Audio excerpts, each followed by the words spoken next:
Okay, and with that, we are going to get started.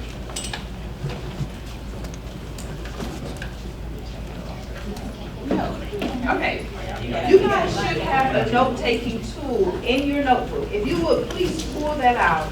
There's one over here also, Chris.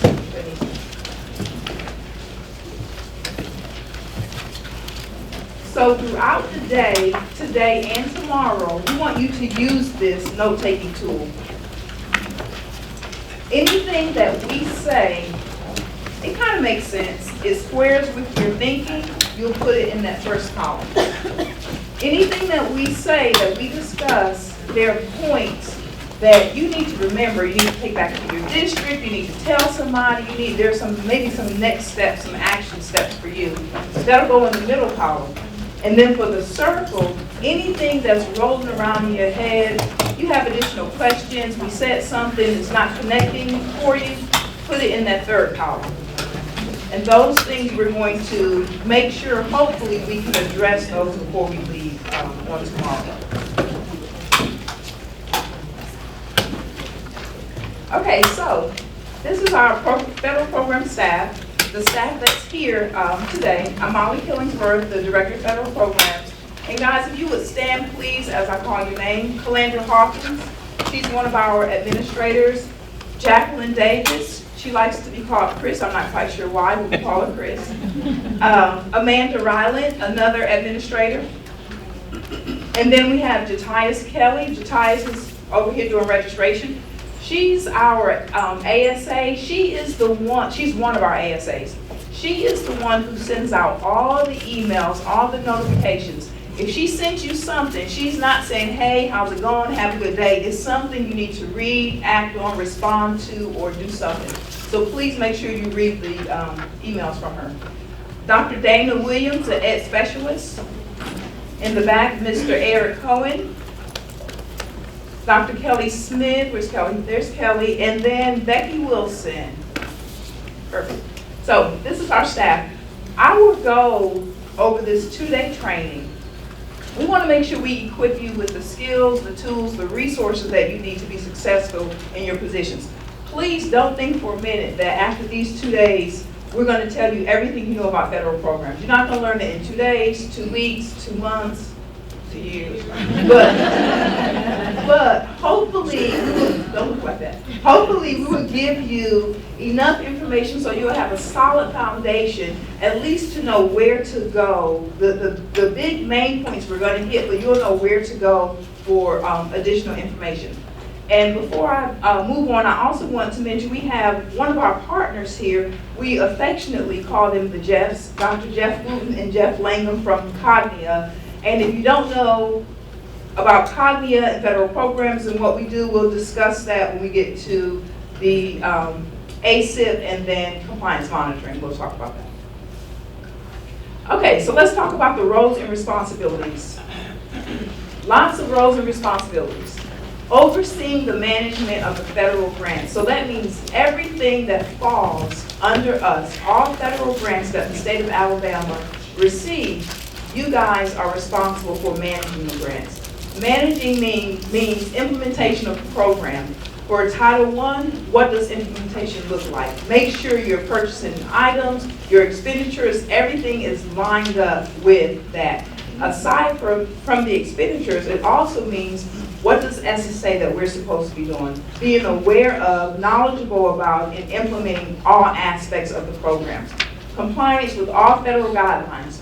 Number one, you got to know the federal guidelines, and then number two, be able to make sure you're complying with the federal guidelines. Some of the main points we'll go over in the 2-day training, but then also we'll let you know where to go for some of the other information. Also, meeting specific needs of the student population.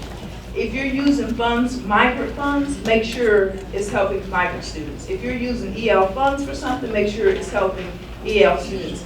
Every funding source that we have, every pot of money that we have, there's a specific purpose for it, and it's your job to make sure it's used for that specific purpose, whatever it is. Implementing the LEA plan. So often we have some districts in schools, they see, oh, we've got $500,000. What can I buy with $500,000? Or I want to keep this teacher, or I want to buy this. Where can I get the money to buy this? Instead of looking at the needs assessment, looking at developing a plan, what do I need in order to enact this plan? Where are the funds that can supplement that? That's what your responsibility is to do. Make sure you are implementing your LEA plan. And then also evaluation and improvement. Getting the funds, spending it, that's one thing, but you also have to take a look at what you're doing, if what you're doing is making a difference. If you spent funds on something for the last 5 years and it's not making a difference, well, you might want to do something different. It may be in the program, it may be in implementation of the program, maybe you're not, maybe it's meant, if it's reading intervention, it was meant for 1 hour each day, you're only doing 30 minutes, you could have the wrong person, it could be a number of things, but it's on you to be responsible for evaluating and implementing. I feel like that's probably one of the areas that we could strengthen in the state of Alabama, statewide probably. Additionally, training and support. If you see there's an area that needs assistance in your district, it's on you to train them and provide support as well. And I'm going to give you an example. I'm going to give you a couple examples. Just this year, it happens every year, no matter how many times we say it happens every single year. But just this year, we've had a couple of districts to not enroll a homeless student. Student comes up, they're homeless, and they don't want to enroll them. It's on you guys to train your staff, your registrar, your counselors, your school and district administrators. If a kid is homeless, if a kid is EL, if a kid is special ed, any of those protected populations, you've got to enroll them. Nothing else matters. Well, I don't know about their guardianship. The guardian has this paper and that paper. Well, we're going to enroll them and we're going to work on that guardianship paper. Well, I don't know about their SHOP record. That's okay. We're going to enroll them and we're going to help them get a SHOP record. Foster care also is another one. It does not matter. You're not going to win that fight. If a kid comes, one of those protected populations, you've got to enroll them. So your job as federal programs directors and coordinators is to make sure they understand that, make sure they know it, and then in some situations, unfortunately, we have to have something in place for where it doesn't happen. Because sometimes, as educators, we want to do what we want to do, and sometimes we don't do what's right for kids, unfortunately. So just know, when you don't do that, you're violating federal law, by the way. Something else that I'm going to go ahead and put out there that we've been dealing with, technology fees. We have so many districts that want to charge kids fees, charging kids for something that you didn't pay for yourself. It was bought with federal money. If you're a title school, you bought something with title funds. There's a reason why you got the title money, because the kids are in poverty. The parents can't afford it. You can't charge them a fee. You cannot charge them a fee. So again, that's something else. Guys, please take back to your LEAs, look and see. Hopefully Dr. Mackey will send a memo out soon, just because it's become an issue, a pretty big issue recently. But please make sure you guys are not charging fees for your Title I schools. ASIP development. You may be familiar with that from the school level, maybe you were disconnected with it, but regardless, it's your responsibility, not necessarily to do it, but to make sure you have a process in place to ensure that it occurs. And Dan is going to cover that, I think, later today. Financial management, developing a budget, making sure the funds are going where they're supposed to go and according to the guidelines. Internal controls. So all of our districts, for the most part, have policies and procedures in place. Now, whether or not you're following them is something else. What I will encourage you guys to do, not right now, for those of you who are new, not right now, not next month, not the following month, but at some point, we need you to test your internal controls. To test your internal controls, you look and see what do your procedures say that you do if you want to purchase software that's I don't know, $300,000, whatever it is, you want district-wide software.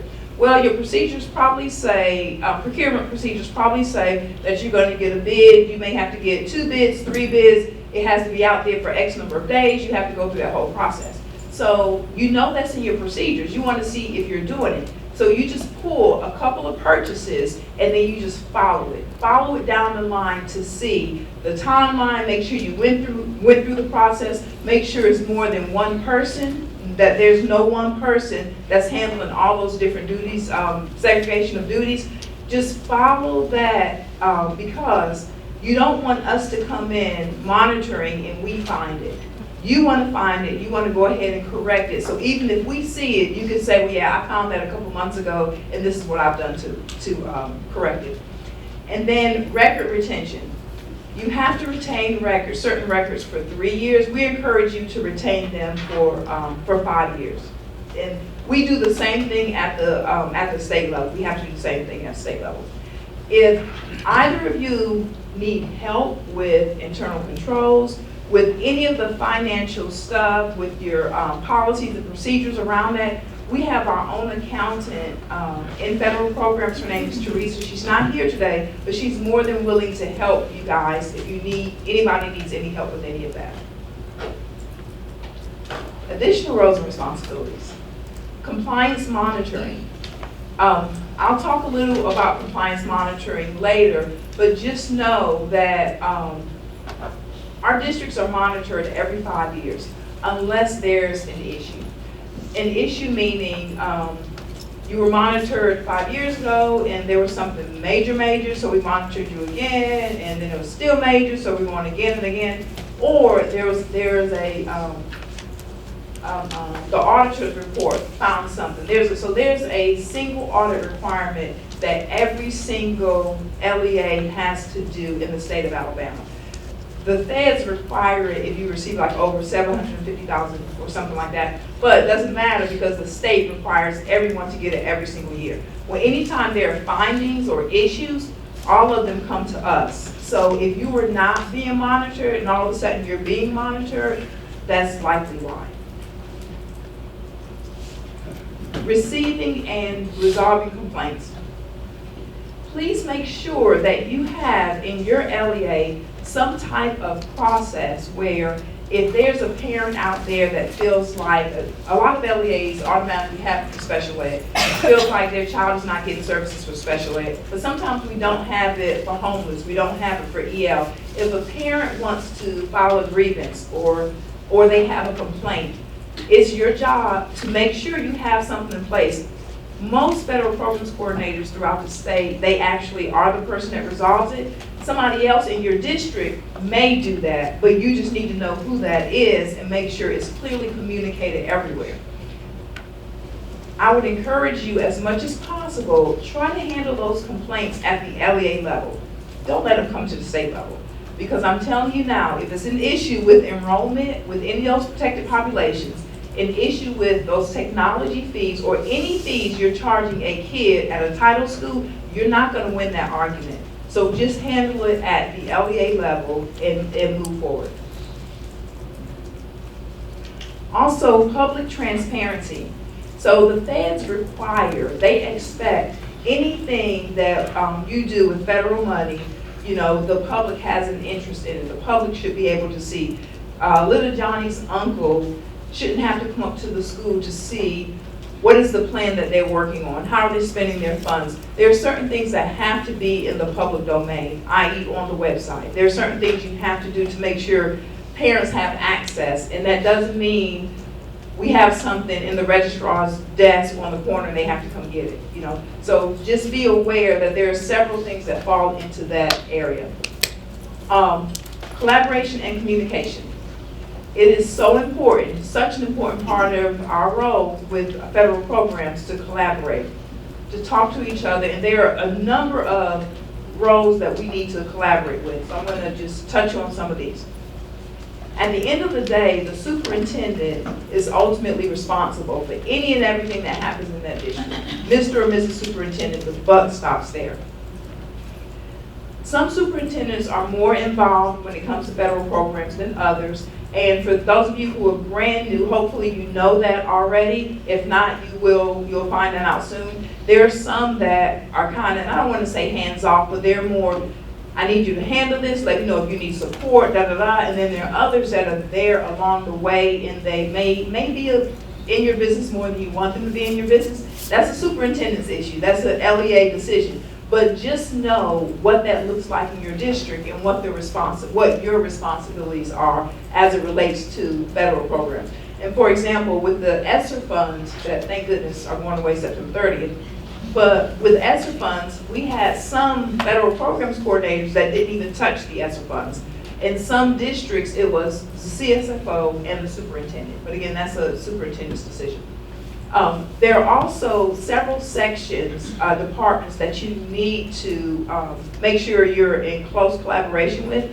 Assessment, accountability, child nutrition, special ed. You need to make sure you guys are in close proximity, you're having conversations about, there may be an initiative you want to do that you're grading funds, you're able to grade funds to make sure everybody knows what everyone is doing. Hopefully we don't have too many people in here that are serving as a federal programs director and one of these other areas, but I know that happens sometimes in the smaller districts. Community partners, you really want to know where your community partners are, who they are, what currently they provide as far as services. It could be Boys and Girls Club, YMCA, Health and Family Initiatives. I mean, there are a ton of them out there. So if you are brand new, please, when you get to your districts, if you haven't already, ask who are some of the community partners, what are they doing, and talk through, collaboration and how we can help. Just a sidebar, Amanda, don't forget to mention 21st century. Okay. I had a note to tell you, I forgot, I'm sorry. Okay. Some things you need to know.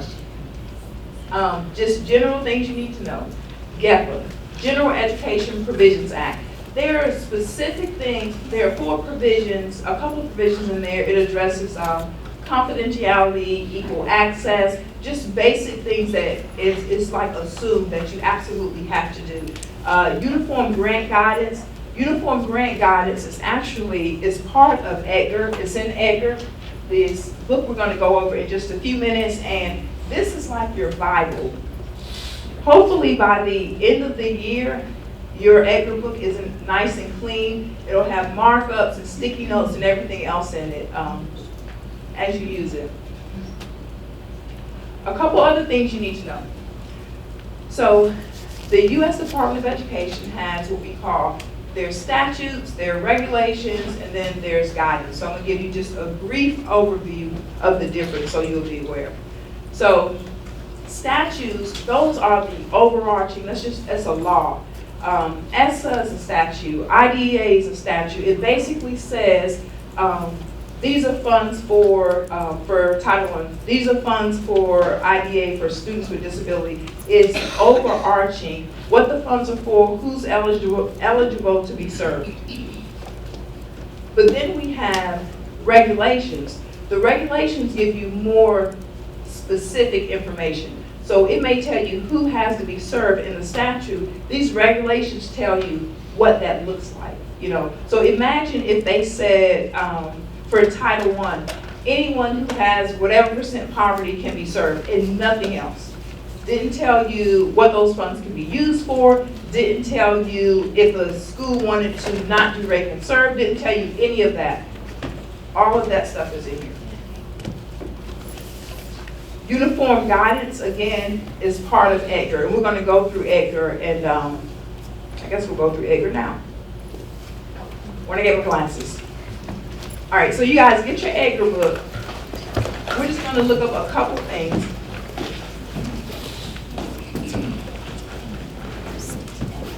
So look on page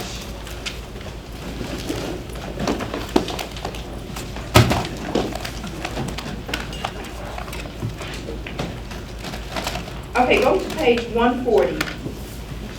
We are in procurement. On page 140, the bottom left column, where it has procurement standards, procurement by states. So that paragraph tells us what we have to do as a state agency. The next column, it tells what you all have to do. And so it's clear for us, it says, the state, we must follow the same policies and procedures it uses for procurements from non-federal funds. So at the state level, we have to follow our state policies. But then it has, for you guys, the non-federal entity must have and use documented procurement procedures consistent with state, local, and tribal laws and regulations. Then if you go down to C1, it has additional information on there. It addresses the conflict of interest, and let's read that right now just to make sure.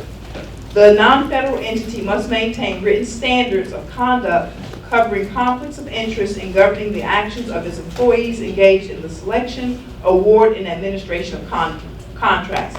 Well, what does that mean? It means no employee, officer, or agent may participate in the selection, award, or administration of a contract supported by a federal award if he or she has a real or apparent conflict of interest. Doesn't have to be real, an apparent conflict of interest. So it kind of looks like there's a conflict of interest.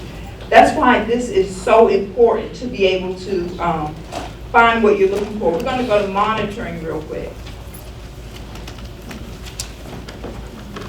Monitoring is on page 147. It's 200.331. And so on here, it has subrecipient monitoring and management. So anytime you see subrecipient, that's you all, that's the LEAs. Anytime you see the pass-through entity or the SEA, that's us, that's the state level. And it specifically tells what we have to do. So look on that, the second column on page 147, under requirements for the pass-through entities. If you're wondering, why do we monitor? Why are we asking for time and effort? Why are we asking all these questions? If you read down those 8 areas, it tells you exactly what we have to do, which is why our monitoring is set up the way it is.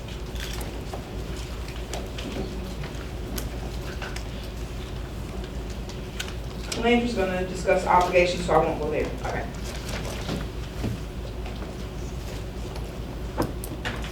Also, non-regulatory guidance. So non-regulatory guidance, it doesn't have the force of law, means that it's not a statute, it's not a regulation. Regulation says you have to do this. So let me give you an example of a non-regulatory guidance. So, I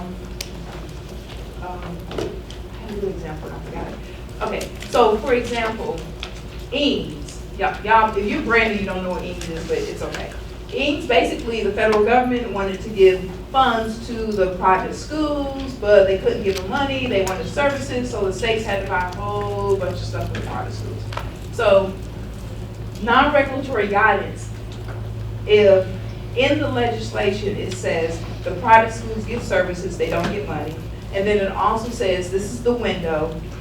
Well, we have a private school in Alabama. We have no control over private schools. We have no jurisdiction over them. They can report that they're a private school or not report that they're a private school. You know, there's nothing making them do that. So if a private school comes after that deadline, or after the deadline, but it's a new school, or after the deadline, there was a principal that was there and they're no longer there, they didn't follow through, you know, there's always a reason why somebody didn't do what they're supposed to do. And we're trying to figure out whether or not we want to serve them. We make a decision to serve them or to not serve them. And then when we're monitored by the feds, they will give us some guidance. They will say, yes, you did a good job because you did this, this, and that, or no, you really shouldn't have done that, although there were extenuating circumstances and da da da. Do y'all see the difference? So that's the difference between the statutes, the regulations, and then the guidance. There are what's called a Dear Colleague letter, and from time to time, we have the links in here so you can go and look at some of them if you like. from time to time, if something happens, maybe if something happened in Massachusetts, and they saw something else happen in Colorado, or something happened somewhere else, we may see the feds will issue Dear Colleague letters. So kind of like, we see this is going on in other places, some clarification on if this is in your area, this is how you might need to handle that, or stuff like that. And that's pretty common. Okay, so here's some resources. Amanda, you gonna help me navigate these websites since I can't do the touch screen? So these are some sites that you need to know. Amanda's gonna click on a couple of them. First is our State Department website. If you would click on Alabama Achieve. And this is gonna take you to the main website, and then we're gonna go to the federal programs. So I'll tell you about the others while we're waiting. So the EGAP, this is the website where you submit your grant application. Every application that you submit to us will go through EGAP. And then there are two Fed sites for the feds, the U.S. Department of Education. That's the OESC, that's the Office of Elementary and Secondary Education. And then this is the U.S. Department of Education. In case you don't know, it's often written USDOE, but they officially use USED. But you'll see it in. And so let me tell you about AFIBA. This link is for AFIBA. That's it's a state organization for federal programs administrators.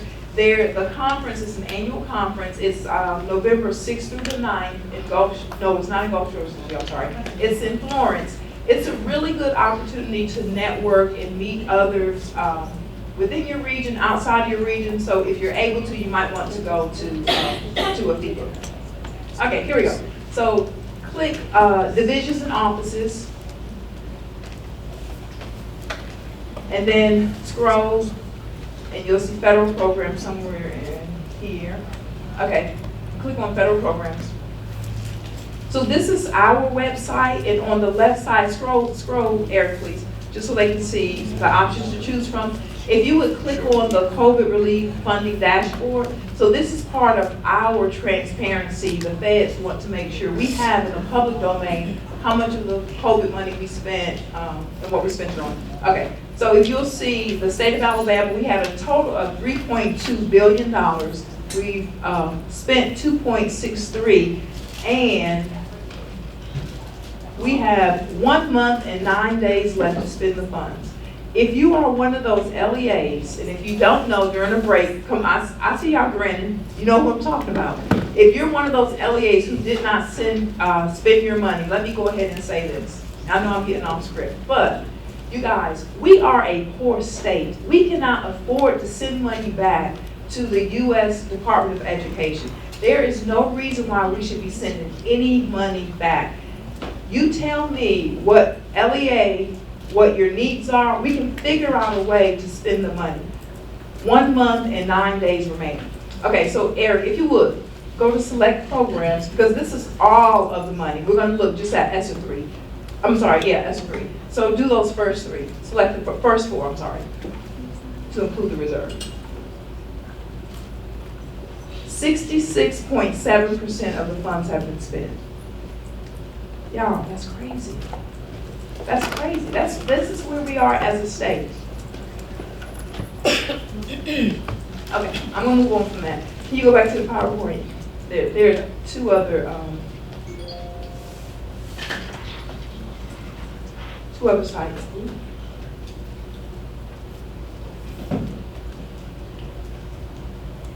I want to go to the OESC site, and okay, go to OESC.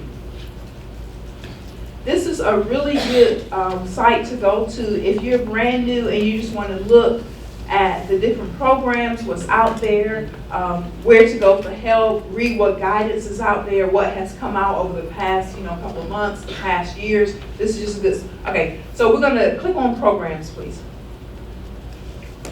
And then if you'll scroll, it will have all of the programs, the ESSER, so the American Rescue Plan and Education Stabilization Fund, those are all the ESSER funds. Those will be gone after a while. Keep going, keep going.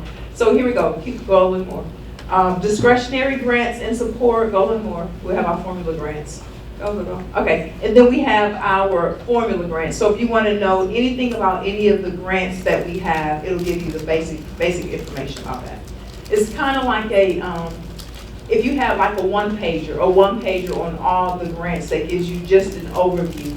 What it's intended for, what you can use the funds for, and then like who to contact and for additional information.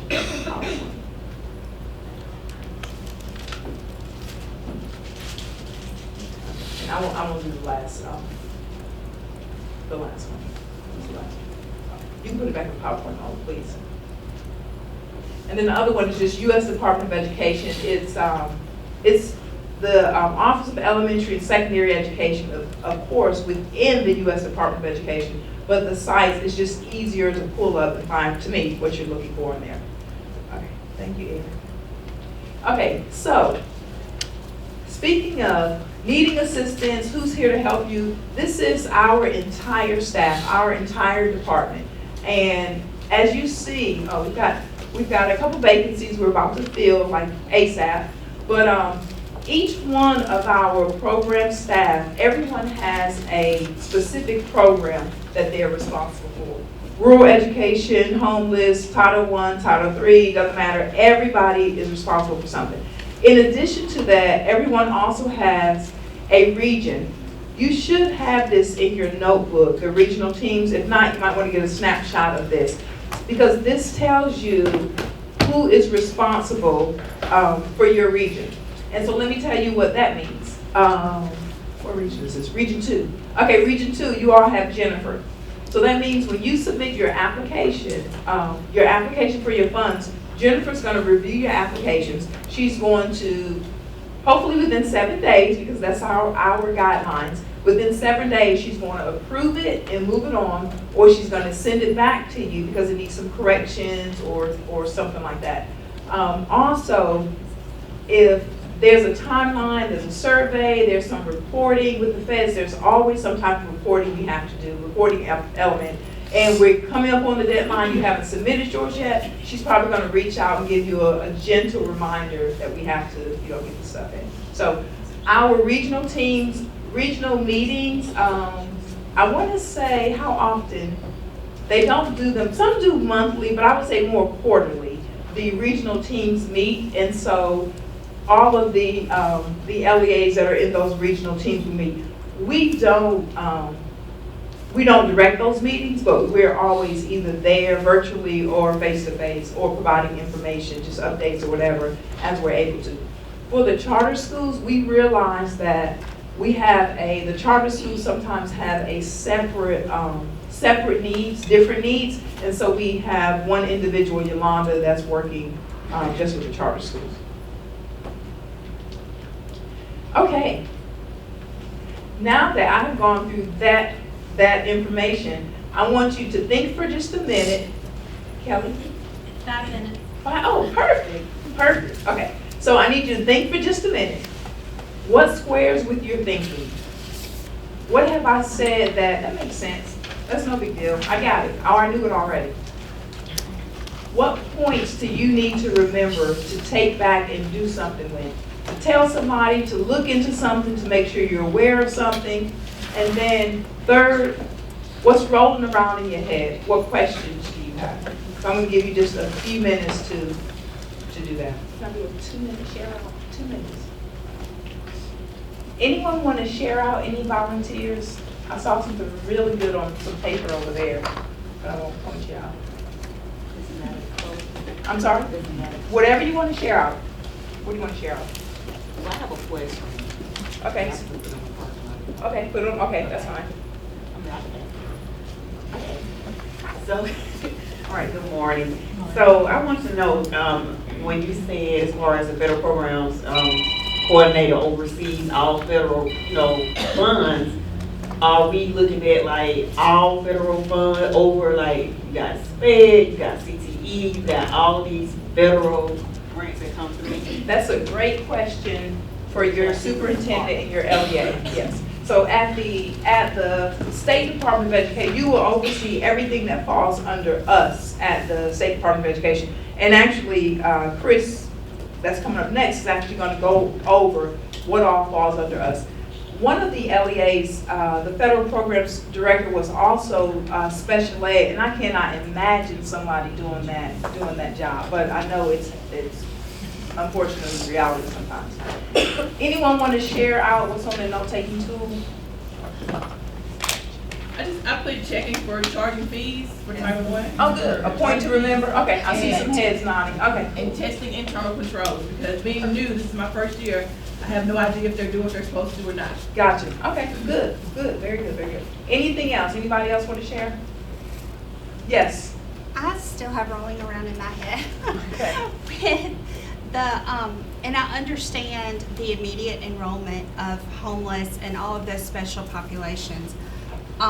However, we have been getting some, not from anyone in federal programs or anywhere else, but we've been getting backlash from community because of people wanting to enroll in our school who are outside our district boundaries with that immigrant or status.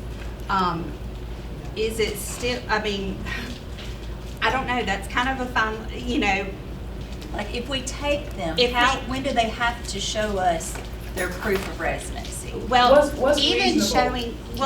showing, like, we're even saying if you're living with someone, but they're living with someone outside of our district boundaries, but because they're within a mile out of our boundaries, they want to come to our school because maybe who they're living with, they've already done, because we do charge a non-resident fee.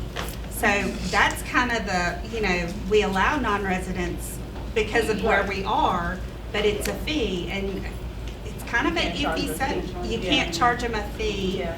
So, you know, and we've tried to refer them to where the district they're actually in. But like I said, it's just kind of some community, I guess it's one of those sticky situations. Yeah, we've had a couple issues where there were two LEAs that were back and forth over where the students should attend. But the fact that you allow out-of-zone students, but if you don't allow that one, it appears as if you're not allowing that one and they are part of that protected population. But if you would talk to Chris, it will help you figure it out. We'll help you work through it. Okay. Speaking of Chris, I believe you're up next. Yes.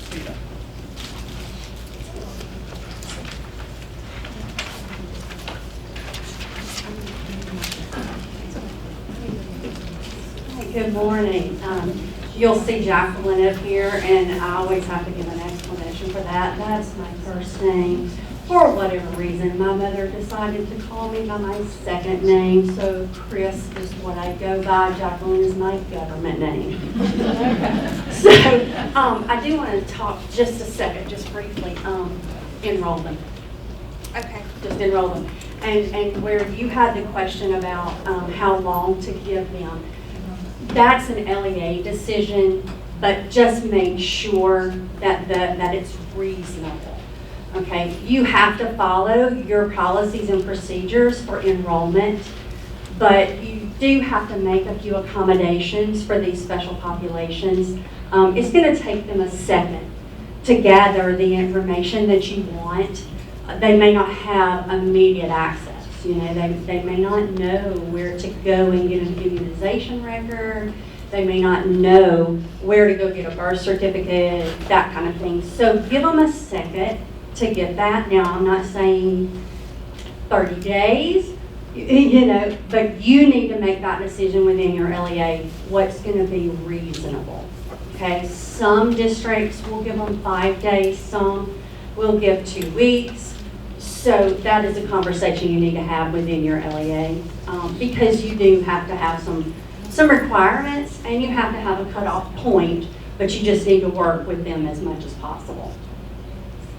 All right, I'm going to give you a very, very brief overview of all of our grants. We have formula grants and we have discretionary grants. Formula grants are just like the name says, they are awarded based on a predetermined formula. Your discretionary grants are competitive grants, so you're competing with somebody else and other LEAs who want that same pot of money. This is a list of our formula grants. I'm not going to read every single one of them, but you can see I'm going to hit the hot topics here. Title I Part A, and then there are some components that we'll go over. Title I Part C, and that is your migrant program. Title I Part D, that's your neglected and delinquent. Title II Part A, Title III Part A, and there's some components there. Title IV Part A, Title V Part B, and Title VI Part A. Those are formula, okay? Those are predetermined formulas. These are our discretionary grants. These are the competitive ones. These are the ones you're competing against other LEAs with your applications to get. There are specific applications that you have to go through to get these. Title IV Part B is our 21st century community learning centers, and then we have Title IX, which is our homeless or McKinney-Vento. So I want you to think through this lens when you are considering and working within your LEA as to how you want to use your funds. If you can look through the lens of we're going to do whatever we need to do to increase student achievement and to provide the same opportunities to all students. Some students need a little more help. Okay, that's where these grants come in. So if you can focus on that, then you will be on the right track as to what to do with these funds. So Title I is very, very large. Dr. Hawkins oversees that, and this particular portion holds all of us accountable. It holds you accountable as LEA. It holds us accountable at the state level for increasing student achievement. That is the ultimate goal. Very common uses of Title I, most will use it for personnel or instructional materials. There's a lot of other things you can use it for. Okay, so we're not going to go through a huge laundry list. We just want to give you just a brief introduction to these. So you can see here, when you get access to this slide, you'll see all these uses, okay, for each of these. So we have school improvement that is included in part of Title I Part A. Now, school improvement funds are an additional pot of funds that you can get to provide extra support. If you look here, it's only for those schools who are in the lowest 5% of your Title I schools. So all of your schools will not qualify for this, okay? So you want to use these, again, increase that student achievement. You want to do whatever, give them another leg up, a little more support there. Again, personnel, professional development, you see that big long list there, and there's others. Now, foster care, we kind of got into that pretty well right here. So it's a protected population. Enroll them. Just don't fight that battle. Enroll them and follow up. All of your LEAs should have a foster care liaison. You probably want to back up to your backup. Okay. Briefly, we've had a couple of situations like Dr. Killingsworth mentioned. Please do not turn away DHR when they come to enroll a foster child in your school. Do not, do not, do not. You will not win that battle. Okay, and let me elaborate just briefly. Okay, DHR goes to a school. Maybe for whatever reason, the particular day they show up at the school, enrollment can't happen and they need to go to somewhere at the central office, maybe student services. Give them guidance, show them where to go, call student services and say, hey, they're on the way, I need you to enroll this baby. Then you're going to follow up and get all the documents that you need, because you're, again, going to need those documents, but don't turn them away. That's a big no-no. Bless you. Another component is preschool. If you decide that you want to implement a preschool program, you can use title funds to fully fund your preschool program, or you can combine those funds with another fund source. You may or may not have access to all of these, but we wanted to list those for you in case, so you would have knowledge. Title I Part C, this is our migrant education program. These are another protected population. Enroll them and follow up. Okay? You want to increase student achievement, but you also want to reduce educational disruption for these children. They're migratory. We all learned what migratory was in school. They move.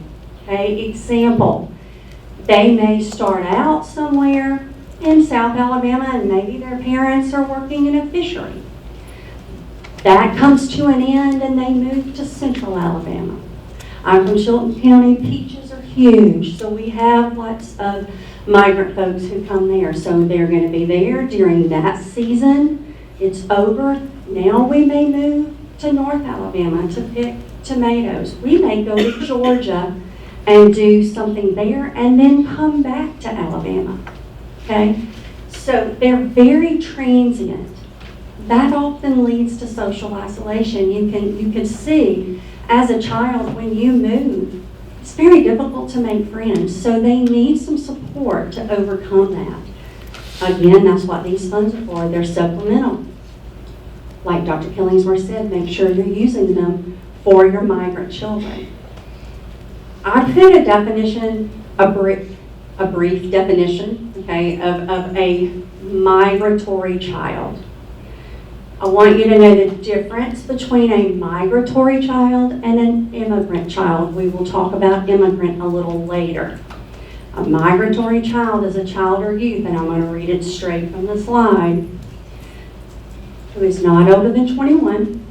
They've made a qualifying move in the last 36 months, and it's typically due to economic necessity. Okay?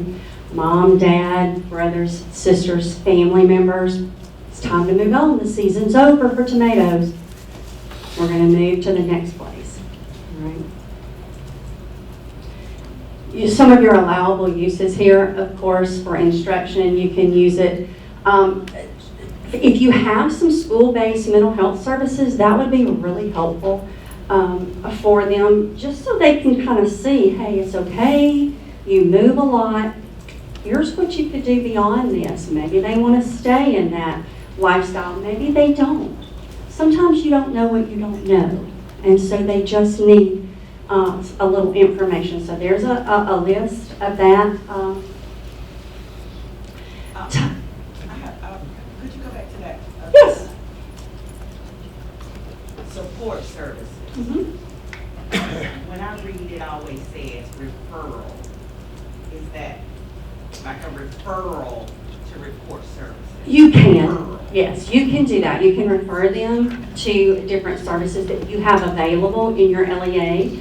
I would encourage all of you. Sally Meek is our specialist that lives and breathes migrant.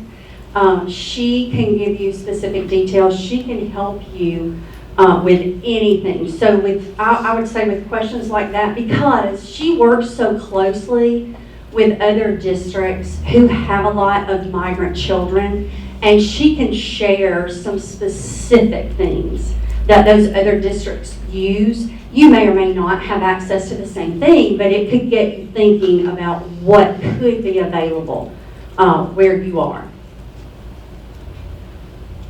Title I Part D, these are all neglected and delinquent children. Again, we want to level the playing field, provide opportunities. You want them to have the same opportunities that other students have.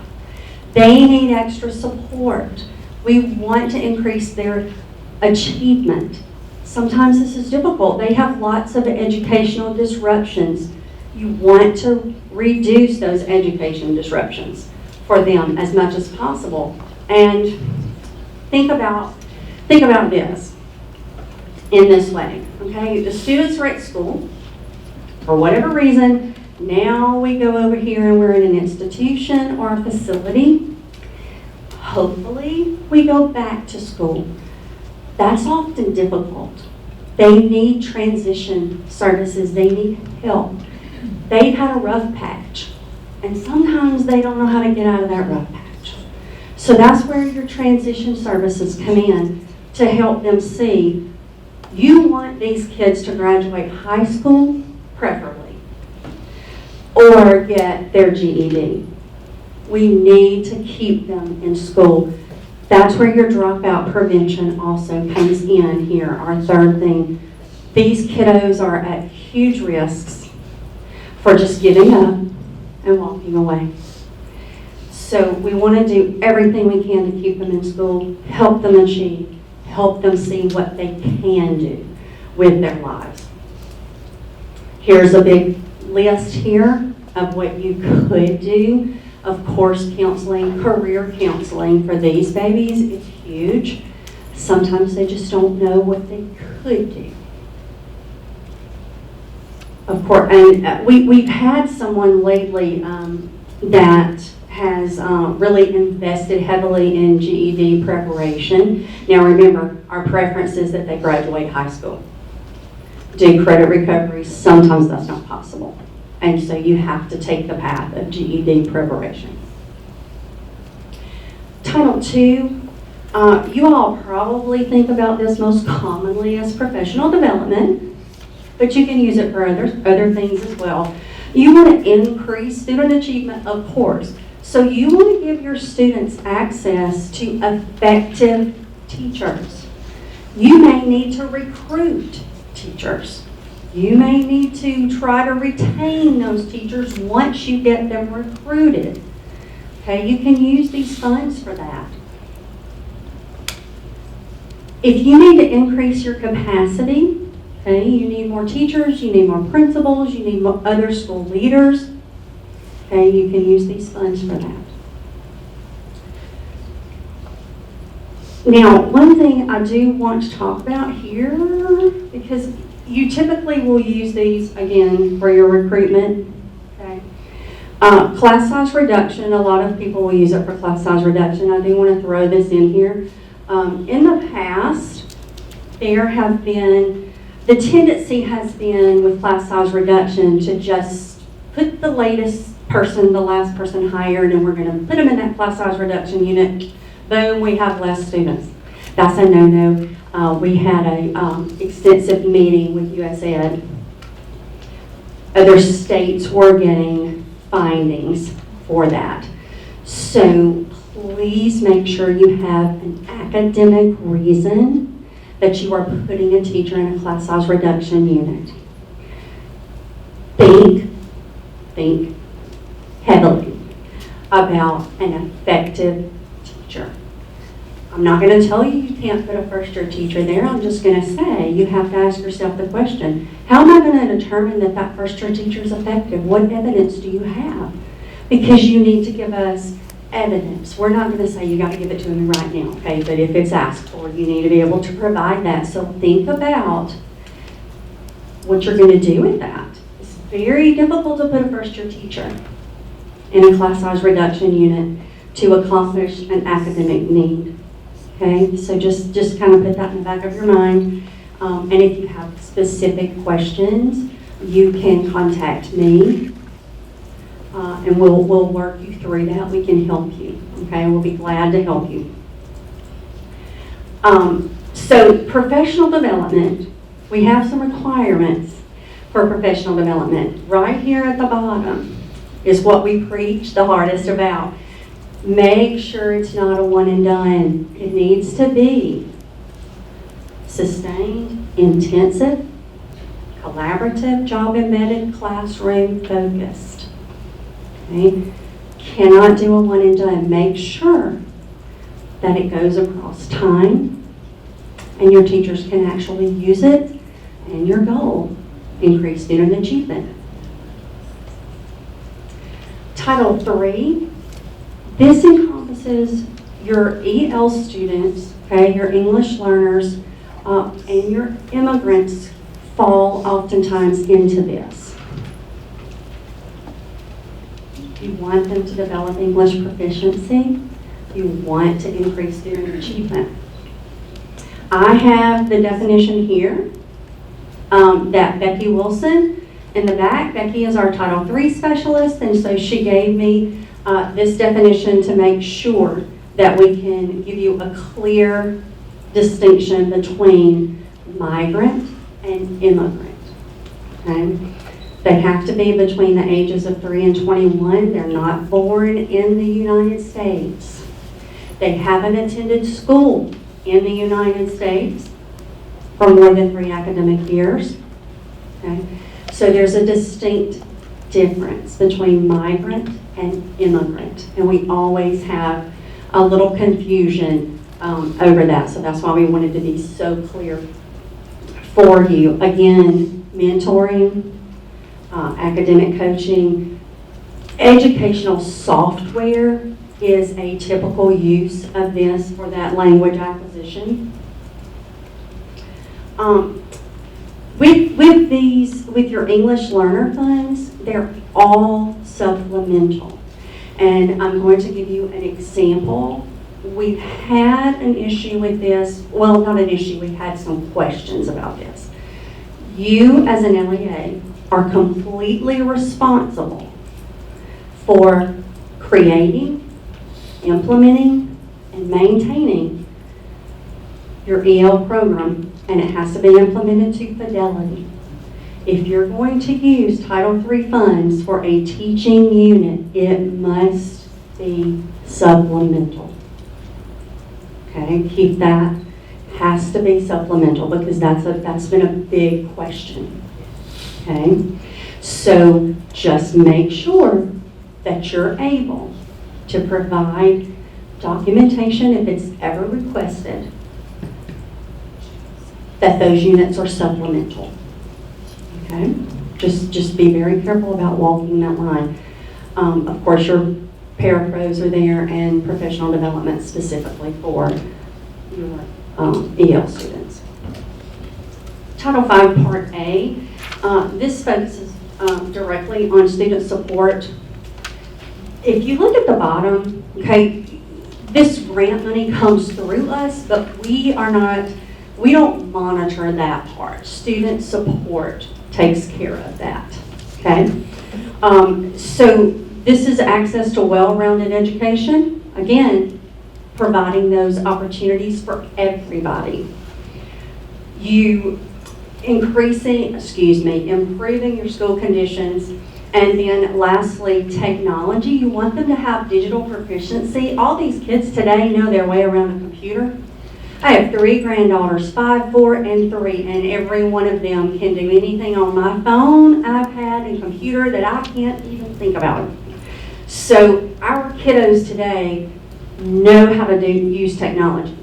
They don't necessarily know how to use it in the right way, and they don't necessarily use it to increase their student achievement. And we all got very familiar with technology during the pandemic. So blended learning is a big thing. You know, I think we've all kind of had our experience with that, good, bad, or otherwise. So you have other things here. Maybe you want to implement an art program or a music program. You don't have that every day. So that would encompass that well-rounded part of the education. And then you have your mental health services that you can do as well. Title IV Part B, these are your 21st century community learning centers. Amanda Rylant is our administrator that's over 21st century. She will encourage you to compete for this. These, to me, are very important because in our low poverty communities, we have parents who have needs as well as our students. Now, these are mainly for students. However, you can offer some services to those parents. We, as teachers, professionally develop. Your parents may need to personally develop. Okay? They're going to feel more comfortable going to a place like this and saying, hey, can you help me with some of this math? I don't really understand what my kiddo is doing, but I really want to help them with their homework, but I'm not sure how to do this, okay?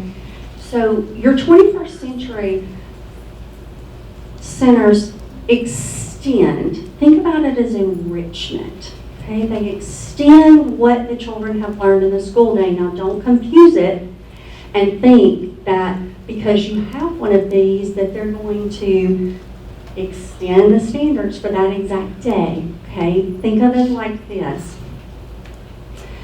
You want to extend your math program. Maybe you want to implement robotics. Maybe you want to implement a STEM lab. Maybe, for whatever reason, in an ELA class, you've read a play and your kids are excited. I used to teach Shakespeare, and I had a group of kids that, oh, can we please do a play? Things like that. So you can implement a theater program. So just think along the lines of how you can extend whatever your community needs. Title V, Part B. This is our rural education program. This is to help our rural schools utilize their funds more effectively for whatever their needs are. Okay? Again, increase student achievement. Effective teachers, high quality teachers are going to help do that. So here's a laundry list of things you can use. I do want to draw your attention here. Okay? Any activities that are authorized under these other titles, you can use Title V for. So maybe with your Title I funds, you hired personnel, but you need just a few more, okay? This gives you the opportunity, if you qualify, okay, to receive these funds. And our last title is Title IX, and this is our homeless. Miss LaDonna Rudolph is very passionate. If you have homeless in your community, you will get to know LaDonna. She is a beast when it comes to helping our homeless children. She absolutely has such a heart for that. You want your homeless children to have the same opportunities everybody else has. This gives them that extra support. Again, they're transient sometimes. So social isolation can be a problem. Could be, maybe they haven't been to a dentist in years. You might want to make a referral for them. Maybe they haven't even been to a general practitioner. They haven't even had a checkup in years. Okay? There's a whole laundry list of things that your homeless funds can be used for. These are some of the most common. Your tutoring and your supplemental instruction and things like that, okay? I do want to encourage you, before Becky comes up, if you're unsure of the funds that your district can utilize, please contact your regional specialist. They will be happy to help you, especially if you're new. You may not know all the funds that your district is going to receive. Okay, utilize those regional specialists. They are here for you. I am Dr. Calandra Hawkins, and I am the administrator over Title I, Part A, Title I. So before I get started with my presentation, just to get a feel of everyone in the room, I know this is for new federal program directors / coordinators, but if you have been in your role for more than, for 3 years, please stand. Okay? Because it's from 1 to 35. 2 years.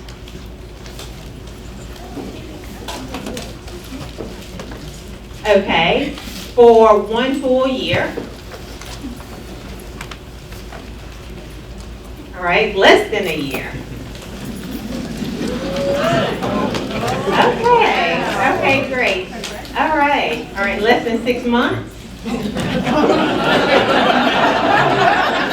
Less than 3 months. Less than a month. Oh, wow. Okay, good. So a lot of you did not make it to Mega. Right? Okay, that's fine. That's great. That helps me to know what rate I need to present this information. And I want it to be not formal. I want it to be relaxed. So if you have questions, ask your questions, okay? Because this is not, it's not going to be simple, and I'm not expecting you to get it the first time around. You may or may not be tested, you know, but I want you to be comfortable enough to ask questions, because let me tell you, I started at the department in 2019. I was previously, before coming to the department, I was a building principal. So I really felt I was going into my role, you know, I was a specialist, going to the role as a specialist, knowing about maybe 50%, 60% of federal programs. I probably realized that I would probably do about 5%. Okay, and that is the reality of federal programs, okay? So, like Dr. Killingsworth stated, I remember being there. You will not master this role. That's not the expectation, okay? Give yourself grace, okay? Understand you're not expected to learn this today, this year, next year. Your third year, you may start feeling yourself a little bit, but then somebody's going to ask you something to reinforce that you really don't know what you thought you knew. And that's okay. This is a community. This is a team effort. It's not a one-person do-it-all. And I know in your LEA, you probably serve multiple roles, not just federal programs. God bless you for that. But we are here to support you. Please give us a call. Don't ever sit in your buildings or your departments and wonder and look through EGGR and think you're going to be able to find the answer, because EGGR is very vague.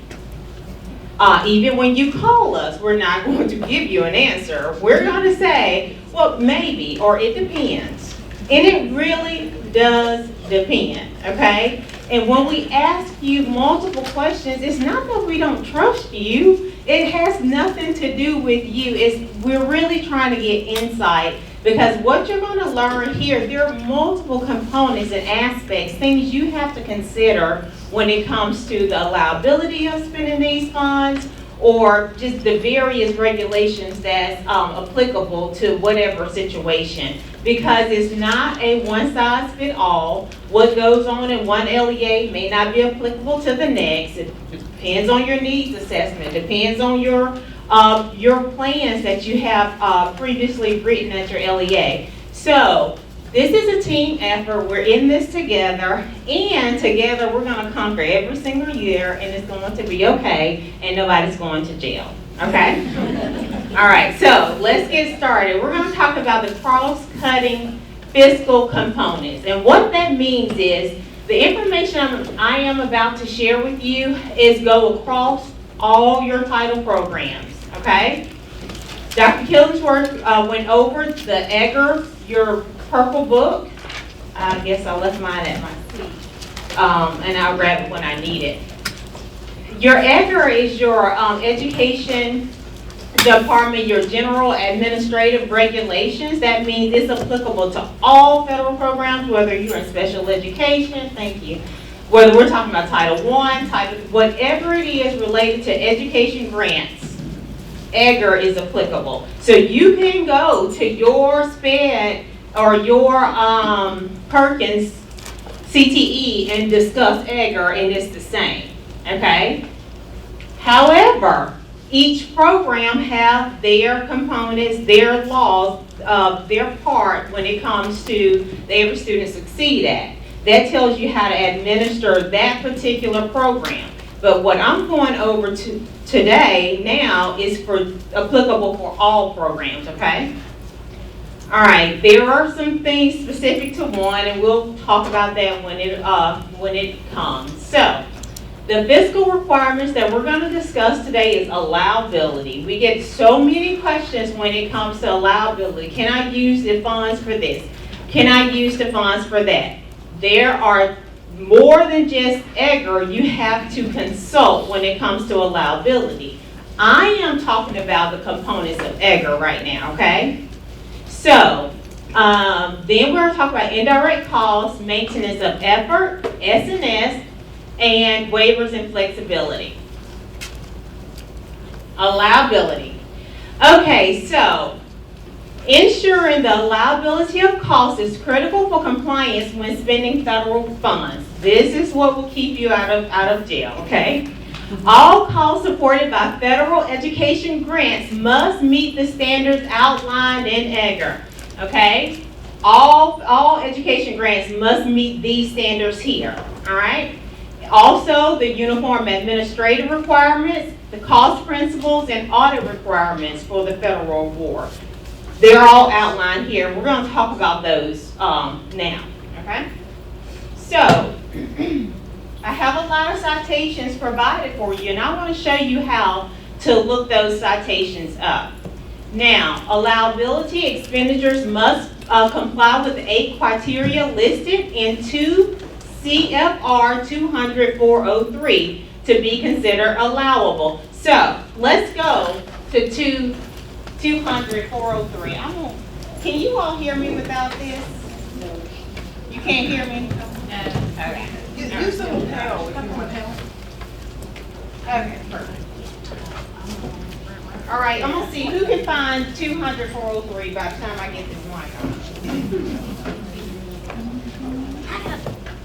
You found it? Come on, y'all. It's gonna be boring. This is too much information to be boring. If you find it, stand up. Or share with your peers. What page? 154. All right, 154. Let's get to 154.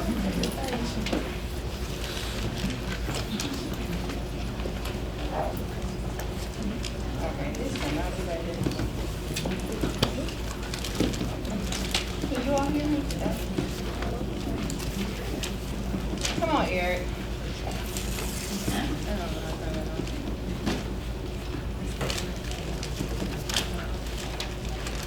Here, oh, perfect, there you go. I can put that to my, all right, perfect, thank you, Eric. All right, so, 154, are we on 154? I'm not, so let me get it. See, my book has to be tabbed, thanks to Becky, because I can't ever find anything if it's not tabbed. So, we found 200-403.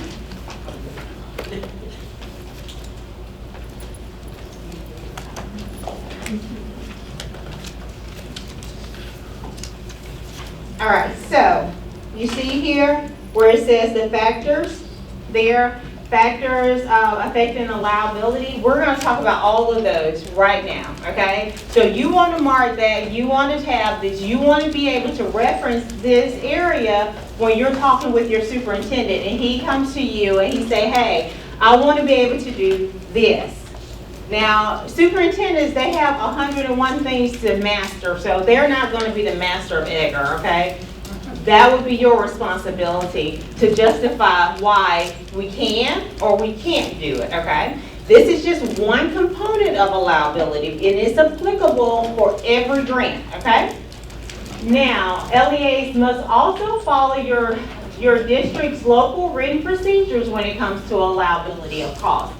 And those things to consider is like procurement, all of that good stuff, which your CSFOs are more familiar with procurement and having to bid things out and that nature. So, in addition to EGR, your local policies and procedures, we have state procedures and policies that you have to follow. And what's most important, each program have their own uses of funds, okay? So those are 4 areas you have to consult when determining allowability. You see why we just can't give you a blanket yes or no on one particular thing. Some things are quite obvious, some are not. But if you call in us, chances are it's not as obvious, okay? All right, so let's get into those cost principles. And you can follow along to Mark so you get a good understanding of what I'm talking about. The cost, any cost when it comes to educational funds federal funds must be necessary and reasonable for the performance of the federal board and be applicable thereto under these principles. Y'all know what that means, right? Yeah, it's about clear as mud, right? Okay, so reasonable. Reasonable means that sound business practices were followed and purchases was comparable to fair market price. Necessary is determined based on the need of the program. The expenditure must be necessary to achieve an important program objective. That's really clearing it up, right? No, it's not. I know, you can say no. Allocable means the federal grant provides the benefit in proportion to the funds charged to the program. And I'll talk more about reasonable, necessary, and allocable in just a few minutes. I'm going to go through the other ones. Let's look at the second one. Conform to any limits or exclusions. So if you go to CFR 200-403B, this one is specifically there. You can read the details surrounding it. But here are some questions, some guided questions to help you understand what this particular area is asking. Is the cost permissible and not disallowable under the specific items of cost found in the Uniform Grant Guidance 2 CFR 200-420 through 475? That means that whatever that cost is can be listed in those areas. So let's go to 420 in that section. Now, I'm not going to do this for all. I just want to show you how this book is useful, okay? Let's go from 420 to 475. It gives you a list of costs that's not permissible. Who can shout one out? Alcoholic beverages. Under any circumstances, can you use federal funds to purchase alcohol? No, period.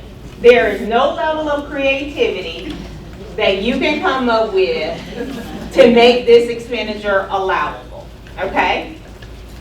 Some is a blanket no, some is a maybe, if, and it doesn't quite tell you what the ifs are, you know.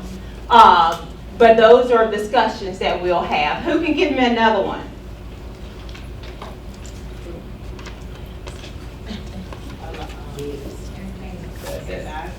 Bad debt. Can you use federal dollars to repay bad debt? No. What about advertisement? Okay.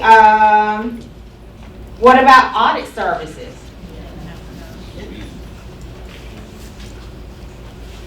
What does it say? A reasonable proportionate share as it relates to the program. So is the answer no? But you have to determine the proportionate share of that audit service to use that proportion of the funds for that audit service, okay? Because we're required every year to be audited, to do a single audit. And it's not just one particular program. I don't know if your LEA requires you to get an audit if it's non-federal, which I think they do because the state does. So I can use a portion of my federal dollars to pay for that audit, but if I am also getting my state and local books audited, can I pay for that audit 100% out of federal funds? No, because it's not just for federal funds. You have to determine the proportionate share. Okay, so you see how that's applicable? Yes, no, I get it? Yes, okay, perfect. All right, I just wanted to walk through so that you'll get a good understanding of how to use this book, because it's never straightforward. Sometimes it will refer you to 3 different sections before you get to understand exactly what they are trying to tell you to do, okay?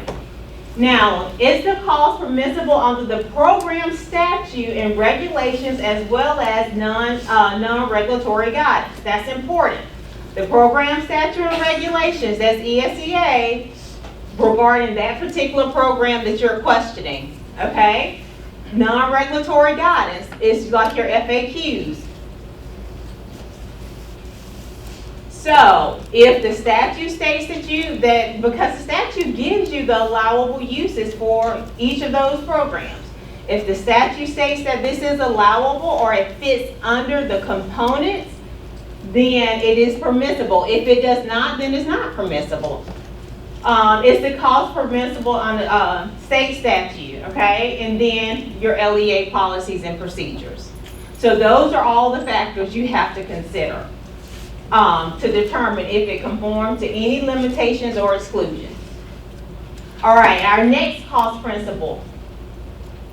Consent with policies and procedures. Are the district's policies and procedures consistent among funding sources? That means we cannot use federal dollars to buy the Lamborghini version and use our state dollars to buy the Ford version. Okay? We're going to use all federal funds to buy MacBooks for our students, but we're going to only buy Chromebooks when it comes to our state technology funds. Is that consistent amongst the grants? No. Okay? Next one, do the district policies and procedures apply the same rules for federal programs as they do for state and local programs? Same example. These are just different questions to guide you there. And when I say it's your responsibility to guide your instructional coaches, your superintendents, this is exactly what I mean, because sometimes we will do more with federal dollars than we are willing to do with our state and local funds. And that alone will make a purchase not allowable. Okay? All right, so we went through consistency with the policies and procedures. All right, the last one on this slide, be afforded consistent treatment. A cost may not be assigned to federal award as a direct cost. Any other cost incurred for the same purpose in like circumstances has been allocated to federal awards as an indirect cost.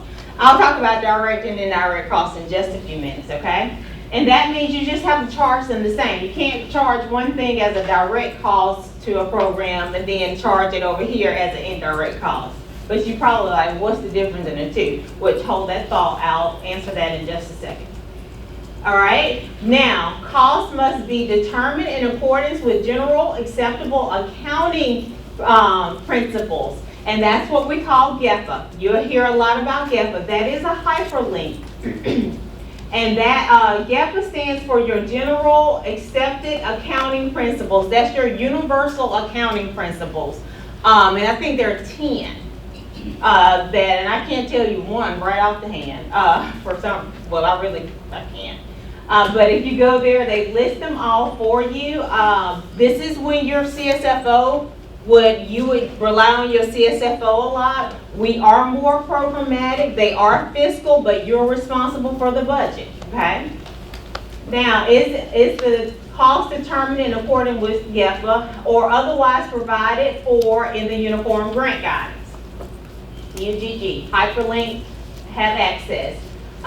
Next, not used for cost sharing or cost matching. We cannot use federal funds to match. That means like some grants or things require you to put in a certain amount and they will match it or they will double it if you show. You can't use federal dollars to match anything. Be adequately documented. Jason and his team, our compliance monitoring team, they are very meticulous. They do not miss anything. And I say that to say document, document, document.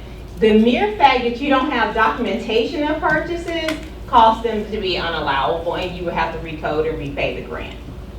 And be mindful when it comes to all of our ESSER funds, you're new, so chances are you were not in this role when purchases were made with ESSER funds, but those are things you want to be able to access. All the documents, those purchase orders, where receipts, everything that you have that has been collected for those purchases, all your purchases, you want to keep them. You want to have a process in how to locate them. Because during monitoring, we can't say what expenditures we will look for. It's a random selection from your CSFO report that he provides. They literally randomly select a purchase to say, I need the documentation for this particular purchase. And to say, I wasn't here, I don't know, that could cause you to have to recode. You want to know where your purchases are kept, how are they kept, how are they organized. And if you need to reorganize, recreate a system, now is the chance to do that. We don't not know, okay? We can't afford not to know, because not knowing makes it unallowable. Okay, so be adequately documented here. The second bullet is documented to maintain for the number of years required per the federal statute of limitation, which here the federal statute of limitation is 5 years, but look, for the Alabama State Department of Education is federal is 3 years under this CFR 200-334, but ALSDE is 5 years, okay? Now, we will monitor ESSER funds for up to 5 years after the ending of that grant. Okay, so I would not even do away with them within 5 years, because you still, from 2004, and actually services, those pre-paid services can extend to 2007 or 28, yeah. So that's 5 years after 2028. So I would not do away with those documentations. Thanks for the reminder. I know. We thought it ended, but it really don't end. Doesn't end. All right. So the last bullet is just what I told you. Do you have a system in place? You have to be able to show how those funds, when they were obligated, balance sheets, asset expenditures, your income, even when it comes to procurement, bidding on certain things, all of that documentation you want to be able to keep on hand, especially when it comes to construction. Davis-Bacon, all of those compliance regulations when it comes to construction, is probably about 20 of them. You want to be able to have access to all of those documents, and that's something you want to speak with your CSFO regarding. If you've done construction using ESSER funds, that's just the topic of conversation. Those requirements that you have to keep in addition to the things that are listed here, you want to be able to access, have your readily available, be able to just access it easily. All right, last one. Costs must be incurred during the approved budget period. What is the budget period? It's up there. What's the budget period? October 1st to September 30th, okay? That's all I'll say about that until this next one. Well, I don't want to confuse you. Yeah, so I'll say that in a minute when this chart comes up, okay? All right, so let's talk about reasonable, because those three, you remember in the first cost principle, we had 3 components: reasonable, necessary, and allocable. You're going to hear that so much. Is it reasonable? Is it necessary? Is it allocable? What does it mean? And you want to be able to communicate the same information to your principals, because they're going to call you in March, in April, and say, I need to spend this money. Can I buy this? Can I buy that? They need to be telling you, how is this reasonable, necessary, and allocable? So here are some questions that you can ask them to answer for you. One thing that you do not see up here, but is with every program, is the evidence-based. Because that's not in the cost principles, but we know that's a requirement in every student Succeed Act, okay? It has to be evidence-based. They are to tell you or show you the evidence to make that purchase allowable. All right, so how is it reasonable? Reasonable means not excessive in cost and based on prudent and sound purchase practices. So you can ask, does the cost seem reasonable in comparison to fair market price for comparable goods or services? Okay? Does the expenditure help to target low achieving students? Because this takes us back to the purpose of those funds. Would a prudent person agree that this item is reasonable? That is a very important question, because if I want something, I'm going to think it's reasonable because I want that. Yes, think of a pair of Christian Louis Vuitton shoes paying $900 for them. That's very reasonable to me. But with the average person who can care less about designer shoes think that's reasonable. So you want to think someone that's not emotional attached to the purchase, would that be reasonable at first glance? Okay? Did the district follow its purchasing or procurement procedures? That's another big one. And what examples could be provided to any auditor to document the cost as reasonable? Necessary. Essential for carrying out the needs-based program, the purpose of the program. I need this particular purchase to carry out the purchase of the program, okay? Let me give you an example. We've seen in applications, we want to take a field trip, we are learning about physics or geometry or maybe whatever the science is, and we want to take our students to Six Flags. Would that be necessary? I mean, people justify it's reasonable, but is it necessary? Is that the only way that I can teach this content to the students? Or the best way? Are there other factors that should be considered that maybe make this choice not the best choice?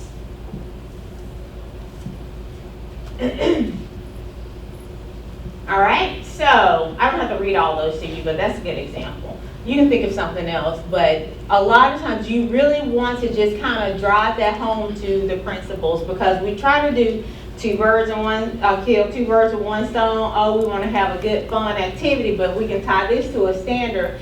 Tying it to the standard should not be secondary. That should be the primary purpose, because we go back to the purpose of the program, okay? Allocable. The cost is incurred specifically for the benefit of the program and distributed proportionately in allowable activities and meet the program's intent. Is the cost incurred specifically for the Title I Part A program? Does the cost meet the intent of the Title I program as it relates to the district-wide program, school-wide program, or target assistant program, and their plans that have been developed? So, I'll give you an example here with allocable and copying machines, because you know they all have to be supplemental, right? And you may have a copy machine on your campus that's supplemental because you're in a school-wide program, and you maybe your PTA is having a fundraiser and they want to use that copy machine to make those copies. Would that be allowed? No, because that PTA does not benefit that Title I program, so they cannot have access and use those services. It's small and minute, but it makes that purchase not allowable. Okay? Maybe we have we're a target assistant, a TA school. And we're TA for reading.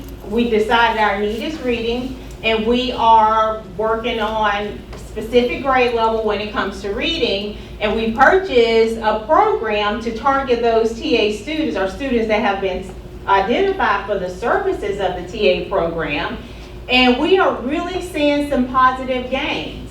So we're going to take the same program and use it for all of our students. Would that be allocable? No, because it has to be specifically for the purpose of that program. And if we're TA and not school-wide, we should not be using those resources. Now, we have a factor that's in the law that's called incidental benefit, and don't use this often. Incidental benefits, which means maybe we have those reading programs that we use with our students, but after school hours, we have a program going on and we want to use those same resources and those students can benefit, but it doesn't cost the program any more money. And I'm not taking away from the students who originally generated the need of that purchase. Okay, so, or it could be a professional development that is in place for a targeted group of teachers that serve in those students. And that professional development is $800. And is $800 whether 25 teachers attend or 50 teachers attend? So if the 25 teachers who are targeting those students attend, but I have 25 more slots that doesn't cost me any more money, then I can allow those teachers to attend. But if those additional 25 teachers cost me $50 more, I can't. You see the difference? Okay, so, perfect. Time for an activity. All right, so what I want you to do is I'm going to give you a Ziploc bag that you're not going to open until I give everyone a Ziploc bag, okay? And I think I have 12, so I may not have one for every single table, so if I don't, then please share. Okay, so what you probably can do right now is make a clear area in your table because you're going to have to stand up and work together as a group. Yeah, I know the morning ain't growing, but it's been sitting long enough, so. All right, this will be fun, but this is also the reason why we wouldn't give you the PowerPoint right away. So after this, you should be able to get yours.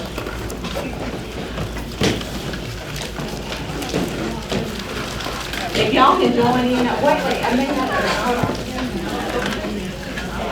All right, so we have an overachievers group that opened their Ziploc bag, and I clearly said, don't open your Ziploc bag here. Yeah. Who else? Who hasn't got one? Okay, perfect. Now, you can clear your area, open your Ziploc bag, and we're gonna see who officially open your Ziploc bag, I'm sorry. You're gonna work together and you're gonna organize those questions I just went through under the correct header. Your headers are in pink. Your headers are in pink. You're gonna take the other ones and organize those questions under the correct category.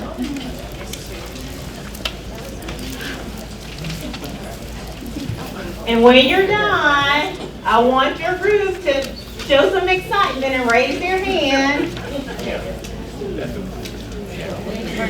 Okay, who wants to share? Let's look at reasonable. Y'all don't want to be put on the spot. You just want me to go through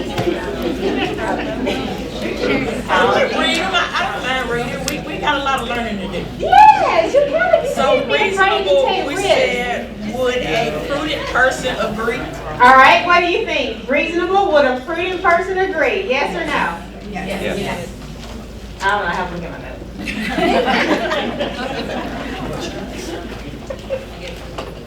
Okay, that's correct. Okay, we also said what examples to be provided to any auditor to document the cost as reasonable. There you go. That's correct. Next. The last one we have was, does the cost seem realistic in comparison to fair market prices for comparable goods and services?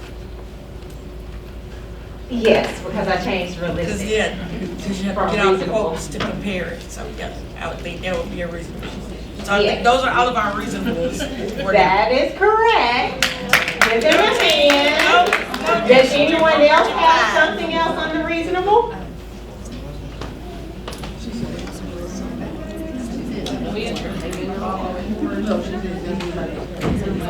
Yes, that's there. And that's correct. Those are the 4.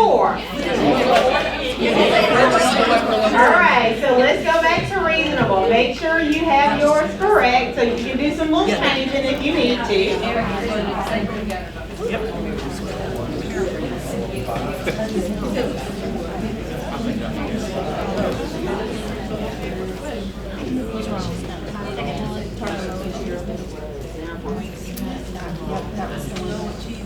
All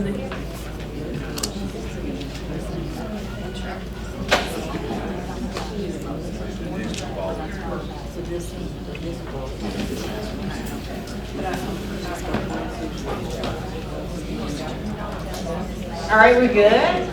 She can share the PowerPoint now, so you don't have to take it.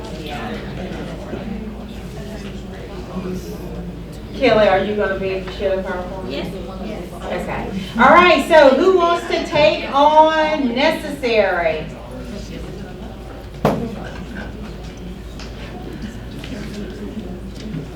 Okay, we're one down. Okay, I guess we'll try. Okay, my eager beaver group, let's get it. We got what examples, it had necessary.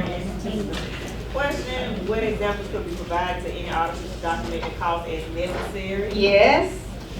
Okay. Does the cost support and require activities such as parent and family engagement or service to homeless students? Is that yes or no? Say it one more time. Does the cost support a required activity such as parent and family engagement or services to homeless students? Okay, that one goes on the allocable. I specifically talked about a program, so it's attached to the specifics of that program, so that's gonna be allocable because we're talking about proportionate. So that's allocability, but that's okay. It's still a question you have to ask. Can you tell us what they've said already for necessary? Okay, read the first. The first one, she said about the auditors, the documentation, which is for all three. But it has necessary. What examples could be provided to any auditor to document the cost as necessary? So that could be any of them? Yes, there should be one there for reasonable, it should be one there for as necessary. Okay? Okay, so, let's see, is the cost incurred specifically for the Title I Part A program?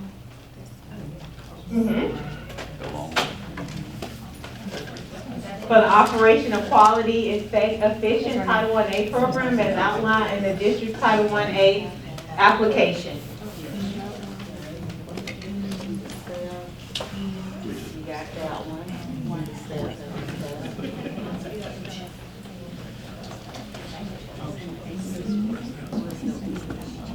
So necessary, we have to show a need. Is it necessary? Is it needed for that program, okay? Is it in order, the needs assessment, your ASIP, you have to complete a needs assessment.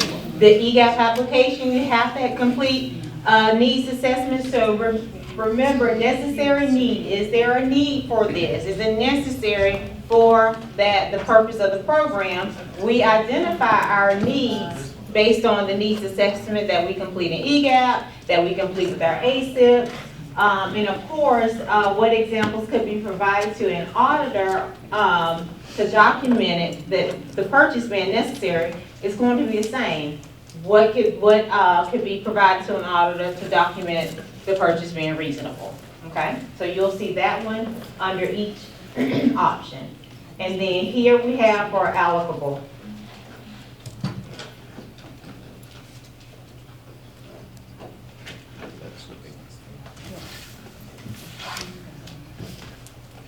It's okay.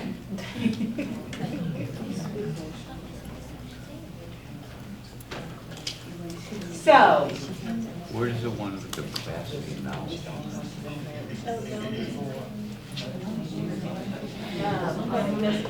reasonable.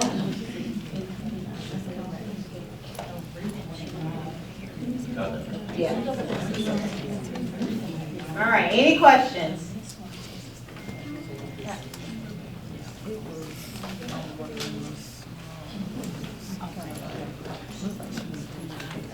Okay, if there are no questions, you can gather your pieces and place them back in the Ziploc bag, and someone will come around and pick those up. And on the PowerPoint, you will have the questions under each component just as it is on the screen, so you can use those. Do they have to answer every single question? No, but you want them to be able to tell you, is it necessary, by being able to answer some of those questions. They don't have to answer every single question, okay?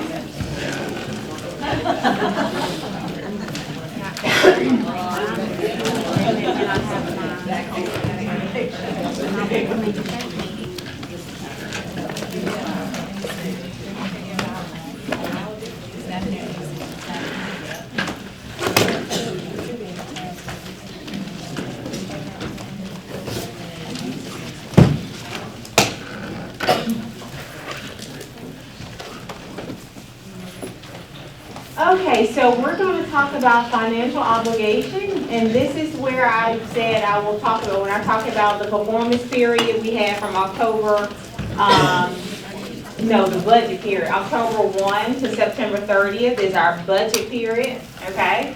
And we're going to talk about obligation. When funds are obligated, okay? Financial obligation. When referencing a recipient or sub-recipient, who are the recipients? The State Department is the recipient, and the LEA are sub-recipients, okay? We're the pass-through, and you are the sub-recipients, okay, of those funds, all right? When referencing a recipient or sub-recipient use of funds under a federal award means orders placed for property and services, contracts and subawards made, and similar transactions that require payment. I'm going to show you a table that's going to illustrate obligation, okay? And we'll do some little scenarios with this as well. Now, this is an important chart to remember. This is in EGR. You will see that exact chart in EGR, okay? And that's the reference there. If you want to turn to 34 CFR 76.707, and it explains to you, but this is just, if an obligation is for acquisition of property, the obligation is made on the date which the LEA makes a binding written commitment to acquire the property, okay? So, that actual agreement or contract obligates those funds. And it has to be done in that period of performance or within that budget year, okay? Nothing can happen outside of that budget year for that particular year unless we're talking about carryover funds, okay? We'll talk about that later on. Now, personal service by an employee of the LEA. That's anyone that's hired by your LEA, the service that they provide. This is important. Those funds are not obligated until the actual services are performed. Let me give you an example of why this is important. When you're writing a contract for a teacher, and it's a Title I teacher or class size reduction teacher, you have to budget accurately the amount of funds that's going to be budgeted in that application, okay? You only can budget funds within that period of performance. I'm sorry, not period, but that budget period, okay? Which is October 1st through September 30th. School year starts when? July 1, right? So you can't budget for that personnel outside of that budget period. Those actual budgeting for that person and their services, that person's services is not actually obligated until they work. So after that month of service is when that person's funds, that particular portion of that person's funds is obligated. Okay? Now, where was I? Here, the second one, third one, excuse me, personal service by a contractor. That one is slightly different. Personal services by a contractor is obligated on the date which the LEA makes a binding written commitment to obtain those services. And here's where I say it's slightly different, because this particular personal service by a contract is always on the function code, object code 300. Okay? And the first one, personal service by an employee of the LEA, is under 010 to 199. So a purchase service, if I am hiring Kelly Services to hire all of my subs or all of my custodians, and just so happen, I don't know, they're in Title I, hypothetically, or you're tutors, okay? You're Title I tutors. Kelly Services is, I'm contracted with Kelly Service to hire my tutor, my Title I tutor. When I enter that agreement with Kelly Services, I'm obligating those funds for those tutors. So if that agreement is $50,000, those $50,000 are obligated. Which if I hire that tutor through the LEA, those funds are not obligated until each month those services are provided. You see the difference there? Okay. All right, public utility services, when the LEA receives the services is when those are obligated. Travel, that's another biggie. Travel is obligated when the travel is taken, not when you register for a conference. So be mindful. If I'm registering for a conference and paying my lodging, buying my flight ticket, those funds are not obligated until the actual travel occurs. So, if I am registering for a conference in September 1st, but the conference is not until December, we're functioning outside of that budget period. Okay? Can we do that? Can I pay for it in September, but I'm not going to that conference until November? No. Now you can pay for it with another fund source and be reimbursed. But be careful. I know we hear where early bird registration is here. We want to pay for it before early bird registration, but the funds are not obligated until you actually take the travel, until the travel is actually taken. So you want to make sure you're in the same year. Okay? That's a biggie one. Okay? And rental of property, probably don't have to worry about that, but that's when the LEA uses the property, is the funds are actually obligated. And the last one, I definitely don't think you have to really deal with that. Any questions when it comes to obligation? The main two is personnel and travel. Can I ask a question? Sure. On the FICA conference that is November 1st, can we pay for that October 7th? Pay the conference week, as long as we stay after October 1st? After October 1st. We have to do it at the department. We have everything. We can hold our hotel on our personal card, but we can't actually process that until after October 1. Okay? And a lot of schools, those are things that, you want to make sure your principals are aware of. The obligation, when it's obligated, making sure we obligate in that budget period. Not outside of that budget period, okay? And also, EGAP applications. And we'll talk more about EGAP this afternoon and tomorrow. But you want to make sure you have submitted your EGAP application, because nothing can occur outside of an approved application. Please be mindful of that. If you are monitored and transactions have been pulled outside of your approved application, that's a finding. Now I'll talk about the substantially approved date in just a second. Dr. Killingsworth wanna. So someone has a question as it relates to financial obligation. The same situation you gave, but the conference starts prior to, but it ends after. The September 30th. Okay, what is it? Like, for instance, you're saying it starts September 28th and end October 1st? Yes. But what is it, when the LEA, well, no, when the travel is taken. Once the travel is taken September 30th, then that covers the conference. It doesn't say when the travel ends, it's when it's taken, okay? So everything that covers that cost will be accounted for in that prior fiscal year, okay? Can registration go ahead and be paid, just not the travel?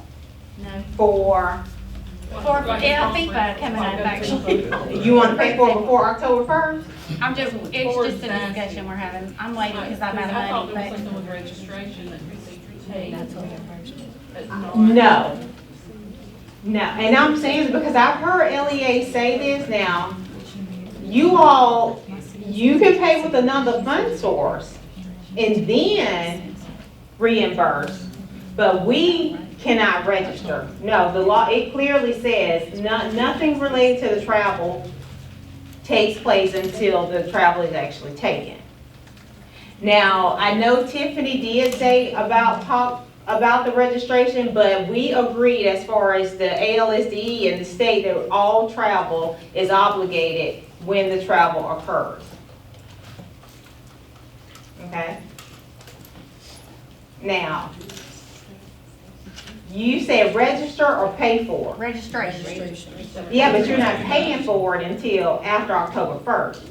I'm not on mine because I'm out of money, but like if you. Right, now we register, we just don't pay for it until after October 1. It's an option for like them to do a PO or invoice. Right. And then pay October 1. But does it have to be They dated invoice on? immediately. It has to be dated on. Because it does not, what we look at is the date of the conference, is when it's obligated. Now when you register, that PO that's paid for the conference cannot happen until that budget year starts, October 1, with that money of October 1. You register, but you didn't make a payment. Now, if you made a payment, you can't make a payment with fiscal year 25's funds when the funds are not available for September 25th. You may have registered September 25th, but you actually do not cut that check until October 1st. So we go in ahead that and do the budget PO year. and date it down, and then pay for it. You pay for it in the budget year that you're working in. You pay for it in the budget year that the funds are obligated. That's the key. It's the payment being made in that same budget year. But does the You can PO make not reserve, obligate you can money? say, Does the PO not obligate the money? no, it doesn't obligate, that's the purpose of this chart. It does not obligate until the travel occurs. You can do 1 million POs, but the funds are not obligated until it occurs. They want to close out on the For your LEA, yes, that's the thing. So for us, we don't even submit it. We register and submit everything after October 1. That's the caveat. And when your policies and procedures in your district maybe don't even create anything until after October 1. We can create, you just can't submit. That's when the individual district's policies and procedures are important. Because I can't tell you that. I can only tell you they don't obligate until the travel occurs. So the budget year that you need to use to pay for whatever it is needs to be in the same year that the travel occurs. It can't be in the prior year. So registering is one thing, but obligating the funds does not occur until, now if registration obligated those funds, then you couldn't register. But registration doesn't obligate. What obligates is when the travel occurs. I feel like I'm preaching, but I want you to really understand, because it can be confusing. It really can be. And how can we pay for it as another fund and then transfer it? Would that not be the same thing? No, that's depending on you and your LEA. Like, we can hold a hotel room on our personal card, and we made reservations. They may charge me a night stay. That's on my personal card. But I don't transfer it into the beginning of that budget year because that's when it obligates when I travel. So long as I transfer within that year that I'm traveling, that's in the period of performance. That's in that budget year. What you did before then doesn't matter. It just can't take place, the actual payment, because if I reserve it on my state card and they take out that year, that night, they took out that night, September 25th, before that is, you can't obligate something, you can't pay for something that's not been obligated. And it makes sense to me with the travel, but not registering, so. Well, if you register, hear this. There are two options when you register. You can pay here, pay now. If you select that option and you register September 25th, you are outside of the performance period. That is a no-no. If I register, but I'm not obligating anything because I'm not making a payment. When you make that payment, the funds supposedly are obligated. Well, you can't obligate to outside of that performance period or that budget period. So October 1 starts that budget period. So I can make that payment as long as it's within that budget period, October 1, because that travel is going to be obligated when I take it within the same budget. But if I did it September 25th, I'm paying for something outside of that window. It's like if the funds are not released, but the bank, if I were to go make a deposit and the bank says the funds is not available until 2 days, but I buy something a day before, it's gonna overdraw because they're not available. They were coming, but they're not available. So you have to actually wait until the period in which they are available to you. Does that make sense? Does that help? I know, I get it. So just for clarity purposes, using this conference for example, or this training. So say if your district reimburses for travel, what you're saying is that the reimbursement needs to happen after October 1st, although we can't do it. What's today? No, this one you need to be reimbursed in before October 1st. Okay, so that's what I'm saying, because this training, so that's what we're saying, is this training for the fiscal year 25, or is it for 24? It's for this, we're training you today for the upcoming year, but it has occurred today. So anything that you use to pay needs to come out of last fiscal year. It can't come out of anything after October 1st because it has occurred in 24 fiscal year. Okay, that's okay. Give us a call. Ask the questions. While you have to walk through these scenarios, it doesn't become clear to you until you do it. Okay, and we have a lot of trainers that's right on that border. What you got to remember is when will it occur and pay out of the year that it occurs. Okay?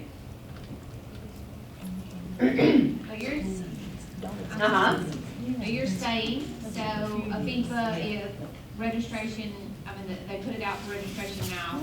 You can't do a FIFA with your Title II funds or your professional development funds or like that right now, but once the travel occurs, you can be reimbursed with Title II money, PD money. I'm saying you use general fund to do the registration now, you do the conference, you can use PD money to reimburse general fund for this transaction. Right. Well, correct. A FIPA occurs in November, all right? I can register today because I'm not obligating anything. Just because I register really doesn't mean I'm gonna pay and attend. I'm registering. Okay, October 1 starts that new budget period. Your district still is not gonna reimburse you October 1 because you haven't technically paid or attended the conference. They're not going to reimburse you until after the conference. I don't know any district reimbursed you beforehand. My question basically has to do with you using one fund to do it and then another fund. Yes. Well, I think, Correct. I think the disconnect is when they're saying register, a FIFA is like not saying you're registered until they get their check. Yeah. So like, you can go on and you do the registration, they're saying we want this invoice of $3.99 and then you're registered. Well, you're not So that's registered until you until send them you get the the check, money. but don't send that check until, with federal, if you're paying for it out of this fiscal year, until October 1. It's kind of like, not like, okay, from middle to four. Or if you pay for it with your state or local or personal, okay? And you paid for it the September 25th, because you wanted to go ahead and secure. When that travel occurs, that funds is obligated, then you can be reimbursed. Even though you paid for it September 25th, it doesn't matter. You can be reimbursed after October 1 because it's not obligated until the travel occurs, which it occurred in that fiscal year 25 budget year. So they cannot reimburse you. So your CSFO would know, okay, I wouldn't reimburse you out of 24 anyways because they could not. They would know to reimburse you out of 25 because the travel is not obligated until the actual travel has been taken. So you can't get your money back until the travel has been taken. Regardless, you could have paid for it 6 months ago. Does that help? Just want to make sure there's not an issue with using a different fund. That's all I'm hearing. No. Now, let me say this. Not when it comes to federal obligation. That's what I'm. Your LEA, because some LEAs do not reimburse. That's not an option. You can't pay for things and then on your personal and they reimburse you. If it's okay with your LEA, then there is no stipulations that stop you from being reimbursed when it comes. Only stipulations that'll stop you if they wanted to use fiscal year 24 versus 25. That's it. Thank you. You're welcome. Okay. But now, my question is, okay, so if you have Title II carryover, could you use your Title II carryover and pay for your registration, although it doesn't take place until the next fiscal school year, although you have with Title II carryover? It depends on the year of the carryover. As long as it's stated within your plan and it's this year's carryover. You carried over 24 into 25. But it won't, no, because that won't load until December, January. See, that's the caveat with carryover. You're talking about a year in the rear, so you should have used that carryover from last January up until, you see what I'm saying? So no, because your carryover technically will not be loaded, and your substantially approved date for your carryover has not hit because you haven't submitted an application. You would need to pay that with new money. But that's I promise you, your CSFO will know what fund source to use. All right, this is gonna be getting too far in the weeds, but y'all listen to me. Because I feel like now I need to draw on the board, all right? You will get confused when you're talking about that carryover money. One, because we don't carry it over until January, February, which is late, okay? Which half of that period already been used. Right. And so you're thinking I'm carrying it over to the fall and the spring. But that's to July. Like the end of that summer, September 30th, you should be done with that year before carryover. Your focus going into 2 years now.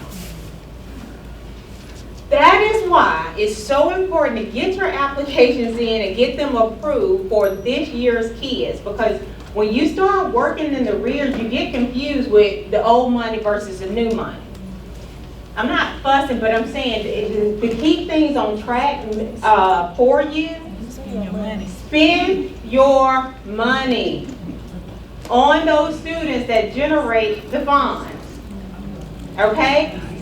Stop feeling like You all don't do it because you're new. So let me say this to you. When you submit your application, and I know your CFO won't tell you any different, when you first submit that application, y'all, it's a working plan. We get that.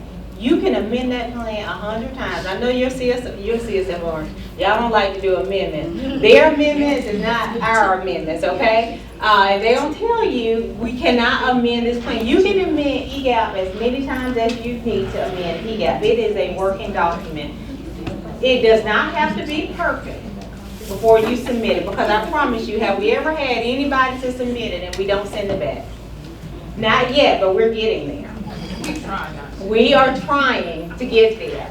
But you cannot be afraid to submit that EGAP application. It only delays you and you spending your money. Because once you submit it, it gives you a very important date that's called your substantially approved date. That date means I can spend my money on anything as long as it's allowable from that date forward. If you hold in that application until December, you can't go back and retro pay anything legally with your federal funds. I don't know why you will hold an application and you can't go back and pay because you never received that initial date of approval. No, it's not even approval. It's just the date that you submitted is your date that you can start spending your money. Not even wait till approved. So get the application in. We'll deal with edits. Now, I'm not saying send it and don't budget all your funds, because that's not what I'm talking about. But genuinely, don't be afraid to submit the application. Because technically, even if the funds are available to you October 1, and you don't submit until December 1, you can't go back and pay that teacher's salary that you hired in October, but you didn't get your budget in for October and November. You don't supposed to be paying their salary out of Title I or any fund source because you don't have a submitted application. You see? So, as long as you have that substantially approved date, you can go back and pay for those positions. Even if it takes you a month to get an approved application, you can go back, okay? So don't work outside of an approved application, because the longer you delay it, more carryover you're gonna have and more money you're gonna lose, because you only get 15% to carry over one time every 3 years. And we'll talk about that later, okay? So. I'm sorry, before you go on, I wanted to mention something. Since you're talking about the having an approved application, we've had LEAs over the years, you guys, that, as she mentioned, they would pay out of a different funding source to avoid doing the application or just kicking the can down the road. We've had LEAs actually take out a line of credit from the bank. Y'all, don't do that. Just take the time, say I need help. We've got a staff of 24 people that are here to help. Whether it's over the phone, virtually sitting side by side to walk you through. It's our job to do it, and we're gonna do it. So if you need that type of help and we haven't reached out to you yet or we haven't noticed it, just let us know and we're gonna help you. But please don't be one of those LEAs that's taking credit from the bank, and then you have to pay that back and pay interest, and you still don't have an approved application. That doesn't make sense. So y'all, please, we're gonna work with you as much as we can. Okay? I remember as a building principal, I would hear the State Department, rather than anybody that worked at the State Department, but I didn't want to deal with them. I knew that. That's not who we are. Okay? We are not those people sitting downtown that you don't want to deal with. Y'all, we are here to support. That is literally our role. We're here to serve you. That's our responsibility, because you not being successful means we're not successful. So if you don't take anything else back, please understand that we're here to support you. Just like you're here to serve your students and your parents, we wouldn't have a job if it wasn't for you, and you wouldn't have one if it wasn't for them. So we have to always keep the main thing the main thing. We're here to serve, okay? And we want you to have those funds. We don't want to send anything back. We're not sending anything back because our students deserve every penny we have to give, okay? So let us help you. And we expect to help you. Your first 3 years, you can't do it all. And if you're doing something more than federal programs, you won't be able to do it all. Not saying you're not superwoman or man and don't wear a cape. You may wear a cape. And I'm sure if you sit in this chair in the LEA, you probably wear a cape from day to day. But everybody have a kryptonite, okay? Let it not be an orange jumpsuit. Okay? So, back to reality. All right, so obligation, financial obligation. If you have questions, just let us know, okay? Direct and indirect costs. This is really not my strength. I cannot go and tell you all the indirect costs in the process. I do know the state negotiates the indirect cost rate. You have two different types of rate. You have a restricted and an unrestricted rate. Your title program is going to be on a restricted rate, which means that percentage is probably lower, like 2 point some percent. But the state negotiates that rate with your CSFO, and there's other factors that go into negotiating the rate, you know, students you serve, all of that. And your rate is given to you, and that's the percentage that you can obligate or you can secure for indirect costs, okay? So it is already an EGAP for you. Once the rates are negotiated and approved upon, they are uploaded in EGAP by your by our LEA accounting.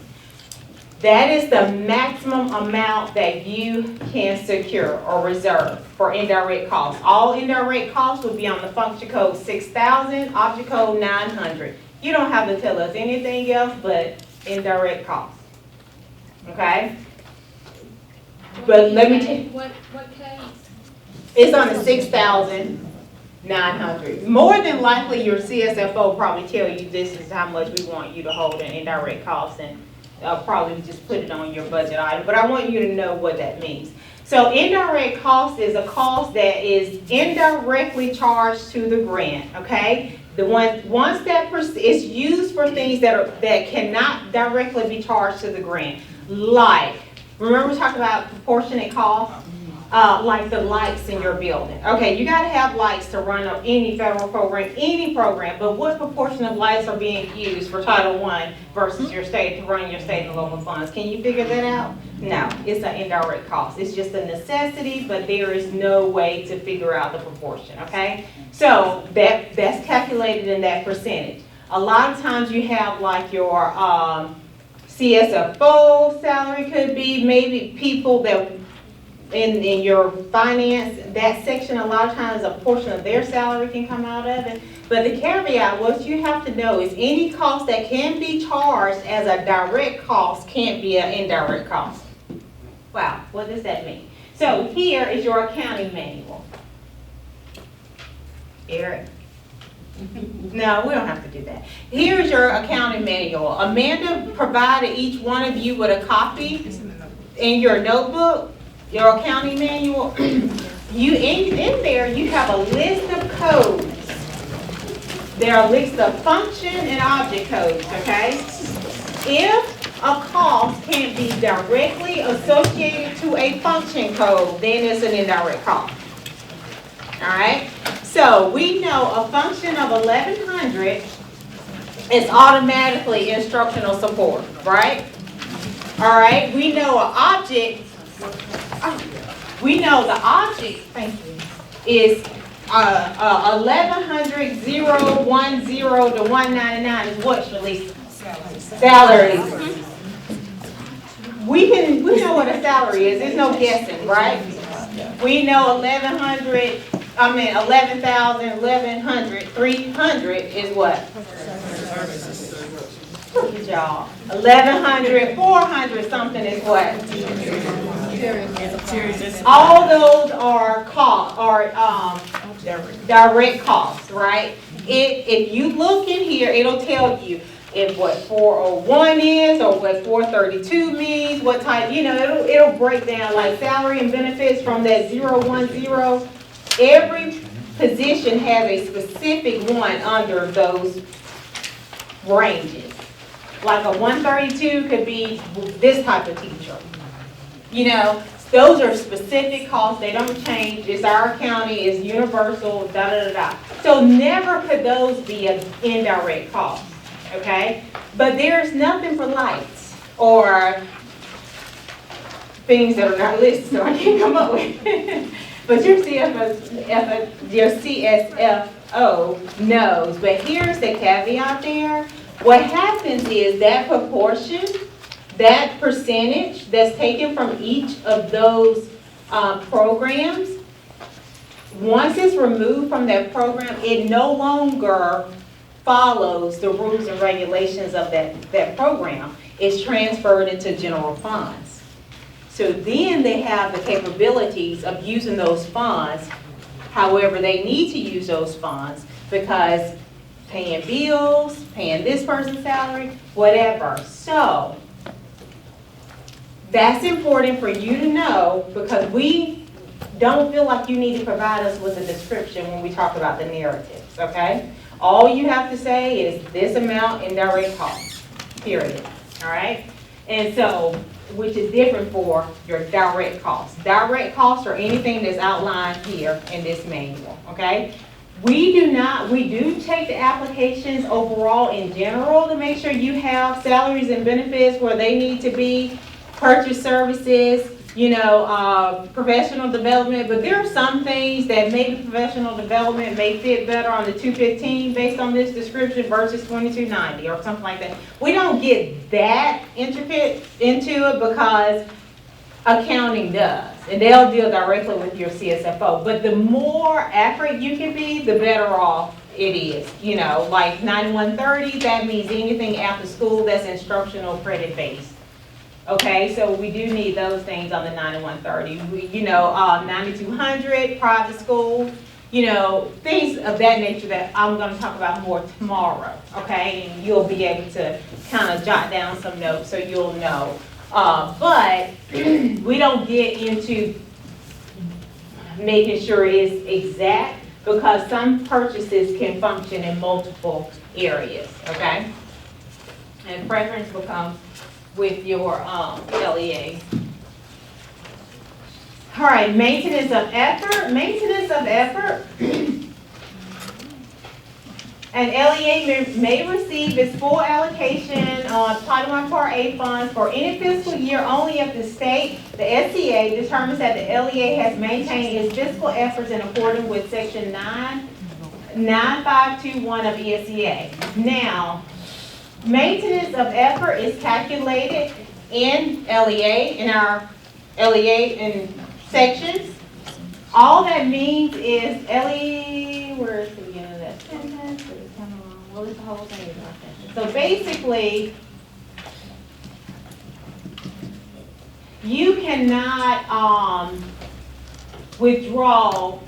They have to maintain at least 90% of the combined fiscal efforts or aggregated expenditures for the second preceding fiscal year. You can't drop a school's allocation more than 90%. You have to maintain maintenance of effort. And I say a school, it's not always a school, it's schools, some of the schools, I don't know the formula, it's very. Do you know the formula? No, because you all just received it from LA County. LA County, when your CSFO submits their financials in November, all of their financials are finished. They calculate to ensure that you maintain maintenance of effort. That means you didn't drop below 90% of the services with other fund sources, state, local fund sources, with providing to your schools, okay?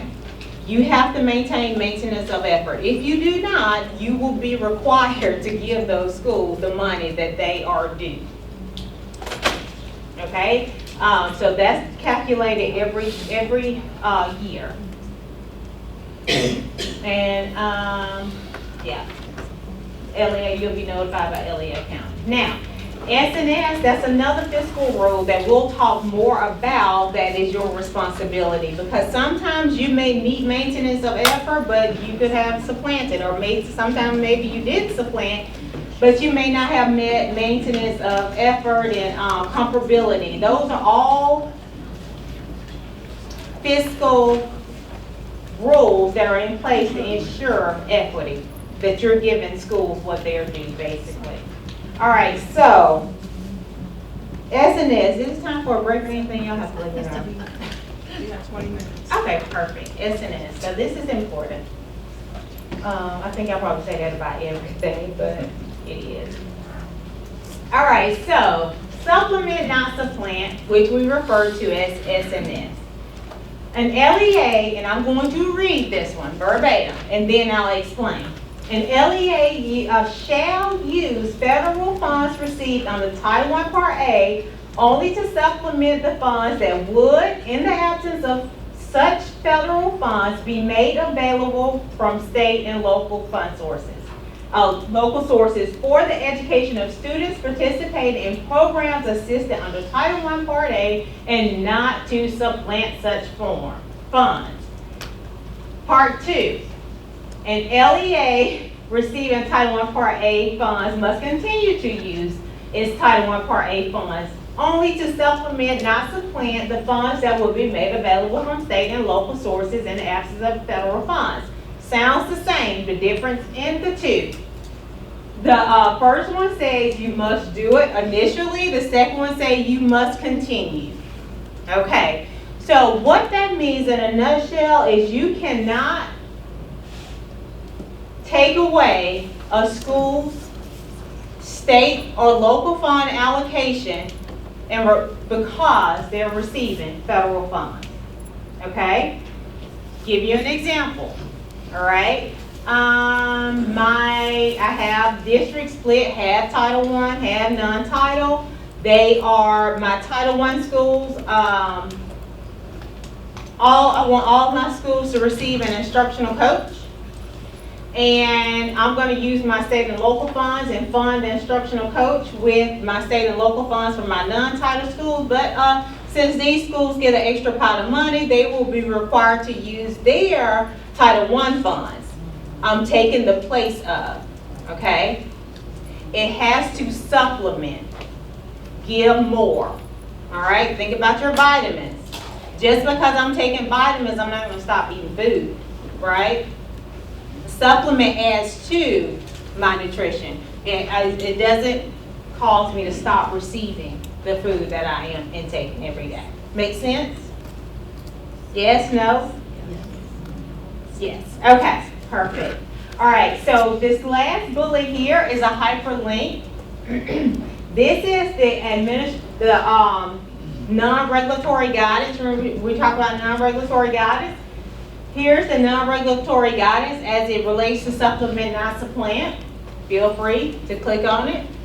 Has FAQs where just frequently asked questions and answers that you can read about. It's really, really good. I mean, we really have to read all this guidance to make sure we're in compliance. Okay, now, how do you determine compliance? LEA shall demonstrate that their methodology used to allocate state and local funds to each school receiving Title I Part A funds ensure that such schools receive all of their state and local funds it would otherwise receive if it were not receiving Title I funds. So you will ensure compliance by submitting your methodology. All right? And LEA is not required to identify that any cost or service supported with Title I Part A funds at served school is supplemental. That is important for you as the director. And LEA's methodology must be Title I neutral in that it allocates state and local funds to school without regards of the Title I of the school status. Now, let me tell you what that means. First, in order to demonstrate compliance, you have to show a methodology. What you do not have to do is the second bullet. We don't look at the individual expenditures, You remember I gave you an example about the instructional coaches at one school versus the instructional coaches at another? Because that could be supplanting, it could not be supplanting. But I just gave it to you first so you can get the big picture of the difference of S&S. Now, let me tell you why it could be or could be not.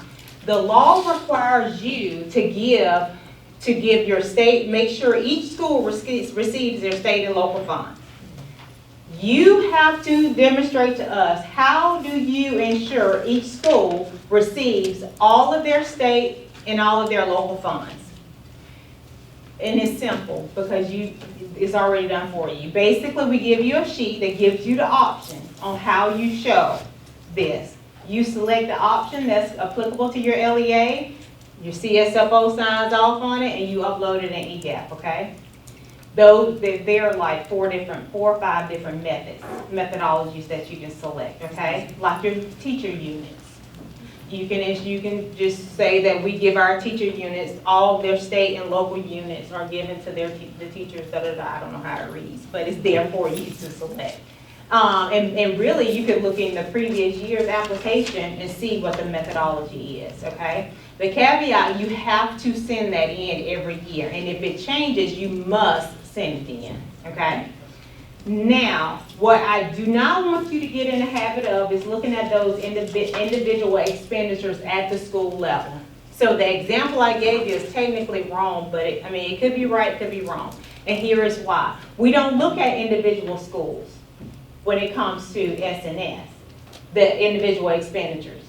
It very well may be you use state and local funds, or you may require your schools, your non-title schools, to purchase instructional coach with one of their units. Because we know we give units based on, all units are categorized as teacher units. They may have had to require to use one of those units as a coach. But I get Title I funds, so I'm going to use all my units as teachers, and I'll use my Title I funds. But I still received all my units. I didn't take away anything from you. Okay? That's allowable. You see the difference in the two? Now, if I took away their units and then made them do this, that's supplanting. But if I gave you all of your units and you can opt to use a local unit, or you can opt to use title funds, you just have the flexibility to do it. Whereas this school doesn't have that flexibility. But I can't give this school extra state or local funds for that unit and not give it to all of my schools. So that's why I said the example could be right or it could be wrong. The caveat is I have given them their due funds. I have given them all of their state and all of their local, and I didn't give one more. Is that clear? However, it's not the same at the district level. All right, and you're going to hear a lot about district initiatives. All this afternoon, I'm going to talk about district initiatives tomorrow. But at the district level, we do look at individual expenditures, okay? Because the same scenario, and I am deviating from the slide, but I'm making it more lame instead of technical. At the district level, I have to look at my individual costs, okay? Because same scenario, I can have a reading coach, but I'm going to use my set-asides from Title I to hire a second reading coach that's only going to serve my Title I schools. And the first reading coach that's hired with state funds is going to serve my non-title schools. Those schools are still receiving all the funds that they're due, but at the district level, I'm looking at the different individual expenditures, and now I'm not making a Title I neutral decision. I'm making the decision to not serve these schools with the reading coach because they're Title I, and I'm going to use my district set aside for Title I to serve those schools. That would be supplanting. Okay? So, I can do this. You can have a state level reading coach. And that state level reading coach can provide services to all my schools. All my schools have access. Doesn't matter their status. They have access, she has a schedule that she provides services to all of my schools. But in doing so, my Title I schools have a greater need. So I can come back and supplement that coach with Title I funds, so those schools can receive the services of the state reading coach and services from that Title I reading coach. But I can't reduce what the state coach does because of that federal funded coach. I can only add to what she's doing. Does that make sense? Yes. All right, same with EL. Now, that person, that second person that's hired with Title I funds, can she serve those non-Title I schools? No. The second coach that I hire for those Title I schools can only serve Title I schools. Same with EL. If I hired a second person, only serve Title I schools. Is that clear? Okay. Questions? So that's the plan. That's supplement now. We're good? Awesome. All right, so, what? Y'all ask, don't be ashamed, you're not expected to know, it's okay to ask. If you need more examples, or say hypothetically, what if it was software, instructional software?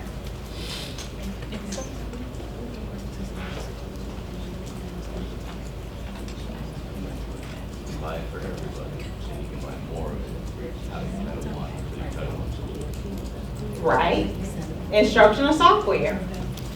I can, what is it, AR? AR was a big one. A lot of district initiatives with AR. If you are a full Title I school, no problem. You can buy it. As long as you can tie it to a academic need, it's a district set aside, you can buy it for a while. If you're not, and everyone uses it, you can't use Title I funds unless you're adding an additional component to it that's only used by your Title I school. But then you will have to use your state or local funds if everyone is using it. Okay? And if it's a requirement by the district, everyone has to use it, you have to use your state or local funds. What if the funds were breaking? We don't braid, so. Our accounting doesn't braid. They don't blend, they don't braid. Okay, so how would you braid it? With I'm state just and local? saying, like, State and local federal? funds didn't cover everything for the cost and the title fund. So, you know. Okay, yes, for your Title I school. Okay. But no. And if it doesn't cover the cost, it can't only cover the cost of your non-title. And here's what I would do. Keep in mind that we don't look at individual expenditures when it comes to the school level. As long as what? That school receives their state and local funds. So you have options there. If you can follow me. Okay? So, braiding would be a lot easier if all schools were Title I. But it wouldn't be as easy if they're not. Unless it's done at the school though. Okay. All right, so only have a few more minutes and I'm about at the end. Okay, and I've talked about this, the LEA, we cannot approve your EGAP application without your methodology. You upload that every year, it's in the related documents. Actually, I thought I gave you steps.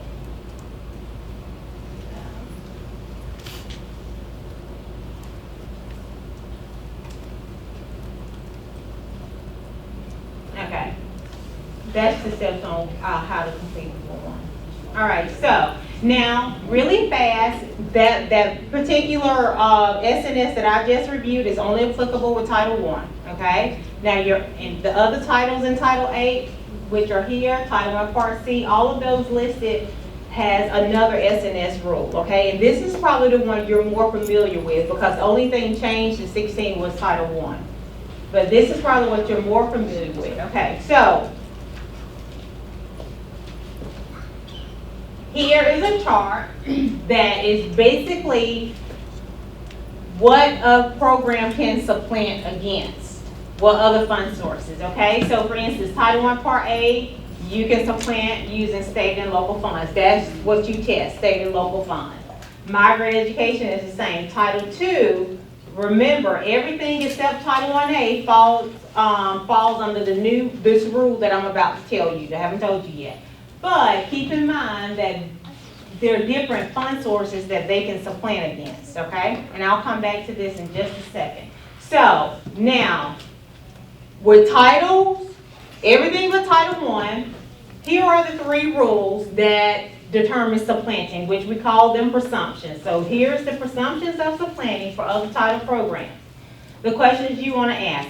It is presumed that supplanting has occurred if one of the following 3 instances take place, okay? It's presumed supplanting if an LEA uses federal funds to provide services that the LEA was required to make available under federal, state, or local law. That would be supplanting, or supplanting would be presumed, okay? So if there's a state law that requires you to make this service available and you use federal funds, you're supplanting, okay? Number 2, an LEA used federal funds to provide services that the LEA provided with non-federal funds the prior year. So how you previously paid for those services is important. Because if you used another fund source the prior year, you can't come back and use federal funds this year. It would be presumed supplanting, all right? And the last one is for Title I Part C.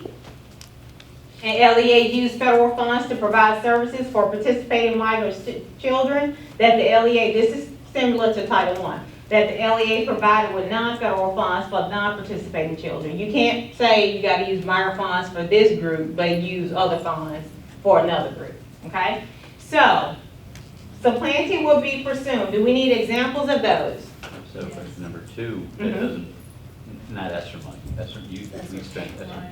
Good point. Look at, and I'm gonna go back to my chart. ESSER has no supplanting clause.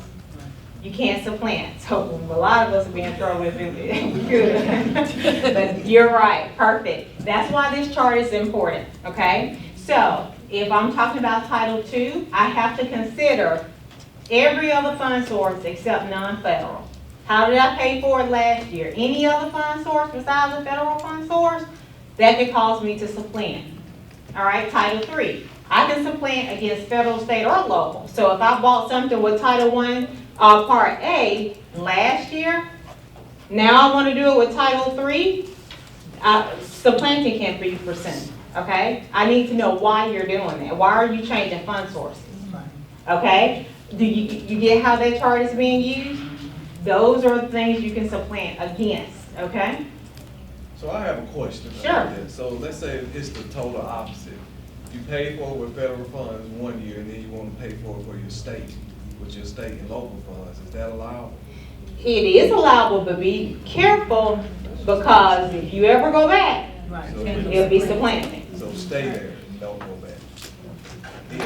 If possible. If possible.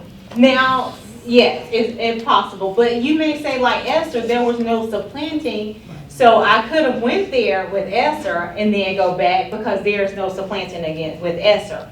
But if I'm going to do that with Title II, like a professional development, you may not be able to go back. Unless, here's the caveat.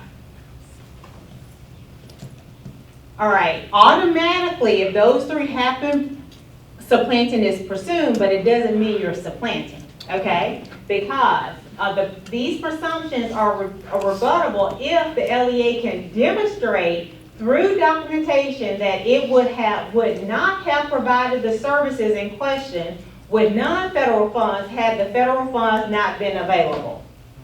Okay?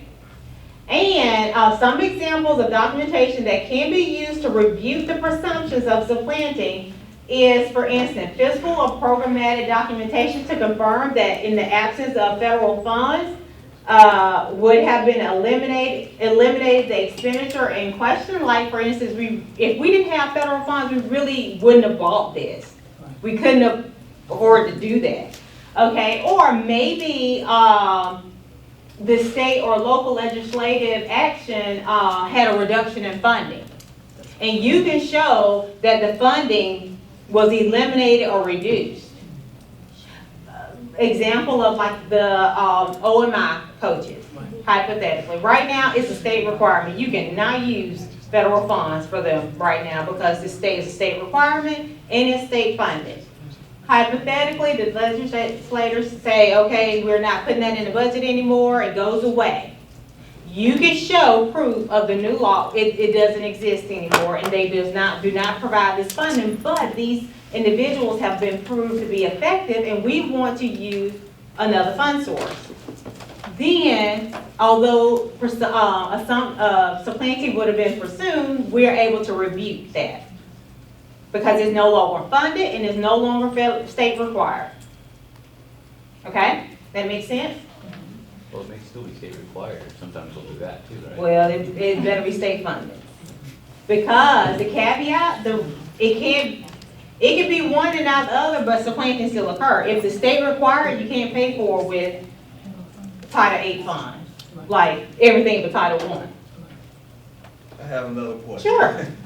With OMI, local reading specialists, it's That's funded. what I was about to ask. It's funded by the Is that state, fully of course, you know, it's not fully funded. Not my problem. So, the LEA need to figure it out. And we just had this conversation in the superintendent's academy with federal, because it's funded, and in the law, it states that it's fully funded. It's not based on who you hire and the salaries that they are starting out with, but according to the legislators, it's fully funded, and that's how it reads. So you can't supplement salaries. I'm speaking of like the travel. Like if we pay. You say it's fully funded. You got travel, you got professional development. But wait, stop. What are you talking about? Fund source are we talking about using?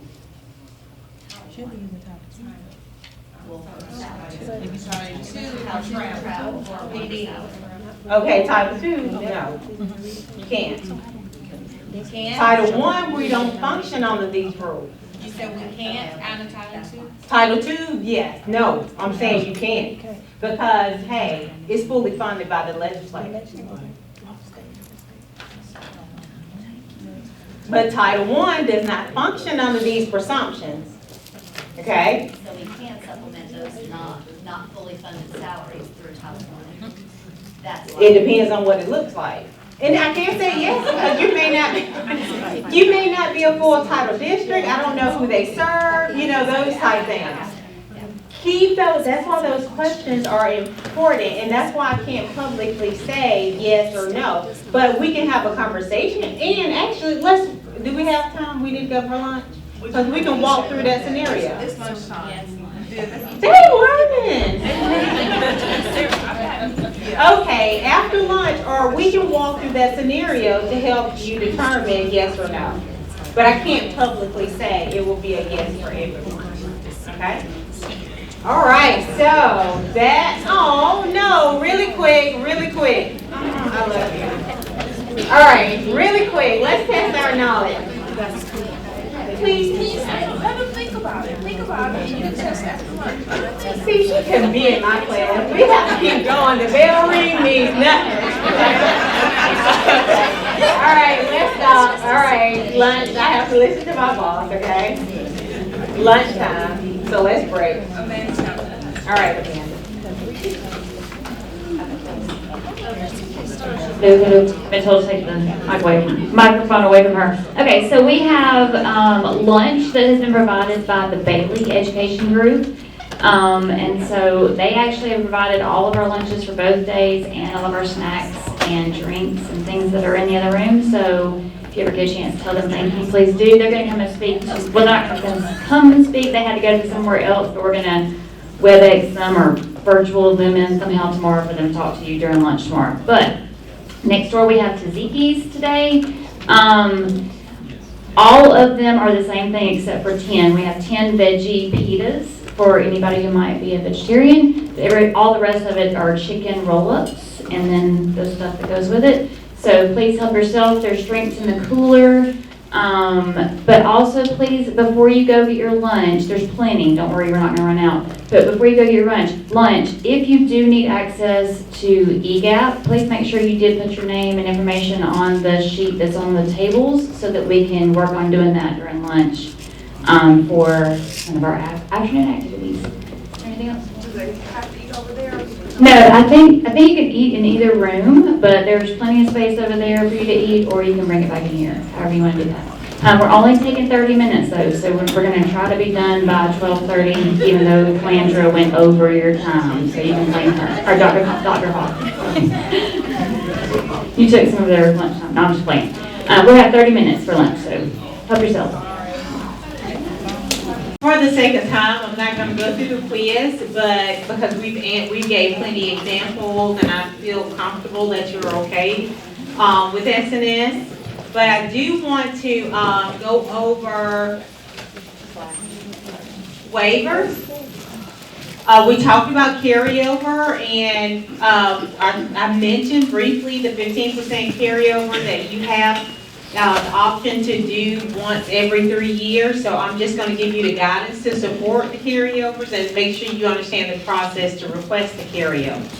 So here, per the Elementary and Secondary Education Act of 1965 as amended by ALSDE, here is the definition of waivers and carryover. Actually, I just use waivers because waivers is for carryover, but SEA may once every 3 years waive the percentage limitation in subsection A, which talks about waivers. So the reason I put this on here is because I want you to know this is law. We don't have the flexibility to change this. Anything that's law, we cannot change. So if you was approved once in those 3 years, there is no need to ask for the option to do it because we don't have that flexibility, okay? So if you want to, if the carryover amount exceeds 15%, remember this is for Title I, you have the option to carry over less than 15% without applying for a waiver. But if the amount that you want to carry over exceeds the 15%, then you must request a waiver. Okay? No, you don't have to, but if you want to carry over more, it has to be through a waiver process. All right? And your waiver request should be mailed by November 1st with your FRE. Yes, your financial statements. And yes, mailed is correct. Not emailed, not scanned in, or it has to be snail mailed, okay? Because it must have a wet signature, okay? Not an electronic signature, that's not acceptable, all right? There are some times that our LEA accounting determines that a district exceeds their 15% because you may or may not know, maybe you're closed or maybe you turn in your FERs and they notice that you haven't applied for a waiver in the last 3 years, so that option is available. And once you turn in those FERs, they know that you're gonna lose all this money or you can carry it over. They may call your CSFO to say, hey, we need you to submit a waiver, or you have the option to submit a waiver and move forward with the process. Here is the process. To apply for a waiver, a letter of request and justification must be submitted. You can download and complete this template from the ALSDE resource page. I strongly encourage you to use the template that's provided. You just clearly fill in the information that's pertinent because the information that's requested or that's in this letter is non-negotiable. It's straight from the guidance and list everything in the letter that is you must list in the request, okay?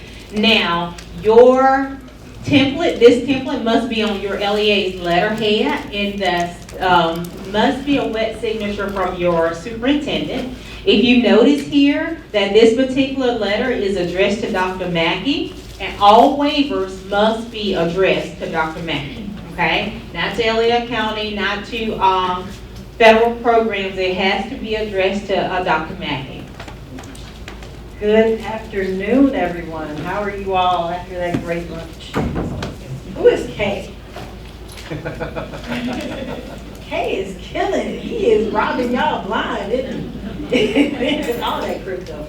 Okay, so my role today is to briefly go over the ASIP. Each of you know what ASIPs are, right? But it has to tie into all that wonderful information that Dr. Hawkins gave you and will continue to give you over the rest of this day and tomorrow. So the ASIPs are not just for principals to do and have it done and put it away. So it's really, truly a continuous improvement process. ESSA gives us this particular visual to show us how to effectively create a continuous improvement process. And when all these steps are taken together, you have a better outcome when it comes to student achievement. Most of the steps in this continuous improvement process take place when? Spring and summer, before the students return to the school. Because it's a plan. You have to create the plan to address the students who will enter the building in the fall. You can't create a plan when the students are already in the building because you're being reactive instead of proactive. So the goal that of this particular process that ESSA has created is for us to be proactive and address the needs as soon as they hit the door, not figuring it out once they're in the building. So the plan for us is the Alabama Continuous Improvement Plan, or the ASIP. All of us know what ASIPs are, that plan. But there are requirements to this plan that you have to know as federal programs directors, and your principals have to be aware of because they're the ones creating it. And I'm going to go over some of those points. The first point is the ASIP is a living, working document. It is not a one and done. It's not something to create and say, I checked this box and I'll let me move on with my life. No, that is not it. You have to continuously review it and monitor it. And it's not just the principals reviewing and monitoring. You as the federal programs director will have a part in that. Okay? The foundation of the ASIP is the Comprehensive Needs Assessment, or CNA as we like to call it. That is where each principal and his or her team does a deep dive into the school's academic and non-academic data to identify the gaps that exist for the students, to identify the deficit in resources or find those barriers that exist that prevent students from performing, and try to develop strategies to address these needs, because the goal is to produce successful students. And if we don't know what the needs are, we can't address it. Oh, I'm sorry. And in creating the ASIP, it is not the sole responsibility of any one person, especially not the principal. I know principals like to do it themselves. Let's get it done. I got this. Just tell me what you want me to put in it and I'll make it work. I was a principal. I was there. How many of you have done that as principals? Let's just get this done. But it's not as effective as it can be when you have a meeting of the mind. You need people with different perspectives to help address how you're going to support your students.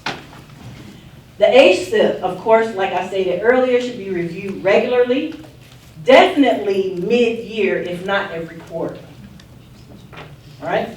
Every quarter. I got too much other stuff to do. Yes, but to be effective and support your students, these are things that need to be done. It's also allowing principals and LEAs to be transparent of how these funds are allocated. How are all of these dollars that are given from the federal government, the state and local entities, how are these funds being spent to support students? And you, as federal program director, will guide that, how these funds are being spent. So, some of the data sources that can be used to create the needs assessment are listed here. Remember, we're looking at academic and non-academic. Think about the MTSS that is out there, right? We always have to address all the other needs that prevent students from learning. So have them dig down into all of this information, or them being principals, dig into all of this data to find out how students can better be supported. And include those observation tools. What are the observation tools we use? ATOT and Elliott, right? Use those tools. They'll let you know. The ASIP team. All these individuals should have a role on that ASIP team. Again, it's not just the principal. These individuals, including district personnel, which would be you, whether you like it or not, should be a part of the ASIP team. You're the one who's knowledgeable about allowability. Is it necessary? Is it applicable to the grant? You're the one to provide that guidance to the principals as they develop these plans. Lucky you. And then community members. Why community members?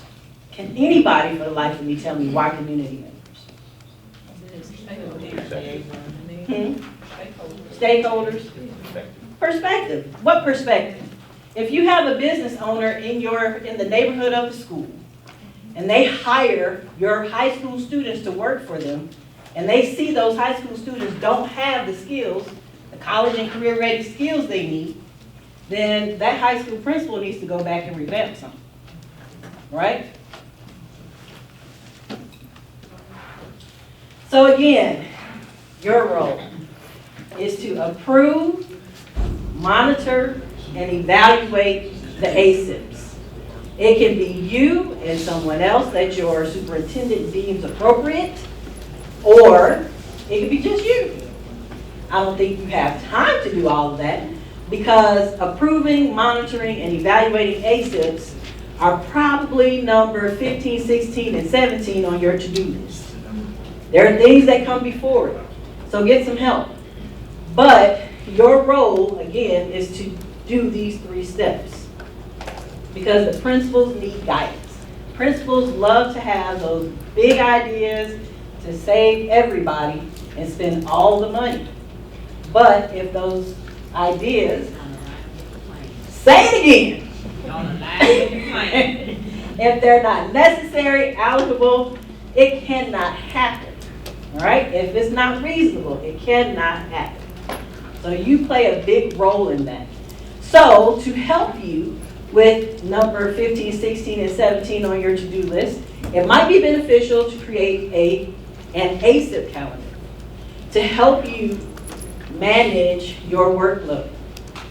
Remember, gathering the data, planning, all begins in June. Implementation, it actually starts in August. Implement when the kids come to the school. And then make sure the plan is submitted in Cognia by October 15th. In Cognia. If you do not have access to Cognia, you will need to let us know so we can make sure you do have access to Cognia, because there's a workspace in there that allows you to put your notes in.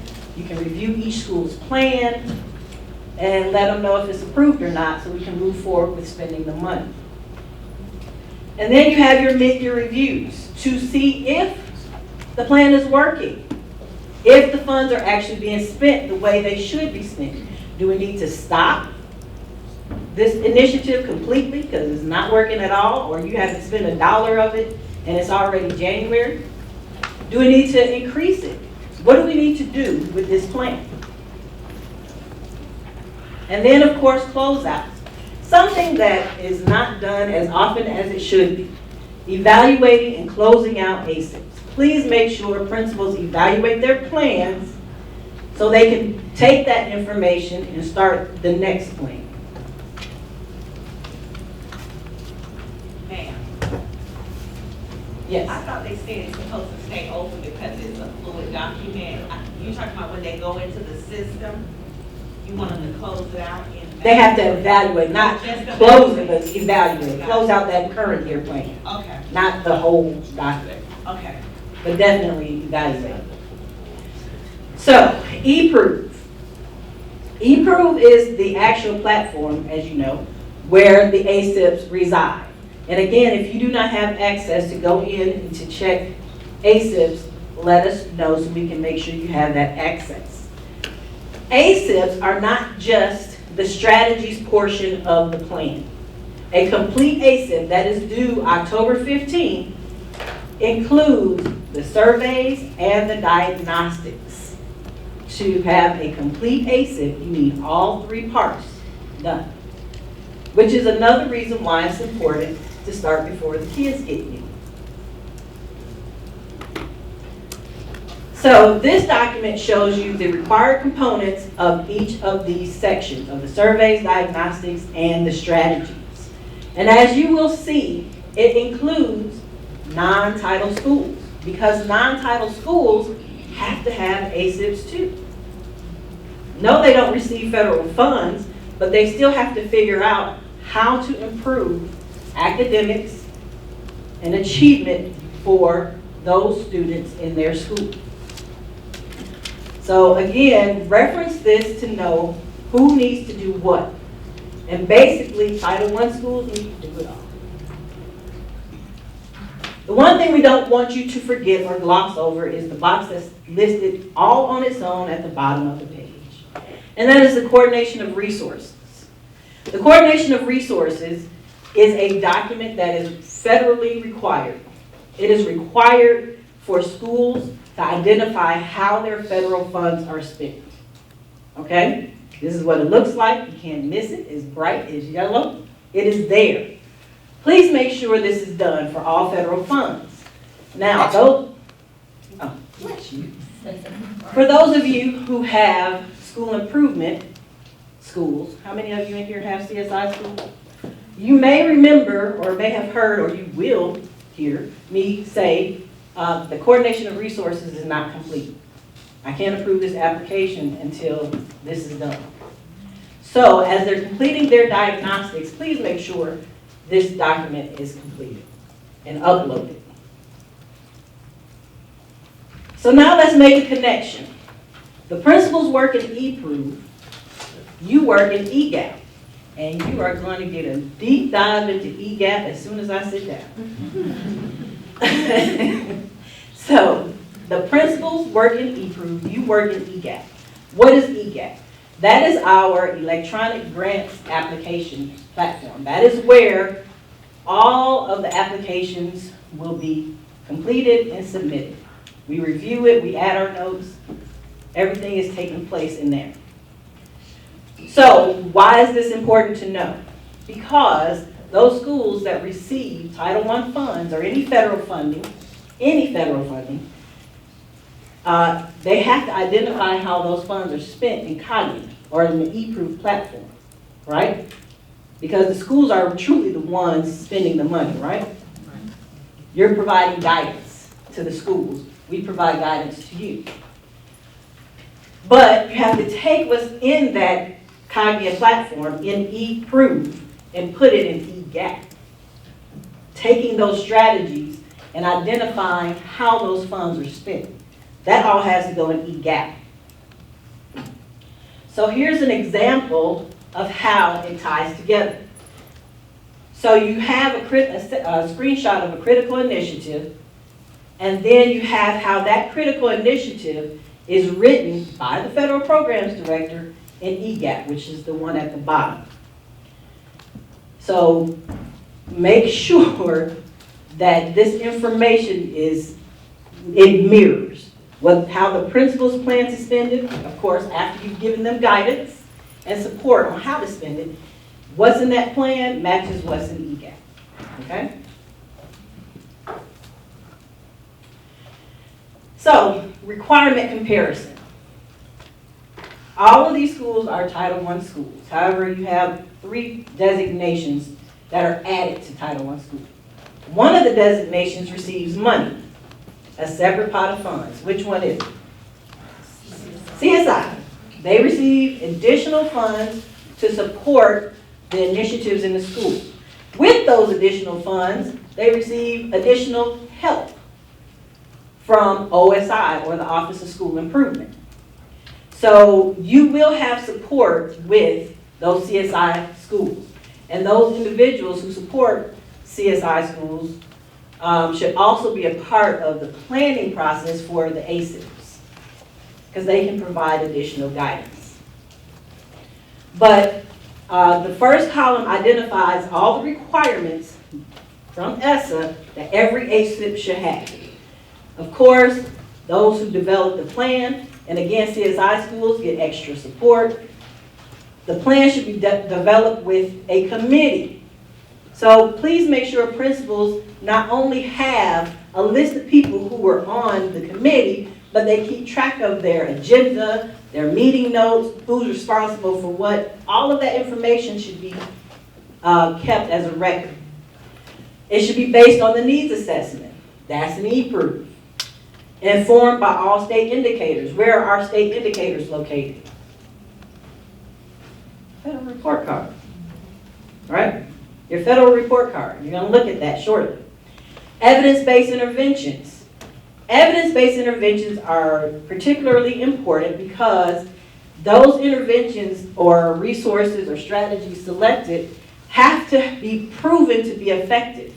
Now with CSI schools, there's a more stringent level of selecting evidence-based interventions, but all title programs require the use of evidence-based interventions. There has been research done and the outcomes prove that it works. That's what evidence-based is. Identifying and reducing barriers, again, that goes back to that CNA, your comprehensive needs assessment. And then there's the approval. Who approves what? And who monitors what? The LEA, as you can see, approves all programs, with the exception of CSI because they get additional support. Monitoring takes place by who? The LEA. Except for CSI, they get additional support. So you have a very large role in creating, developing, approving, monitoring, and evaluating ASIPs. You are the expert on funds and how they should be spent, and you will be a part of this process. So now let's take a moment and look at the approval and monitoring of the ASIPs, particularly approving them. On your table, you should have a copy of an ASIP. You should have this paperclip copy. There may be 2 on there because there's several people at the table and you don't want to share, but you should have this. And what is in this paperclip is a copy of the ASIP, it's a copy of the federal report card for that particular school, and it is a rubric. What your activity is to review the ASIP, review the federal report card, and see if they align. Did this principal or the ASIP team of this school develop strategy to support was simply based on that federal report card, your accountability indicators? Then you're going to use the rubric to identify if they did. Now, all the indicators listed on the rubric do not have to be addressed, but you will score which area is addressed. 1 being the lowest, 4 being the highest. Are you going to return this for revisions, their ASIP for revisions, or are you going to approve it? And all of that you can do in eProof. Go for it. 5 minutes. All right, let's get some feedback.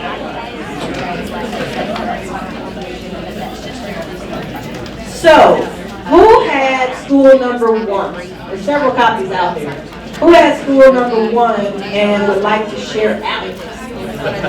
Go for it. All right, ladies and gentlemen, let's listen. All that rich discussion. All right, go for it, sir. Well, school 1 had horrible scores, 23 academic achievement, 69 graduation rate, 28 EL proficiency. And all they want to do is do athletic programs, and buy library books, send teachers on PD. And so we would hand this whole thing back to the postman on the nose. Return and revise. Get a stamp, okay? Revise. Return and revise. Who had number 1? That was number 1. Who had number 2? Now, I purposefully made sure we had one of each in there. We had a traditional non-designated school, just a Title I school. We had a CSI school, an ATSI school, and a CSI school. So who had number 2? Who wants to share out? Talk to us. All right, number 2, yes. Excellent scores, 187, 93, which I think that equates to an A in Alabama. 100% growth, ELs at 54%, and academic achievements 87.83. Now, when we looked at their ASIP, they had a lot of things that they wrote in, like they were going to do like staff training on, because their critical goal was increasing reading for the kids. So they had like the letter training, the Ames web training, all those aligned with increasing reading. And they had target dates for when they would collect the scores and Lexia. However, when they said staff development, they were only going to check their staff on their ability to teach engagingly with multi-sensory strategies at the beginning of the year and the end of the year. So we just kind of said, this just must be one of those schools that have highly involved parents.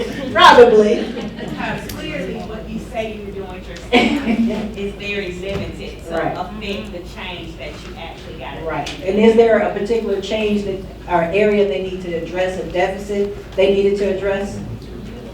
What's the deficit?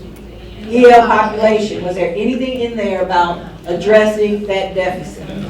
So with all those wonderful activities and everything in there, would you return for revisions or are you going to approve it? Because that area is not addressed. But you know, if that population's data continues to decline, you're gonna have some more support that you might not want. All right, who had number 3? Yes.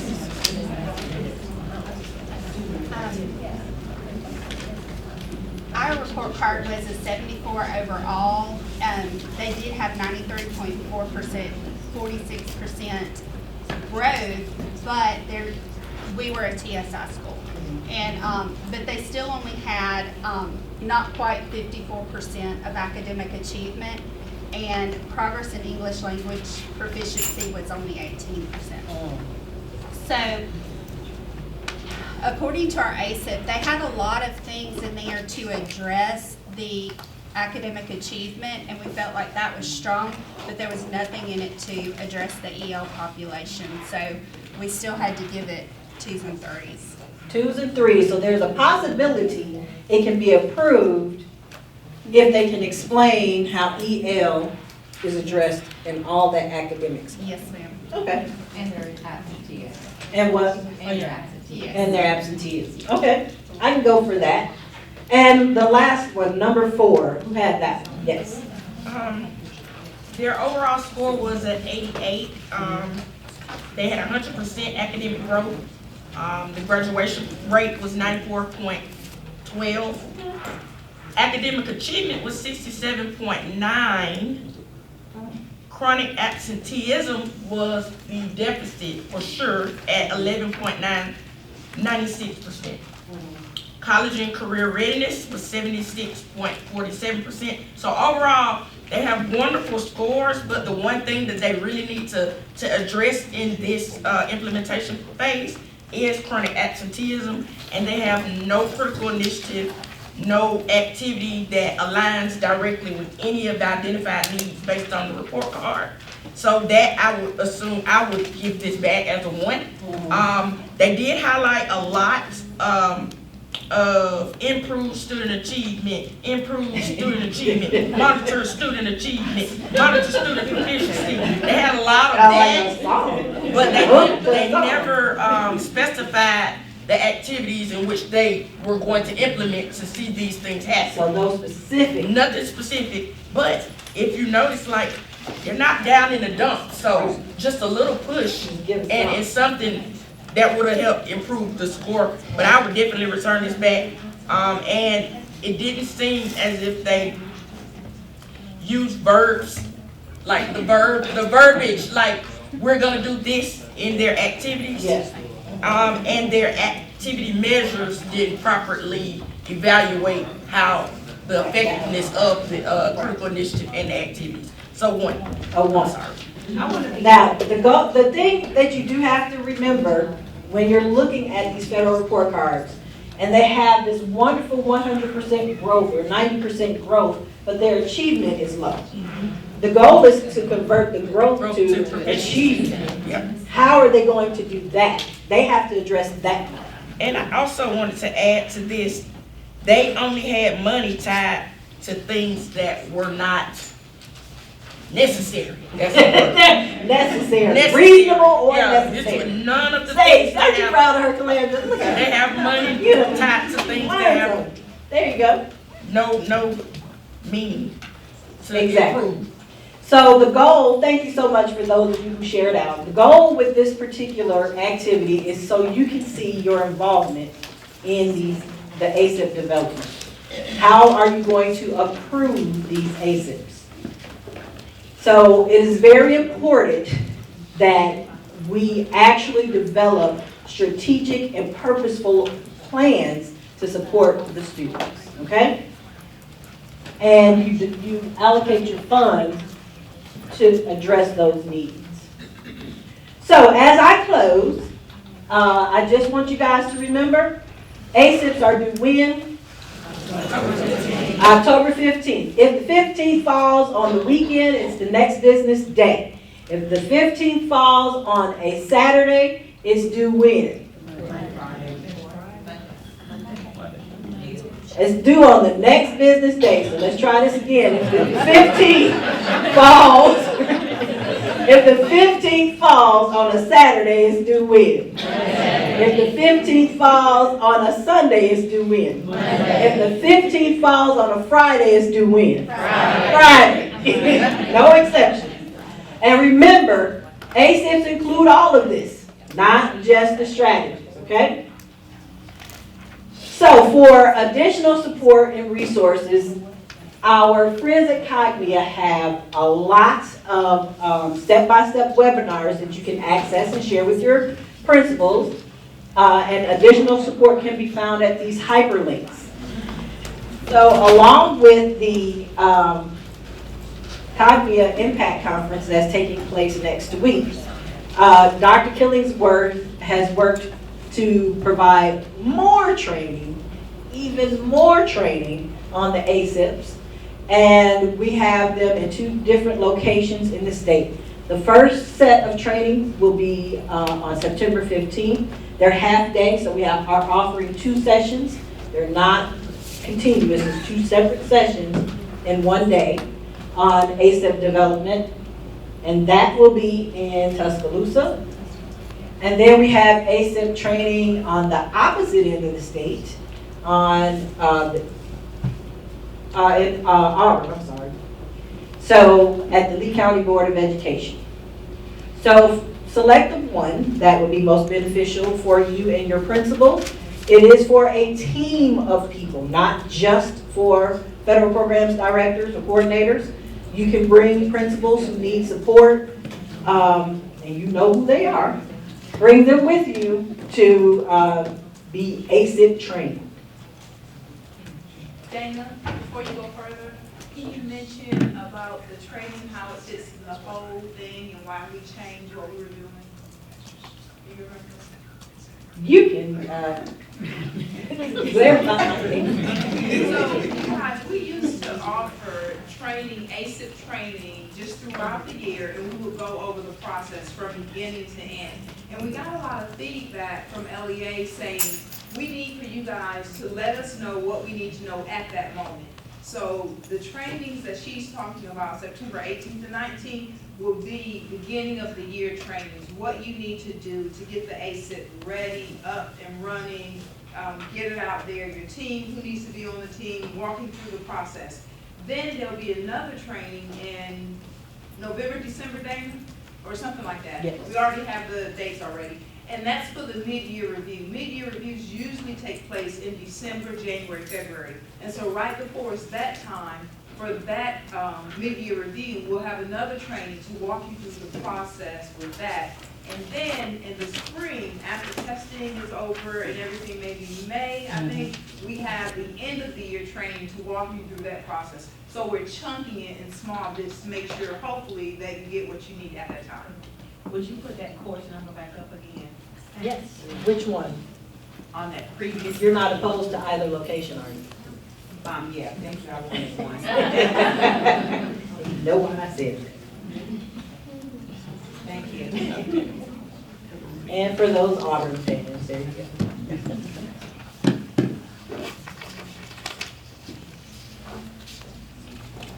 Okay, so if you have any questions or you need assistance with the ASIP website, call the guru, Dr. Molly Killingsworth. She will guide you through every step and every question. If you need assistance with the ASIP and how it ties to Title I requirements, feel free to call me or Jason Isaacs. He would love to talk to you. Has anybody in here talked to Jason before? Y'all know Jason loves talking, right? He will answer your question more than you thought he could possibly answer. So, but don't let that deter you from talking to him because he's really a good guy. So if you have any other questions, please do not hesitate to contact me, Dr. Killingsworth, or either of the Jeffs before we leave today. We just received 2 questions, the same question. Does this training differ from what OSI is offering? You want to answer or you want me to answer? 3. I'm going to let you answer that. Okay, so what OSI, which is Office of School Improvement for you guys who don't know, what they're offering training on the ASIP, but it's a little different. It's kind of what we used to offer from beginning to end. This is the process. Again, what we're doing, we're chunking it based on what the LEA's asked for. So we're giving you only what you need to start the process to get it in place. And then we'll come back with another training for that mid-year review and then another one for the end of the year. So that's the only difference. All right, any other questions? Well, hearing none, I will turn this back over to Dr. Hawkins so you can get ready to learn all about EGAP.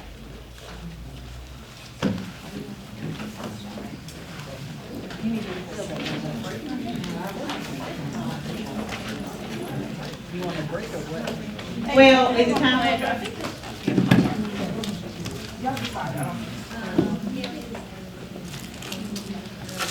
The break is at 1:45. What time is the break? 1:45. You don't want a break now or 1:45? You're not getting another break.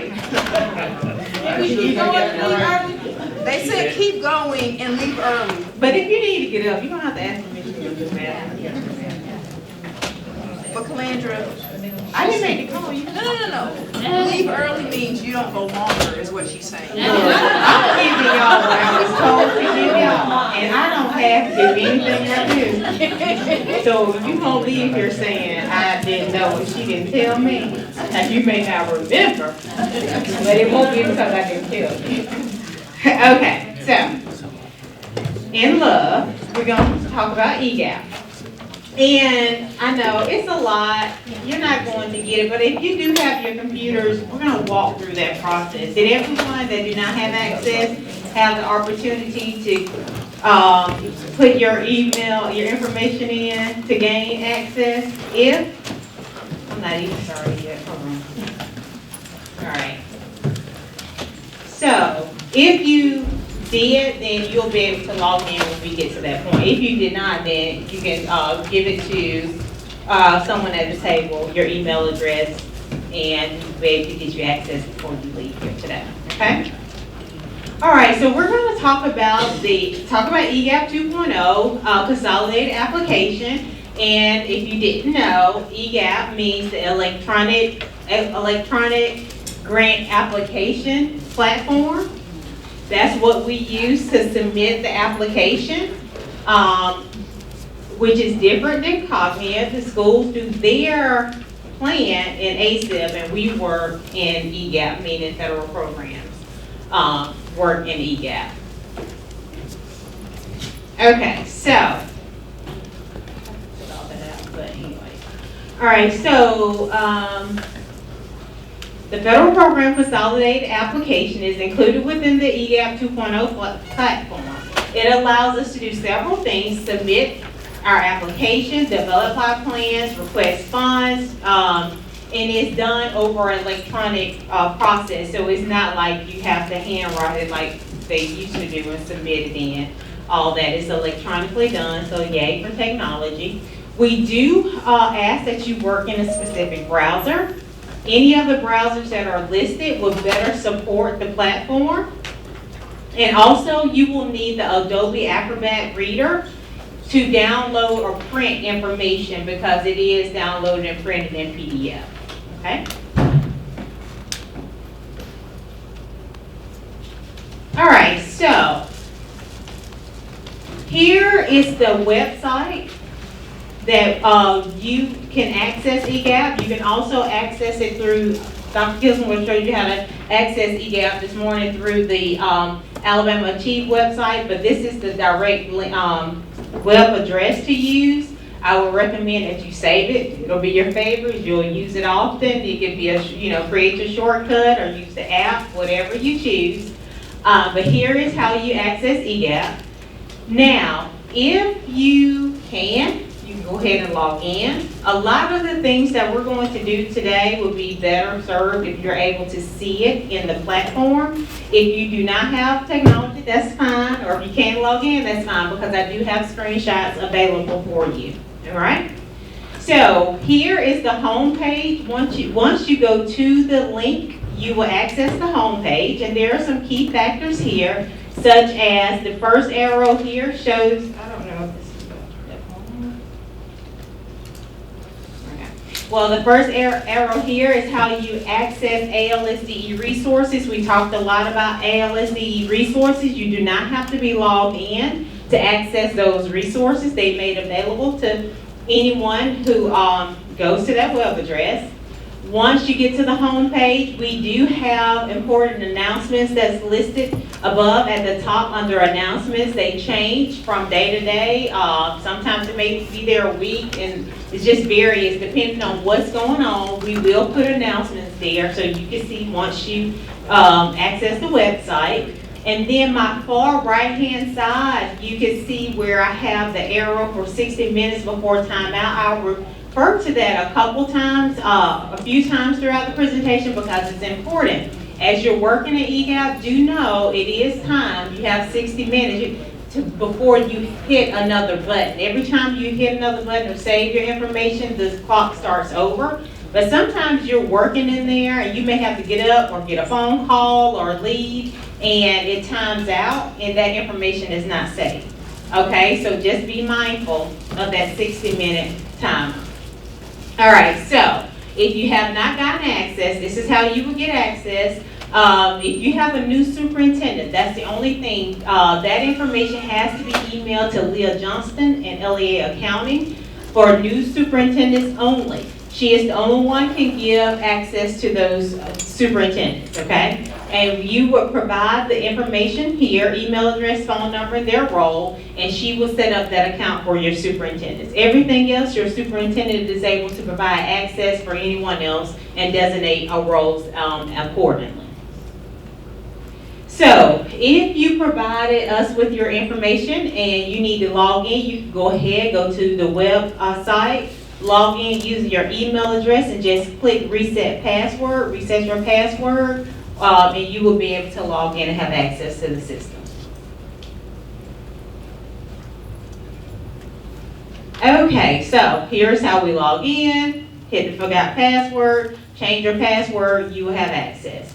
All right, once you log in, you want to make sure the information on your profile is correct. If you just go up to the right-hand side and click on your initials or whatever initials that's showing, and then you want to click second step is edit user profile. And here's the information that you're allowed to edit. Make sure that the email address provided is correct, because anytime you have to download any information to print that takes more than 30 seconds, it's sent to your email address. So any emails that we communicate to you through the eGap platform goes to your email address or the email address that's provided. Questions thus far? I have a question. How do we remove people from eGap? If you have the rights to remove, you'll be able to go into the administrative side and remove or edit. Okay, we just have several people I can see that are no longer. Now, I don't know, I could go in and look and see who have rights for your LEA to do that. But yes, if you have rights, it will give you, where you see those people, you will have the option to drag it in the trash can or edit. Okay, so we're going to refer to the navigation menu, and that's the menu that you see on your left-hand side. That navigation menu will take you anywhere throughout the application, okay? Well, for the most part. So what you would do is there are some items that have extended or sub-menus, so you would just hover over the menu item and allow that drop-down feature to come up with those sub-menu items to see additional pages that you have access to.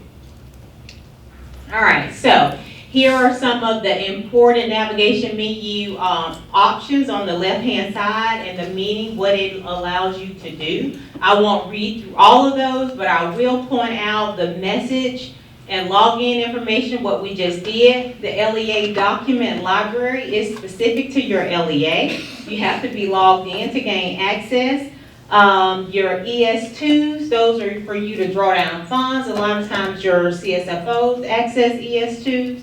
And then you have two major sides, which is the funding side and the planning side. And we'll talk about that some more in just a few minutes. Now, ALSDE resources. See, I'm trying to go fast and I get tongue-tied when I move fast, but that's okay, you're gonna get out early. So, on the ALSDE resources, you have your library of resources and documents that's very pertinent. Like it's a lot of our trainings that we've had, previous training, mega conference training, spring conference training, all of those trainings you have access to it under ALSDE resources. See, once you click on ALSD resources, you have a drop down of menu items to select, and you want to go under the one for ALSDE Federal Programs Technical Assistance, Webinars and Training. There are several webinars and training that you can review, that's been recorded for you. And then it's split by title programs, information that's specific to each program. But there's a lot of resources and documents that's provided. Okay, so now that's ALSD resources. You also have your LEA document library. Okay, the information that's in your document library is specific to your LEA. It'll look different for everyone. So you will have to be logged in to access your library, whereas the ALSDE resources, you do not have to be logged in, okay? And that's how you access those documents. All right, an important feature, like I said earlier, that there's a timer. You want to always be sure to hit save, hit go to, or save and go to. You want to continue to save your documents, your work, because I know you're constantly busy, interrupted, things of that nature, and you don't want to lose your work. If you lose your work, if you go to another page without saving it, you lost your work. So you want to be sure to actually hit the save, or to go to the current page will save the information that you have worked on. If you select the browser at the bottom, just don't select the browser, because that will cause you to lose your information. That back button, like if you go back, you actually need to use the navigation tool to navigate throughout the application, as opposed to saying go back.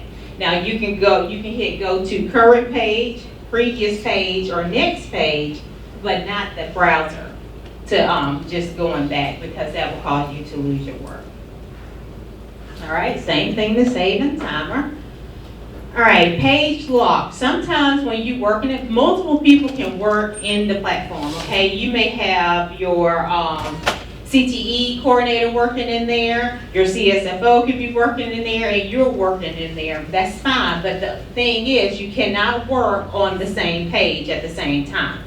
If you log in and you see in red pages being edited by, it'll tell you exactly who. Sometimes when you call us and you need assistance and we go into the page to provide assistance and we ask you to do something, you won't be able to do it until we navigate from that page to another page so that you can make the change that's necessary. So when you see that, that just means the page is locked until someone moves off of that particular page. All right, now we're on the funding application. So that means we're on the navigation menu on the left-hand side. Under that navigation menu, we've gone into the funding application page. Once you log into the funding application page, you will see that it's organized by entitlement grants or competitive grants, okay? Just as you see here. That's the home page. Now, the grants that you see available to you will be the grants that are made available. Now, all of the grants under our program are listed, well, all of the grants for the entitlement part of our program are listed in the consolidated application. So you would actually have to click on consolidated to see the multiple grant applications that's housed in our program. Versus the competitive grants, you can see them listed separately at the bottom. Do know Title IV is not housed in our section, however, it is a part of the consolidated application. Okay, so it has to be completed when you submit it. As long as the funds are loaded for any of those programs, you have that part of that application has to be submitted and completed in its entirety, okay? So, at the top where you see the drop down, you see funding application, and that example is Montgomery Public Schools 2024. Now you have several options here, and this is important when carryover is loaded or when revisions have been made. You have the option, it automatically populates to all active applications. So all the applications that's listed at the bottom would be your active currently, what you're working on at the moment. However, sometimes you can be working on an application, that current application, and you're like, oh my God, I've changed this and budgeted this money and I can't remember what I moved from where, okay? But for various reasons. So you can go back to last approved application and that drop down, pull that last approved application, review it or print it and compare it to the current application. So that's a good feature to know about. You can actually access all approved applications. So if I'm in revision 3 and I want to see the last 2 that was approved, I can go to all approved applications and it will pull those versions of the approved applications, okay? May not be relevant to you now, but it will be relevant to you eventually, okay? Any questions? You just don't know what to ask or what? Okay, so now, I promise you, there'll be somebody in this room call us to say, I'm in eGap, I'm logged in, and I can't click on anything. Nothing works. Like whatever I do, you must hit draft started. And you must hit draft started on both sides. You have to hit, if I'm working in the funding side, or my budget narratives and all that, I must hit draft started on my funding side. But guess what? You have to complete your needs assessment. Needs assessment is on what side? Planning. You won't be able to complete it until you hit what? draft started. So don't get upset and like, oh my God, I cannot figure out what to do. And people just search and search and search, and it's a simple thing such as draft started, yes. So what if I log in and I don't see the application to click on? What does that mean? If you don't see an application to click on, that chances are the funds are not loaded for the application, okay? So right now, well, all funds are loaded for Title I, but July 2nd and 3rd, if you logged in, you were not able to work in there. If you're not able to work in the application, the funds are not loaded. Once the funds are loaded, you'll have access to the application. And so if everyone else's funds are loaded and not mine, that means what? It shouldn't be. They're stuck in the FDR process for the county. Well, we're not going to have that anymore. Esther's over with. Guys, come on. This is the new group coming in. We're not even, we're going to get it. No. Okay. But yeah, then that can be a problem. I understand with Esther, a lot of you had no control, okay? The CSFOs had a lot of, there was a lot of money they're trying to close out. I get that, but we're past that. We're going to work ahead and not behind. We're not going to be, we're going to get this thing right, okay? However, it's possible you could log in, Title I has been loaded, like right now, if you log in, Title I has been loaded, but Title III hasn't been loaded, okay? So if you submit your application to us, we're only looking for those funds that have been loaded. So we're not expecting you to budget for Title III when the funds haven't been loaded. But if Title I has been loaded and Title II has been loaded, but you submit for Title I and we sending it back, and not have an application for Title II, but the funds are loaded, it has to come back. Everything that is loaded has to be budgeted, okay? We can't partially do anything, okay? Now, forgot what I was about to say about that, about funds being loaded and, okay, so Title III hasn't been loaded because we're still working out data issues, okay? And that's not normal. Title III, NRD, some of NRD is done manually. Sometimes it takes a little bit longer because of the process in which we're certifying data and the process in which LEA County allocates those funds. Now, such as Title I, sometimes it's not always available off July 1. We have to factor in our new charter schools. How many charter schools are we getting this year? And the fact that they don't have, we don't work off previous year numbers with the new charter schools like we do our LEA. So sometimes it seems like, God, we submit, this was September 3rd, 20th numbers. Why we can't get our allocations loaded? It is for you all, but it's not for our new charter schools because when they start off, they don't start off with prior year data. So there are factors that may cause the funds to be delayed, but hopefully the delay won't be extremely delayed. That makes sense. But, okay, so anyway. All right, done with this page. Next page is our sections page, okay? So here we have on the menu, we're in funding applications. We selected consolidated applications, okay? Now, once we select consolidated applications, here we're on our sections page where we go into various sections of the application. Each funding program have its own section of the application, okay? So, now some key, we've already said draft started, all right? Now, history log and comment log is in a separate section, but you are able to view changes made in the history log, the first little box here. You can click on that box to see any changes, like if you want to see if your CSFO has approved his section, or your superintendent, or the status of the application, or has it gotten to our desk. You're able to view, select the change log to see where the application stands, and any changes. And at the top, you're able to view the history log. That means any comments that we've made, you've made, you're able to see the history of that by clicking on View History Log.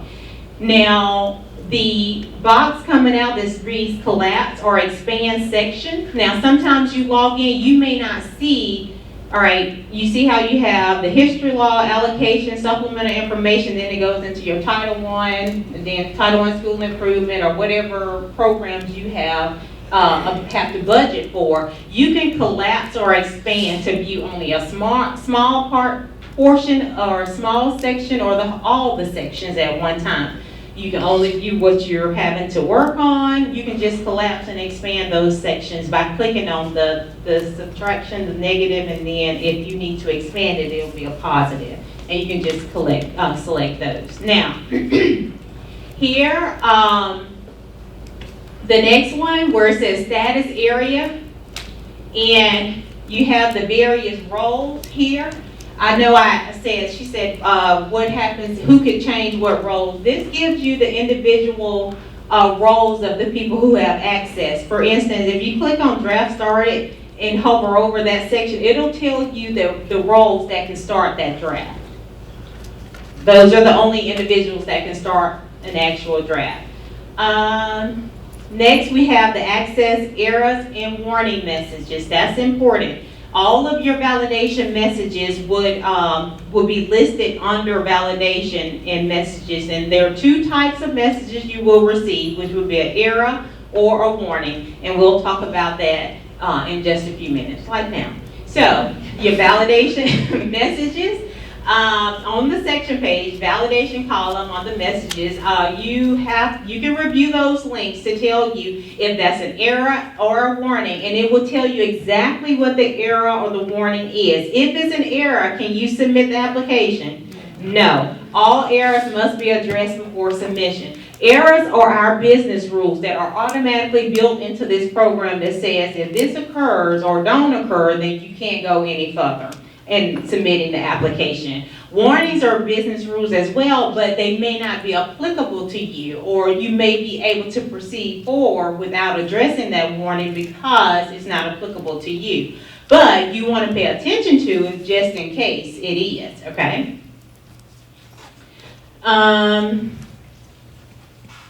Okay, next is a print page. This is on your sections page, and this is the section far to the right where you can, after your validations, then you can select print. You can opt to select this entire application. You can print the entire application.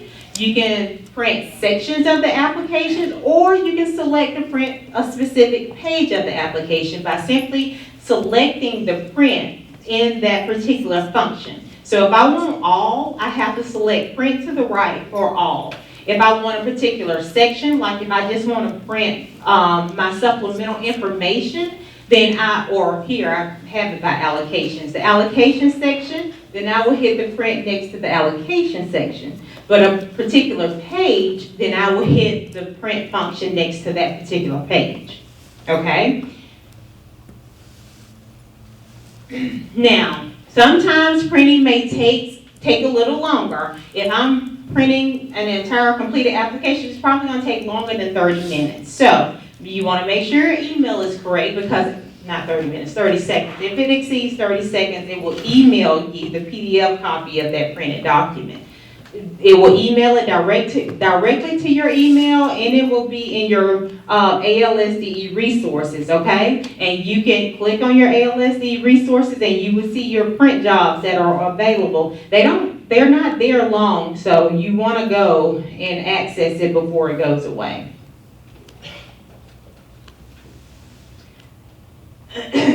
Okay. Now we're on the next section of the sections page, which is your allocation page, okay?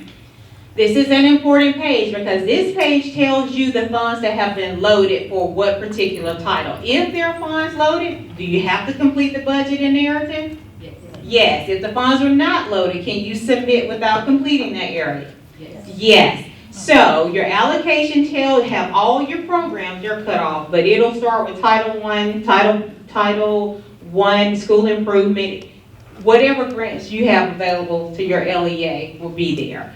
And it will tell you the actual original allocation and the amount that has been loaded.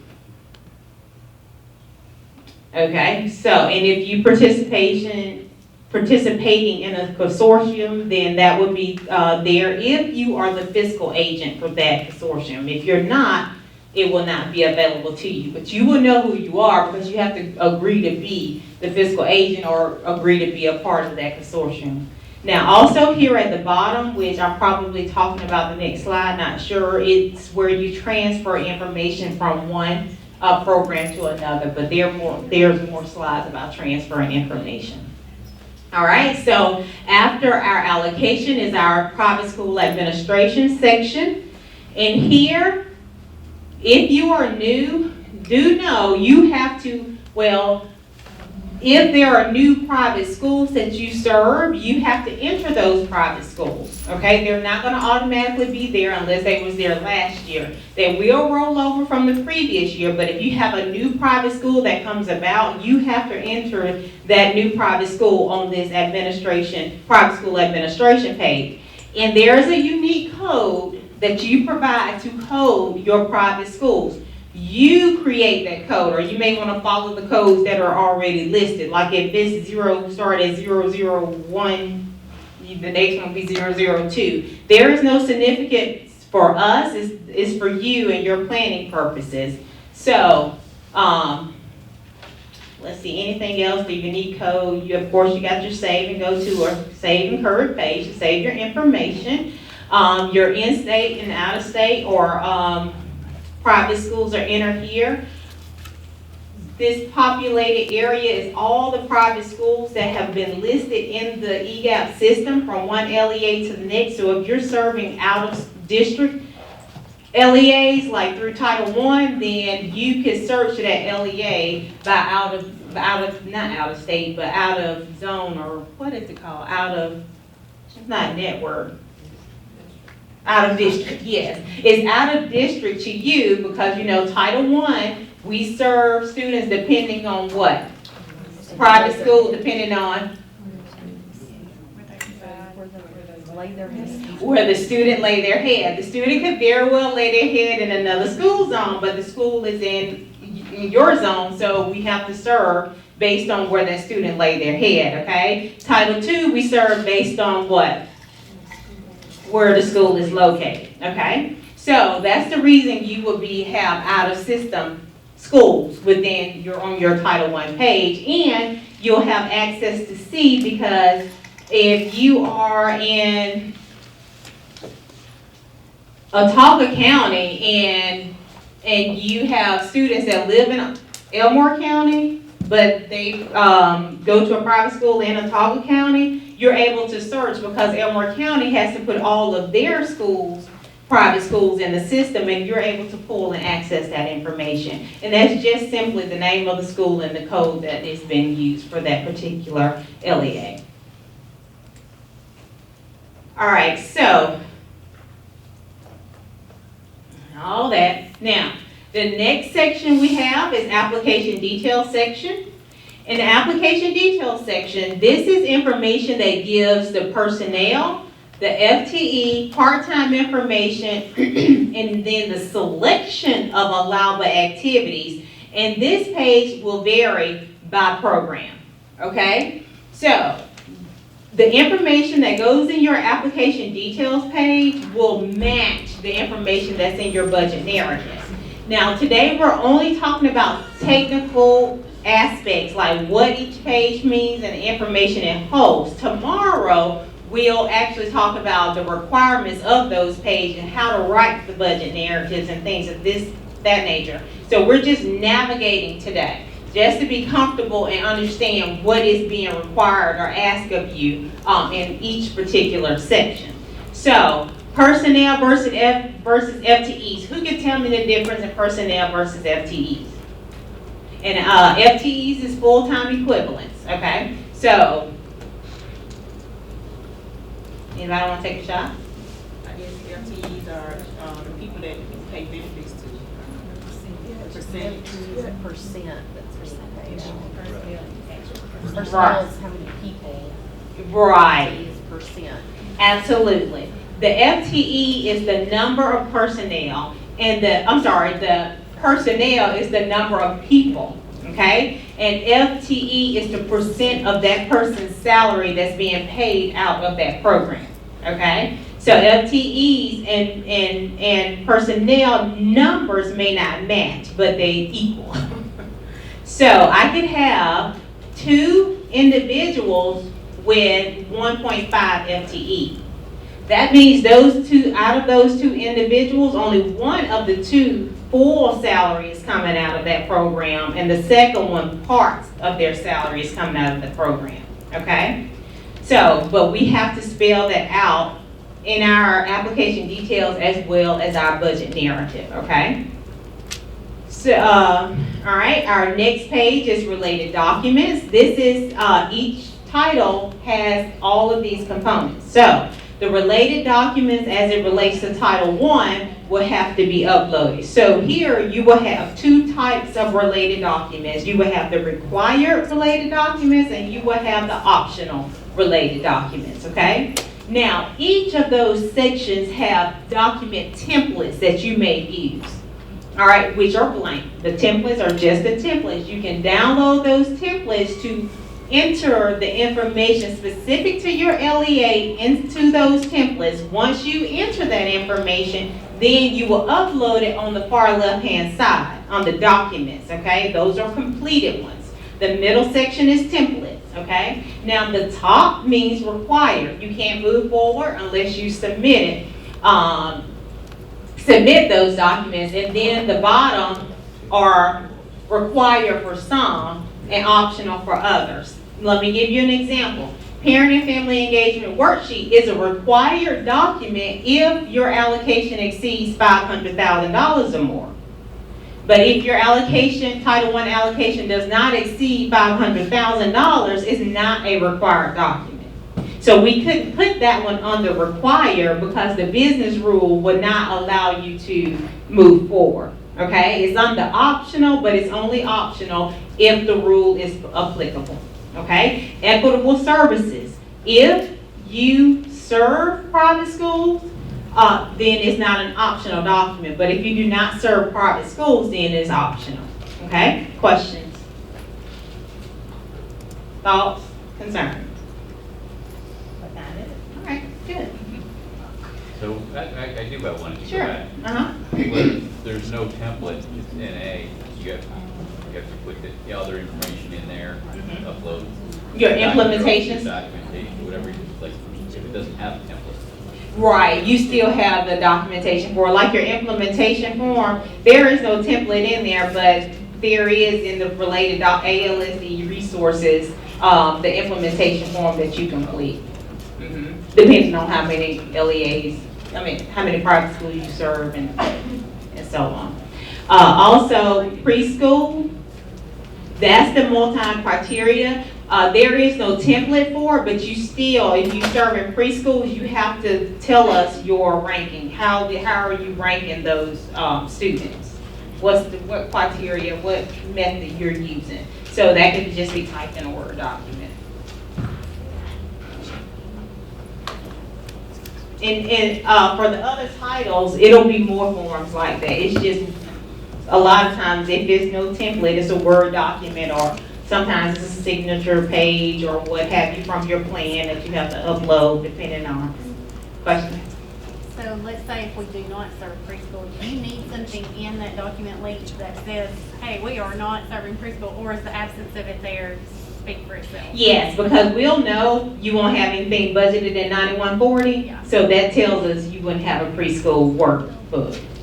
Or private schools, you wouldn't have anything budgeted in that area, and in your private school page, it'll say not served or what have you. We have checks and balances that are in place to verify, did they actually forget to do this, or is it that they're not serving? And what I go over tomorrow will be the checklist that we use that's inside of your binder, and I'll go over it as though we are using it to check your application, so you'll see how those checks and balances work, because you can use it to check your work before you submit it. That's why we're gonna have first-time approvers, first-time applications being approved this year, okay?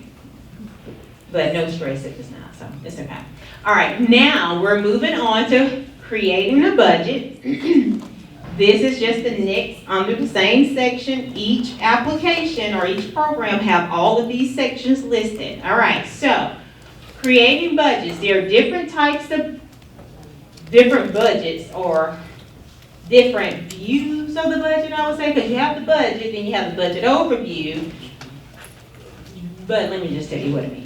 So, you have your budget page, okay? And here at the bottom, that's your budget line items that feed to your budget page, okay? So, on the bottom left-hand side, that you create your budget line items. If you see this modify, that means you're able to modify and make changes. But if it says view instead of modify, it's not in a state where you can make changes because that means it's on our desk for review, okay?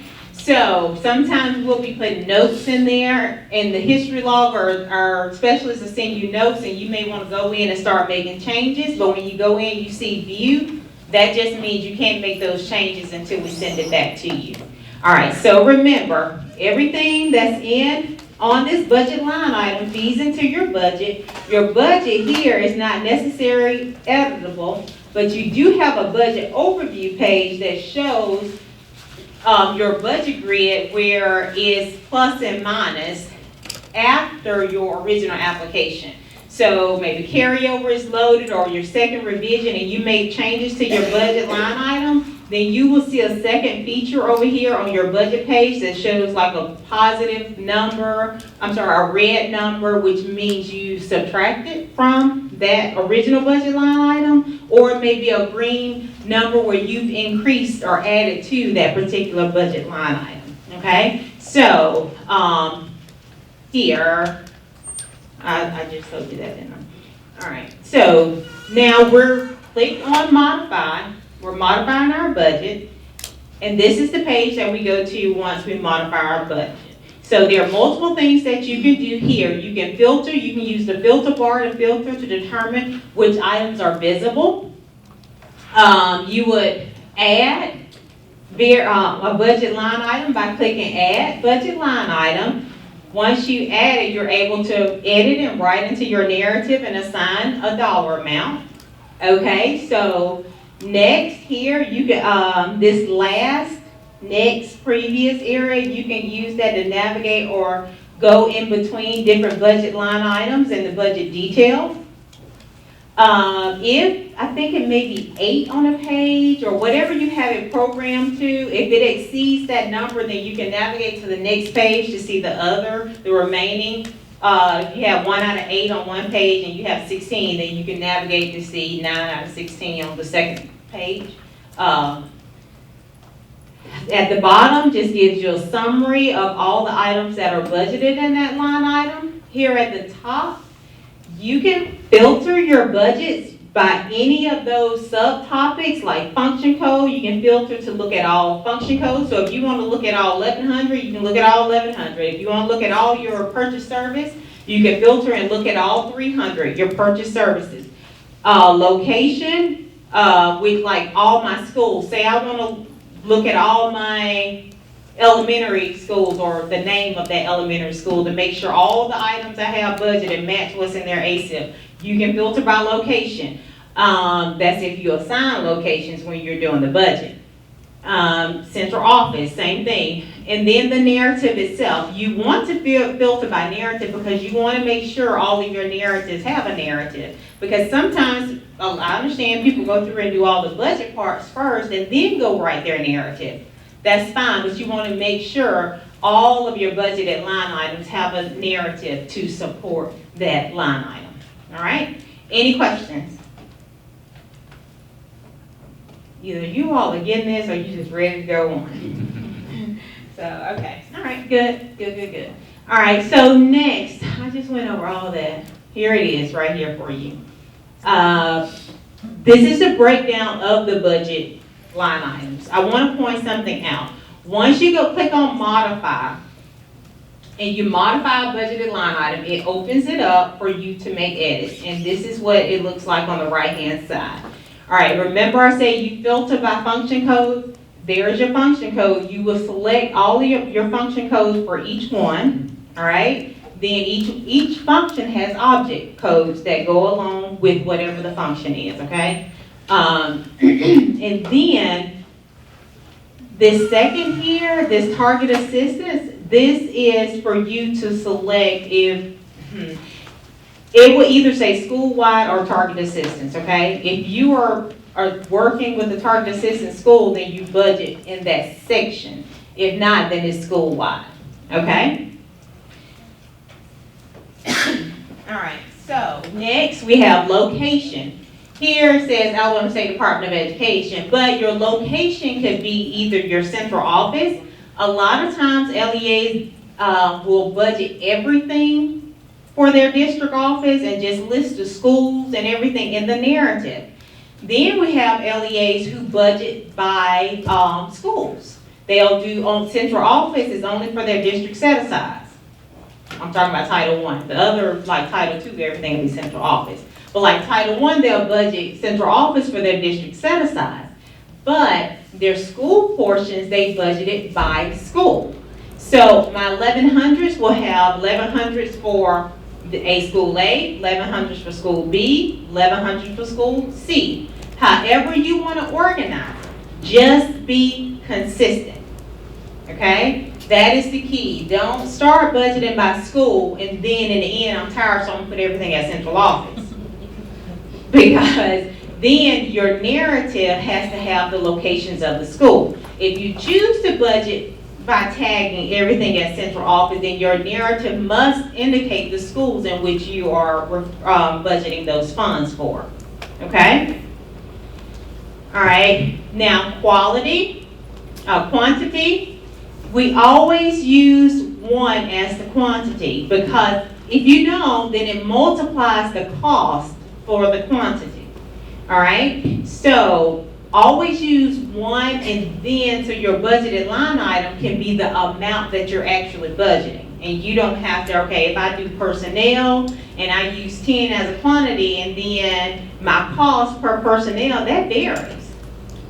So that's going to be kind of tricky to use a different quantity with the specific budget amounts. I would just always use 1 as a quantity and then the cost and then your budgeted, then put the budgeted line item for your total amount, okay? So it won't have to calculate it for you. Is that clear? Yes, no? All right, and then you have your narrative on the right-hand side, which will be your explanation of your purchase. All right, so when we're writing our budget narratives, they are required. You cannot skip a budget narrative. If funds are budgeted for that particular area, there has to be a narrative attached. Now, for salary and benefits, object code 010 to 199 will be our salaries. All salaries, you must list the position, the location, and the number of personnel, and the number of FTE. All right? Only time you don't use an FTE if we're referencing part-time positions. Okay? Then you would just tell us the number of part-time positions. Okay? Or subs. All right? Only full-time personnel will have an FTE. Question. Sure. So I'm sure somebody's wondering, so what's the difference in number of personnel and number of FTEs? Why wouldn't it be the same? Are y'all wondering that? Somebody's wondering that. Because I told you. See, I see 2 right there. What 2? I just want you to explain it. I'm going to teach it to you again. Okay. No, they're going to explain. Personnel is the actual what? Actual person. The FTE is the percentage of time that person is working or getting paid. Because the FTE, I'm a full-time person, but my full salary may not be coming from that fund source. What percentage of that salary is coming from that fund source? So you will say 10 teachers, and we'll go through examples tomorrow, 10 teachers with 7.42 FTEs. You don't have to break up the FTEs for us, but the total number of FTEs must be listed, all right? The total number of positions, FTEs, the name of the position, and the location of those individuals, okay? Materials and supplies, you must provide a detailed description. To say we're purchasing materials and supplies for our after-school program, nope, it'll be sent back, okay? I'll tell you what to do tomorrow. All right, I'll show you. We're gonna do some more tomorrow, so you'll be clear, all right? But it must be a detailed description of what you're purchasing. Now, if it's office supplies, you can say office supplies such as this and give us a few, and that's fine. You don't have to say every single office supply that's being used, but if it's specific material and supplies that's related to a program, then say that. There's a difference between programmatic materials and supplies versus general office supplies, okay? Purchase services, you have to include the number of personnel, FTEs, and/or a detailed description of the services. So here you can say, because you may not know how many subs you'll need, okay? So you can't give me the number of personnel, but you may say contract with Kelly Services to provide subs for Title I schools for teachers to participate in whatever professional development, okay? I may not know I need 10 at a time or be able to access 10, but you know the purpose of that contract, okay? And you know who you're contracting with. So that's important. And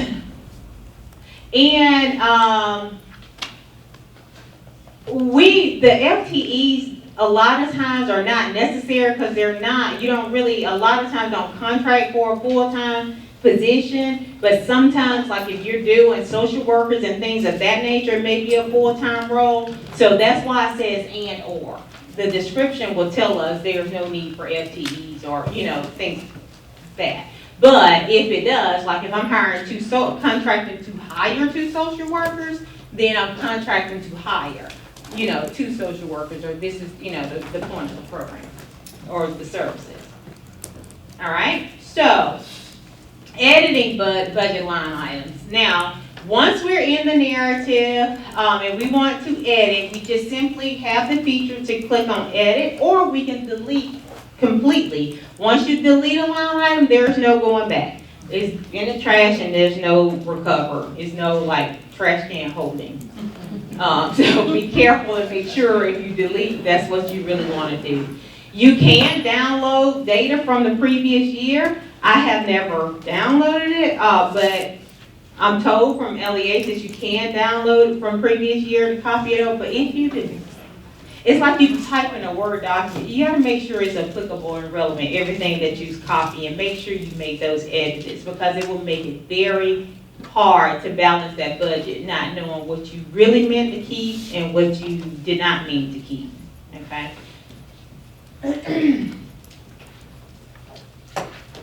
All right, so this is just completing the continue editing and the fact that there can be no remaining funds. Everything has to be budgeted. All right, this shows you how to filter, which I went through that. You just filter depending on the need. Okay. Oh, why did I talk about filtering so much? But this one shows how I told you if you're missing a narrative, you can filter to see, click on narrative, and these are the type of narratives. If you want to make sure that you're not missing any narratives, please, because we don't want to have to send an application back just simply because we don't have the completed narrative that's needed. You see the tag, if you want to filter by tag, which your tag can be school-wide or TA, the tag can, then you have location, can be however you assign those locations by school or by district office. We don't have a preference, totally up to you. We just ask you to be consistent. All right, so here, the budget overview. Remember what we put the budget line items, everything from the budget line items feed into the budget overview. You cannot edit this page. So if something is incorrect here, that means you have to make the correction on the budget line item page.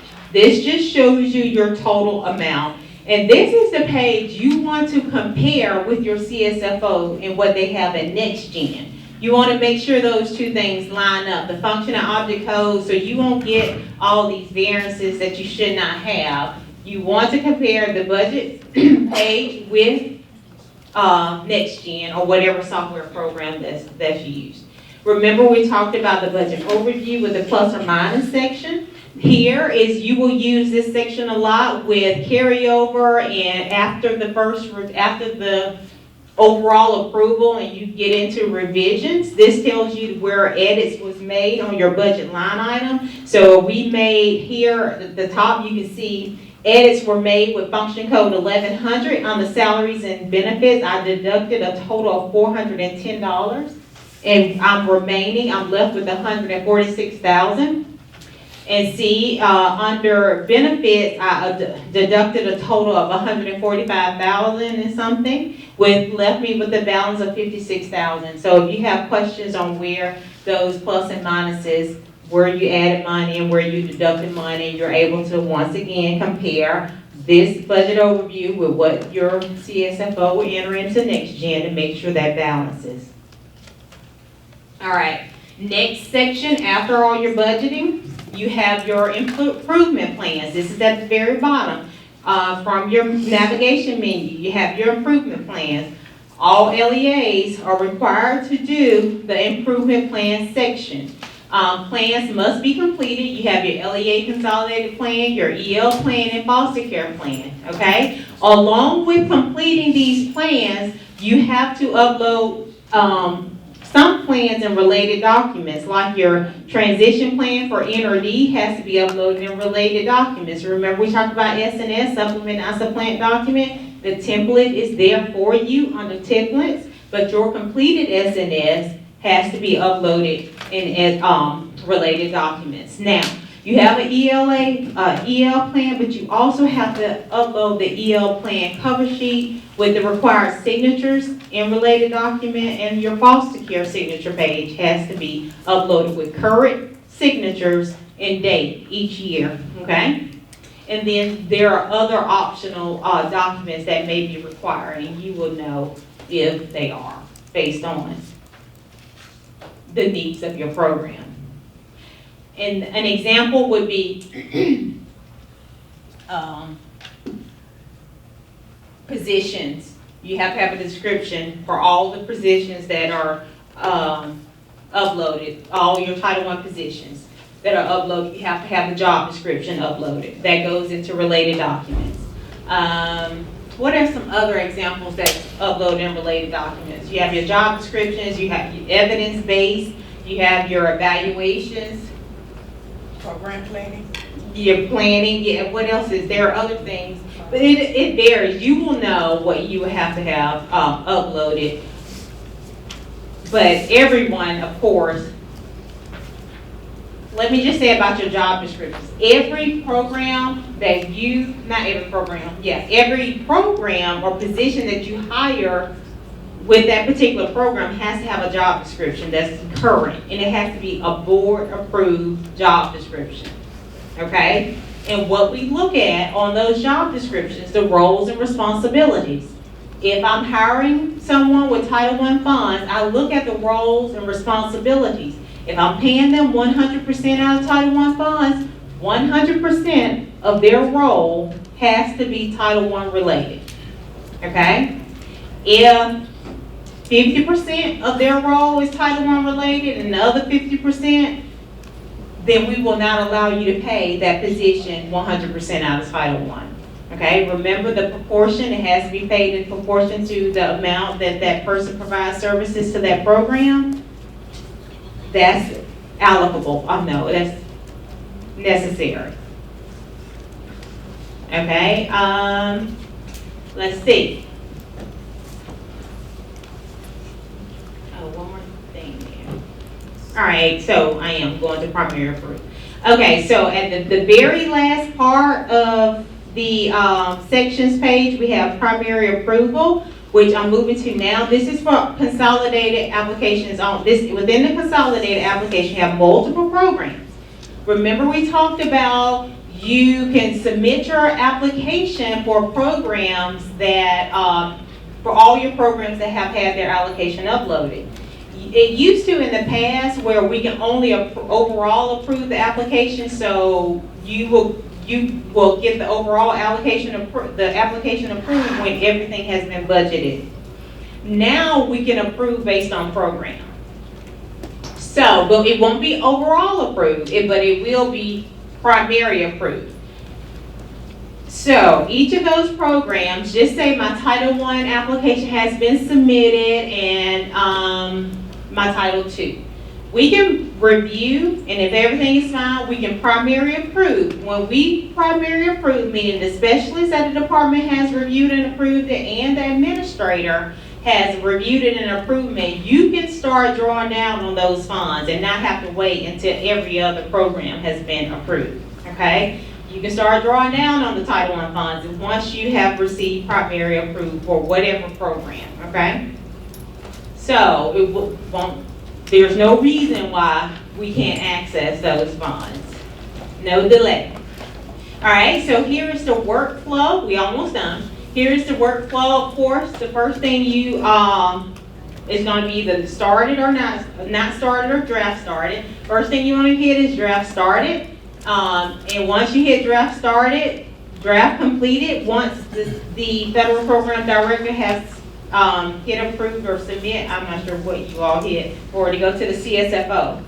The next step will be your CSFO. They have the option to approve it or to return it back to you, or make whatever changes they need to make and then send it to the superintendent.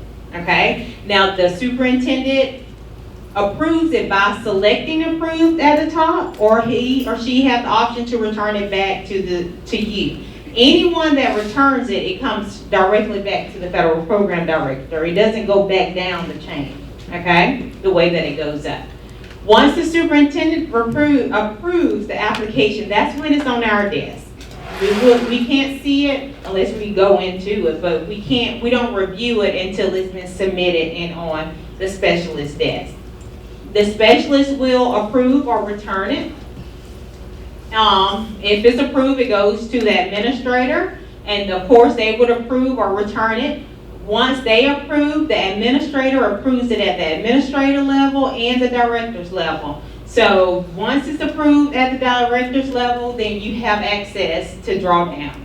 Okay, here is when I'm saying that the primary approved feature comes into effect, because it may be not approved on the primary page at the specialist level, but if you go to the primary approval section, that box will be checked that it's been primary approved by the specialist, and if it's checked by the specialist and administrator, you can start drawing down on those funds. But on the main page, on the workflow page, it will still be sitting at the specialist level, okay? We only overall approve it when every program has been primary approved, including Title IV. So don't allow you checking that primary page to stop you from going to check to see has it been primary approved, okay? Because primary is really what's going to be approved first by program before proceeding to the overall approval. Okay? Once again, draft started, please hit that. No further status is change needed. That's all. That means you have no validation, no other changes are needed. That's just a review of all your functions. If you need to print, change anything, or reviewing your validation messages. Okay. That was the completion of the funding side. Now we're on the planning side, and there's only one thing you have to do, you must do on the planning side, and you really want to do the planning before you do the funding side. Once you log in, you're on the main menu. Instead of going to funding, you're going to click on planning. When you click on planning, we're going to click on planning tool. Okay? Well, no, I'm sorry. The first thing you're going to do is start the draft. Draft started. Okay? Select draft started, go in, Click on planning, start the draft. Here at the bottom, I don't know if you see it, at the bottom, this is the menu. You click planning, click on the planning tool. It takes you to this is an example, a home page, and you can see how the LEA plan is at the top, and then the school plans are at the bottom. We do not use the school plans, okay? Your ASIP that's done in eProof takes the place of your school plan, so don't worry about any of those plans. The only plan you're gonna work in is the LEA consolidated, the LEA plan. And this will be the name of your LEA and then plan. Once you click on the name of your LEA and plan, it's going to take you to this home page here. The first thing you wanna do is select draft started. Once you select draft started, you go down to your needs assessment, and you will select needs assessment and complete your needs assessment. You must complete your needs assessment. That should be done first, because that tells you why you're doing the things that you're doing in your funding application. All of the plans at the bottom, none of those are required. All right, so once you select needs assessment, this is literally the needs assessments, okay? Have all your subject areas that you're wanting to target and tell us what grade level you're going to target for each of those areas. If you're writing on the funding side and you're a narrative and you address an area that's not selected on the needs assessment, that will cause your application to be returned, okay? If you select areas that you're not addressing in the funding application, that will cause your application to be returned. You only want to select what's applicable as far as the subject area and the grade span that you're relating to. Questions? And that's it. That is literally your needs assessment. It shouldn't take that long. All right, simple reminders. You have two sides, the funding and the planning. You must hit draft started. You must complete your budget narratives. The planning tool is optional. We do have LEAs that complete the planning tool, all their schools. There are some that use it, but it is optional. And if you have any errors, any red errors, you must correct those errors before submitting your application. All right? Any questions? That was good. Give me a hand. Now, I'm just joking, so you can really make it out early, but you may need a break right now. So. All right, Dr. Kilmer, let me see you do it just as fast. I just want my papers back that I gave you earlier. What paper? Those right there. They go on my notebook, please. Well, put it on. I want you to do it, please, since I gave you.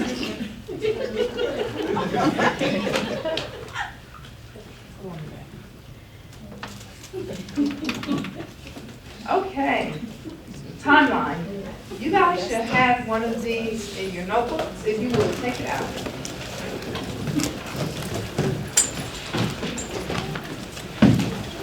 This is a really good timeline for you to use. What I would do if I were you, I would, any of those activities, those extra duties and things that you have in the LEA, I would incorporate it within this, so you'll have one calendar that will carry you throughout. We're not going to go through each of these, of course, but there are just a couple of things I want to point out. So let's start with data. And Eric, so if you haven't said, I can't remember if you mentioned it when I left. If you haven't said anything about the data and the end of the year and how important it is, I need you to just be prepared to talk about it just a minute. Okay. All right. So for August, some things we need to do. We need to verify that student data is so important. The data tile that's in AIM, if you don't have access, make sure if you don't know if you have access, make sure you talk to, usually it's the tech coordinator in the districts, but it's whoever the superintendent assigns to do that responsibility. Make sure you have access to that data.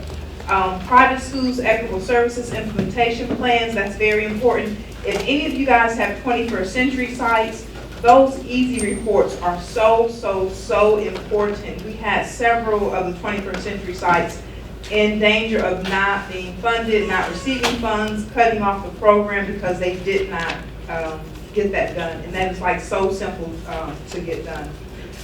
One of the things that I would add, if I were you, any training that you guys need to do. Earlier when I mentioned certain things you need to make sure you train your folks on, the enrollment procedures, just different things like that, add all of that stuff into this calendar so you will have one comprehensive calendar to take you throughout the school year.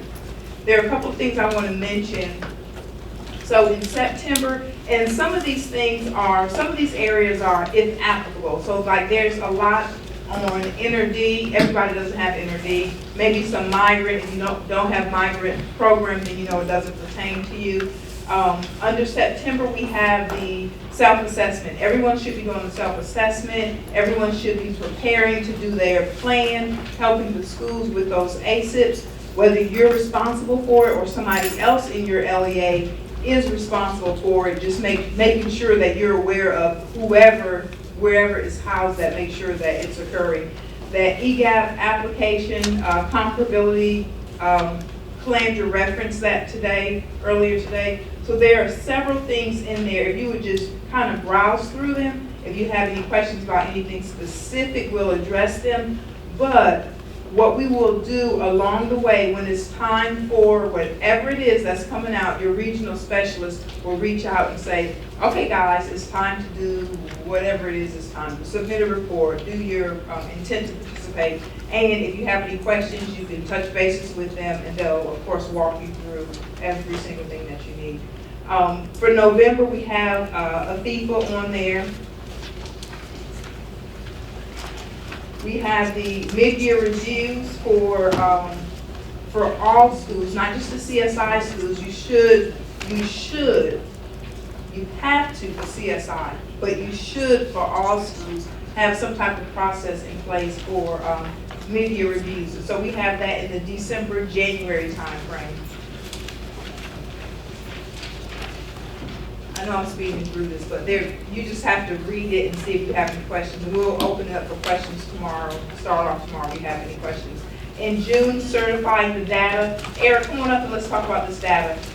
I cannot express to you how important it is to not wait until the last minute. You never know what happens with data. You know, sometimes things don't add up. Things jump from Power School and they go in cyberspace and it comes back and it's a different number. It was 21, now it's 82. Y'all won't believe how many times that happens. So it's so important to do it throughout the year, not wait to the last minute. Hey everybody. So my role is I'm a region specialist for Region 7. And then also I'm what's called the CSPR coordinator. So CSPR, Consolidated State Performance Report. Basically what that is, it's a giant data package that we compile all of the state's data that gets sent up to the feds, which in turn allows the feds to determine the allocations for the following year. So it is essential that your numbers are correct in Power School, and it is also your job to make sure that Power School is feeding correctly from Power School to the AIM tiles.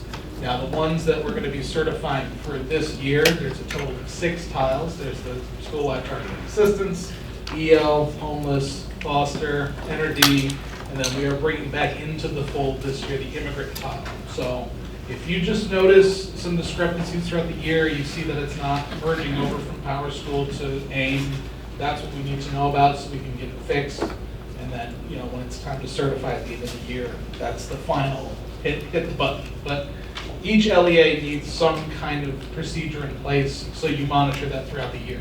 It is very easy to just kind of let it go, and then I've seen this, you know, I've been at this a couple of years now.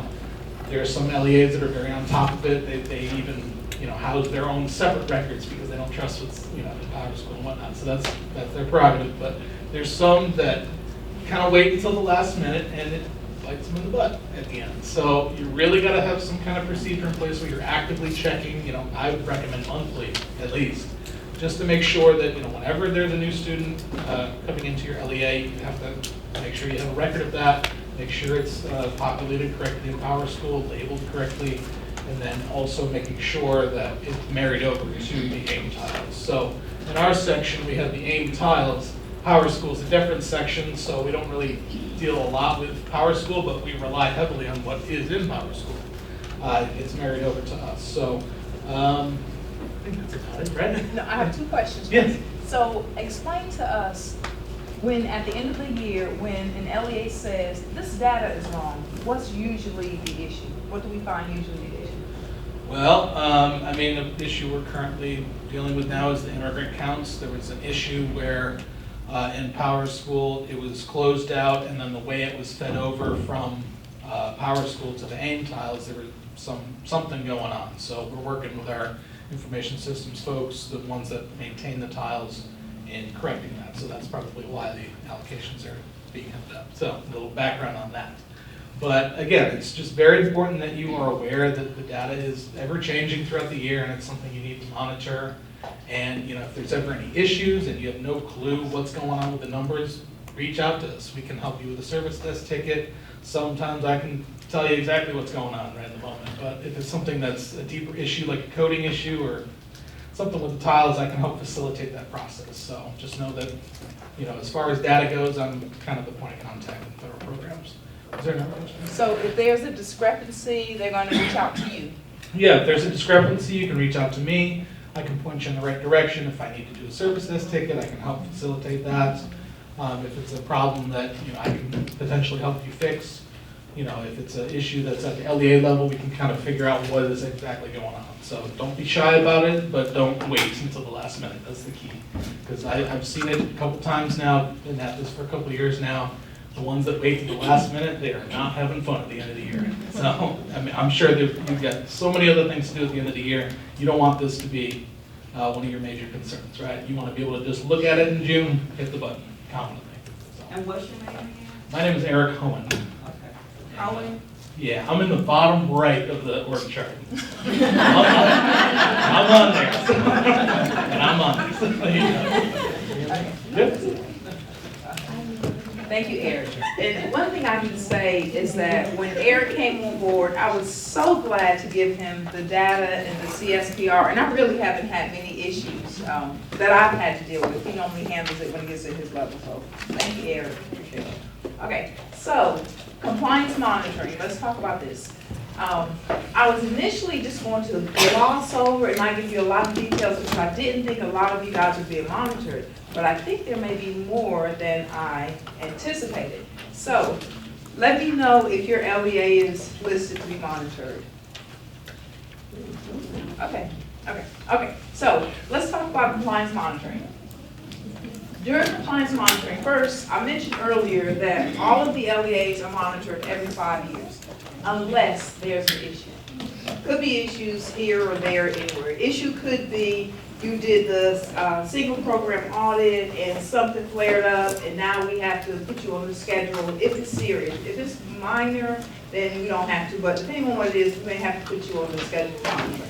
If there was something in the last monitoring, maybe you were just monitored last year or 2 years ago, and you're wondering, I'm new, why am I being monitored again? Well, there was something in there that was flagged, and we're having to monitor you again. There are probably just a couple of LEAs that are probably going to be monitored for life. I hate to say that. I say that, but like for like 5 years, just because we have got to make sure that everything is the way it's supposed to be. And you guys keep in mind, monitoring is not an I got you. We're not coming out to see what you're doing wrong.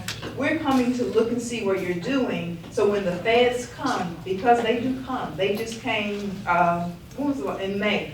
When the feds come and look at what we're doing, we need to make sure they're not going to find anything. And the only way we know what they're going to find is if we come and see what you guys are doing. So, and also, when we give you guys findings and we cite you all, it's an indication of us and what we're doing, because if we're doing a good job of educating you guys, checking and double checking and supporting you, then there shouldn't be a lot of findings. We're not there yet, but we're working on it.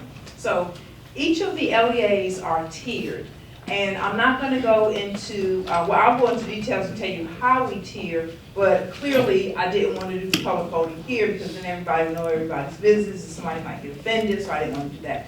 However, if you are being monitored this year and you want to know if you're low risk, medium, or high risk, let me know. I have that information on my computer. But to let you know how we tier the LEAs, there are 7 indicators that we look at. We look at if you have a new federal programs coordinator, CSFO, or superintendent. That's just one. The amount of carryover you have from the previous year, the amount of funding that you have from the previous year, any corrective actions you have for the previous year, when you spend your carryover. The expectation, as Calandra said before, is that the funds be spent with the students that generated the funds. You spend over a high amount of carryover, is going to increase the likelihood that you're going to be high risk for monitoring. So there's several, I think I named 5, I'm missing 2. It'll come to me in a minute. Oh, the amount of your allocation, so the total amount of your allocation, which you may say, well, that's not really fair to the larger districts because they get more money. It all evens out in the end. But so there are several different indicators. If you are low risk, for the most part, we do what's called a desk audit. We will ask to see your policies and procedures. You'll send a couple things to us. We may look at time and effort, or we may look at, it just depends on procurement. We may look at 1 or 2 things. You send it to us, nobody comes out, we give you a thumbs up, and you're good to go. If you are high risk, well, we're all in your business. We camp at your, in your LEA. I see you shaking your head. Oh, sorry. Okay. Yes, they come camp out. We camp out. Tell us about that experience. It really wasn't a terrible experience. We're a limestone county, so I mean, our previous superintendent, it started at the very top with him. I mean, it was all over the news. So that was my first. I mean, literally, I was first. I was hired in that position. That was in August, and we had compliance in November, and they were in my office for a solid week and a half. But they were very helpful. They helped us understand if there were things that we didn't know and didn't understand. My coordinator was also brand new. She was hired in September, so we were baptized by fire. But it was hard. It was hard. It was a lot of documentation. It was a lot of working together. We learned a lot. And I felt like if I needed to call the State Department and say, hey, you know, we have another question, they were very helpful. They were very supportive. And we never felt like we were like, oh, we've got you. It was more of support. Awesome. Thank you. Thank you. And so that's what a high-risk LEA, that's what that looks like. We're there every day, or just about every day for a week. We do parent interviews. We interview the teachers. We look at your policies and procedures before we get there, and then when we're there, we want to see evidence of it. So we listen to what we're hearing, and we want to make sure what we're hearing matches what we see, and it matches what you say you're doing. If all those 3 things are lined up, you're good to go. If they're not, then of course we have some issues. And then medium risk is basically a mixture of the 2 to some degree. Let's see what else about so also one of the reasons why it's so very important to document along the way. Every single thing that you're doing when you're having trainings, your procurement policies, everything you do, you document. When it's time for monitoring, it is a lot to get everything together, but you already have it. You just have to pull it together. We don't want anybody manufacturing anything. If something didn't happen, just say it didn't happen. Don't go and create a sheet and do it. Chances are we already know it didn't happen. When we ask you a question, a lot of times we know it didn't happen. We don't want anybody manufacturing anything. If it didn't happen, we didn't do it, or I realized I didn't do it, and so now I'm working on it. We have an admission we had to make to the feds a couple months ago. I know I'm telling all my business. But a couple of months ago, something that we were supposed to do, and when we realized we were supposed to do it, we put it in place. However, we were being monitored. The feds don't care. They don't care about that. All they know is you weren't doing it. But we were honest and upfront and said, hey, we didn't have it then, but we got it now. And let me show you the evidence that we were thinking about this before you asked for it, you know, that kind of thing. So just know we're here to support you guys however we can. But monitoring isn't easy, you know, it's not pretty, but It's just part of it. It's just one of the things we have to do. You get federal money, there are some strings that come attached to it. So, what else? But again, I have the tiers, and I'll if somebody wants to know, I'll share that with you. Team, anything else about monitoring? Anybody want to say anything about monitoring? Any monitoring questions? Yes, ma'am. So in the event that y'all send something out about something that wasn't in place, and we know that it wasn't in place, but then we since adopted procedures for that, do we just simply respond with, hey, we didn't have that at the time, but here's the procedures we've adopted since then? So if you don't have, that's a great question. If you don't have something at the time, we're gonna, depending on how serious it is, it may be a recommendation or it may be a finding. If it's a finding, we're gonna give you a certain amount of days to correct it. And we have to clear all the findings before we move forward to the new year. Kind of like with EGAP, we have to clear out, in the FDR process with accounting, we gotta clear that out before we move forward, similar with compliance monitoring. So yes, yeah. And, yes ma'am. Would you repeat that finding? I know that there's like findings, and then there's Recommendations. compliances, and then there's deficiencies. What's the Oh, order? yeah, a finding is a finding. It's just, there's a finding and there's a recommendation. Or we, I think the official term we use actually is corrective action, but same thing. The feds say finding. Yeah. Somebody told us to use corrective action, it's like a softer blow, it's the same thing. And that finding, you have how many days you said? Not that I have it, or. I just wanna know. 30, right? 30, yeah, 30, yeah. So, And the corrective actions is? same thing, finding, corrective action is the same thing. We just use the term corrective action. Okay. Someone asked this question and said, what if I'm new to this position, I get in and I see that somebody's doing something wrong? What do I do? And I started to ask one of my team members this question, but I know if I ask her, she and I are gonna have two different answers. What you would do is, if you know what has been occurring prior to you is not correct, you start doing what's right the minute you notice that. That's the easy answer to do that. Don't try to manufacture, don't try to make up for something somebody else did. From the minute you notice that, you just correct it and start moving forward. Now, if you feel some backlash or some pushback from the LEA, let us know and we'll do what we can do behind the scenes to kind of help you, maybe pull the guidelines and show you so you can take it to the CSFO, the superintendent, whoever, and say, hey, according to this, we have to do it this way. We haven't been doing this. I don't feel comfortable doing this. We all probably have been in a situation where we've had to say, look, I don't feel comfortable doing that. And I've done it before with my boss. I don't feel comfortable doing that now. You're my boss. So as soon as you put that in writing, I'll do it just like that, but I need that in writing before I do that. I'm not telling you guys to do that, but if it ever gets to a situation where it's something that you don't feel comfortable doing and it's that serious, that's what I would advise you to do. Anything else with Calandra? About the TA that's provided before they go through compliance monitoring? Yes, the technical assistance is so very helpful. So let me give you an example. I'm gonna use Pell City, just because I just looked there. October 21st through 25th. So someone's gonna reach out to them. That's when they're being monitored that week. Someone's gonna reach out to them probably beginning of September and say, hey, I'm the lead on the monitoring for your district. Let me know what assistance you need. In the meantime, let's talk about this and this and this and this and where are you guys, what's your status, what do you need help with? That's technical assistance. So they're gonna help. If, for example, if somebody says, well, I know this training took place, but I don't have an agenda for that.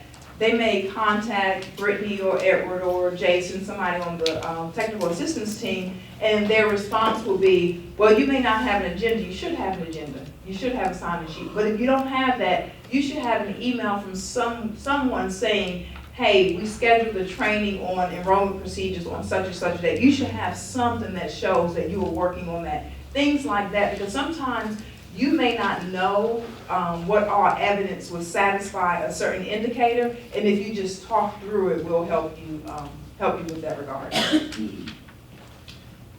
Anything else? And a lot of times in their regional team meetings, they'll go like, someone in your region has went through monitoring and they have those meetings and talk about exactly their experience or things you can do to prepare. Those Yes. are real helpful. Yes. We had in our, was it spring conference when we did that? Our spring conference, we had a panel that went through monitoring. We had a large district, a small district, one that had a really good visit and one that was not so good. So they could tell, the good, the bad, and the ugly. But yes, in your regional meetings, I encourage you guys to please, please, please attend those regional meetings. That's why we kind of seated you guys by region, so you would be able to connect with hopefully who would be at those meetings, so you would have someone to talk with. But chances are somebody that's gone through monitoring is at the meetings, and you can talk to them about, what are 3 things that you didn't know going into it that you know now, or what would you do differently to prepare, different things like that, and that would help you. A lot of people get really nervous about monitoring, but I don't think you need to be that. I probably be nervous too, but I don't think you need to be nervous. If you're doing what you should be doing along the way, it's just a matter of gathering the documentation and being able to show it. I wouldn't stress about that, Now, if you're being monitored for something that's somebody else's responsibility and you're going to get cited for it, that's something else, but that's personal, right? Okay. All right, I think that was it for that. Table talks, who's leading that? Chris? Okay. Do you need that? No. Okay, we're gonna try to make this quick. We were hoping that you all would put some questions in the parking lot, and so we were gonna use your questions. You didn't, so you get mine. Okay. Earlier, we talked about the immediate enrollment of these special populations. So I want you to think about foster care, migrant, your EL, immigrant children, your homeless children. Did I skip anybody? Homeless children? Maybe that's everybody. Okay. You all have policies and procedures for enrollment.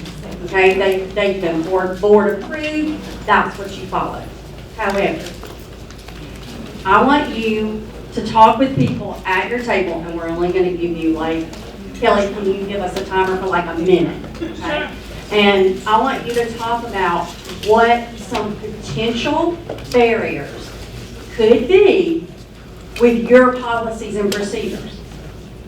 Because chances are there are some. You may or may not be aware of those. Okay, so talking with other people is going to give you some ideas. Okay, so go. Is there anybody who would like to share some potential barriers that could be in place? You know what I'm saying? It's hypothetical. Anytime we ask Dr. Killingsworth something, we say hypothetically.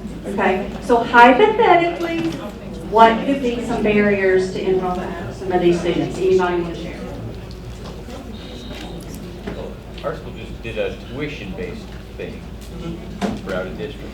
We have to allow out of district, we are now asking for tuition. Would that not be a barrier? That is a big barrier, yes. Can you repeat what you said, Chris? He said, I'll let you say. Oh, we were just talking about how our district just installed a tuition-based out of district policy. And so anybody that's out of district that wants to come in that are protective, I guess we waive the tuition for them. Exactly. So, and I hope somebody can help us with this issue so far as well. We can have a conversation with the nurses. Because, they're saying that, hey, they have to have an immunization form, that health takes precedence over enrollment, and, it's like we're having a back and forth issue where their people are saying, no, they have to have this form, but we're over here saying, no, you have to allow them to enroll. So, what do we do? Okay, did y'all hear what she said? Does anybody have a solution to that already in place in your district? No barriers. Before? She said no barriers. Dr. Hawkins. I want to just clarify something, because the purpose of automatic enrollment is not to give an unfair advantage. Okay? Once you automatically enroll, you still have a responsibility to check zoning and things of that nature. Otherwise, everybody's going to start using. And we don't want to abuse the system. You enroll, then verify, versus you will verify up front and then enroll. That's the difference. But it's not designed to give an unfair advantage.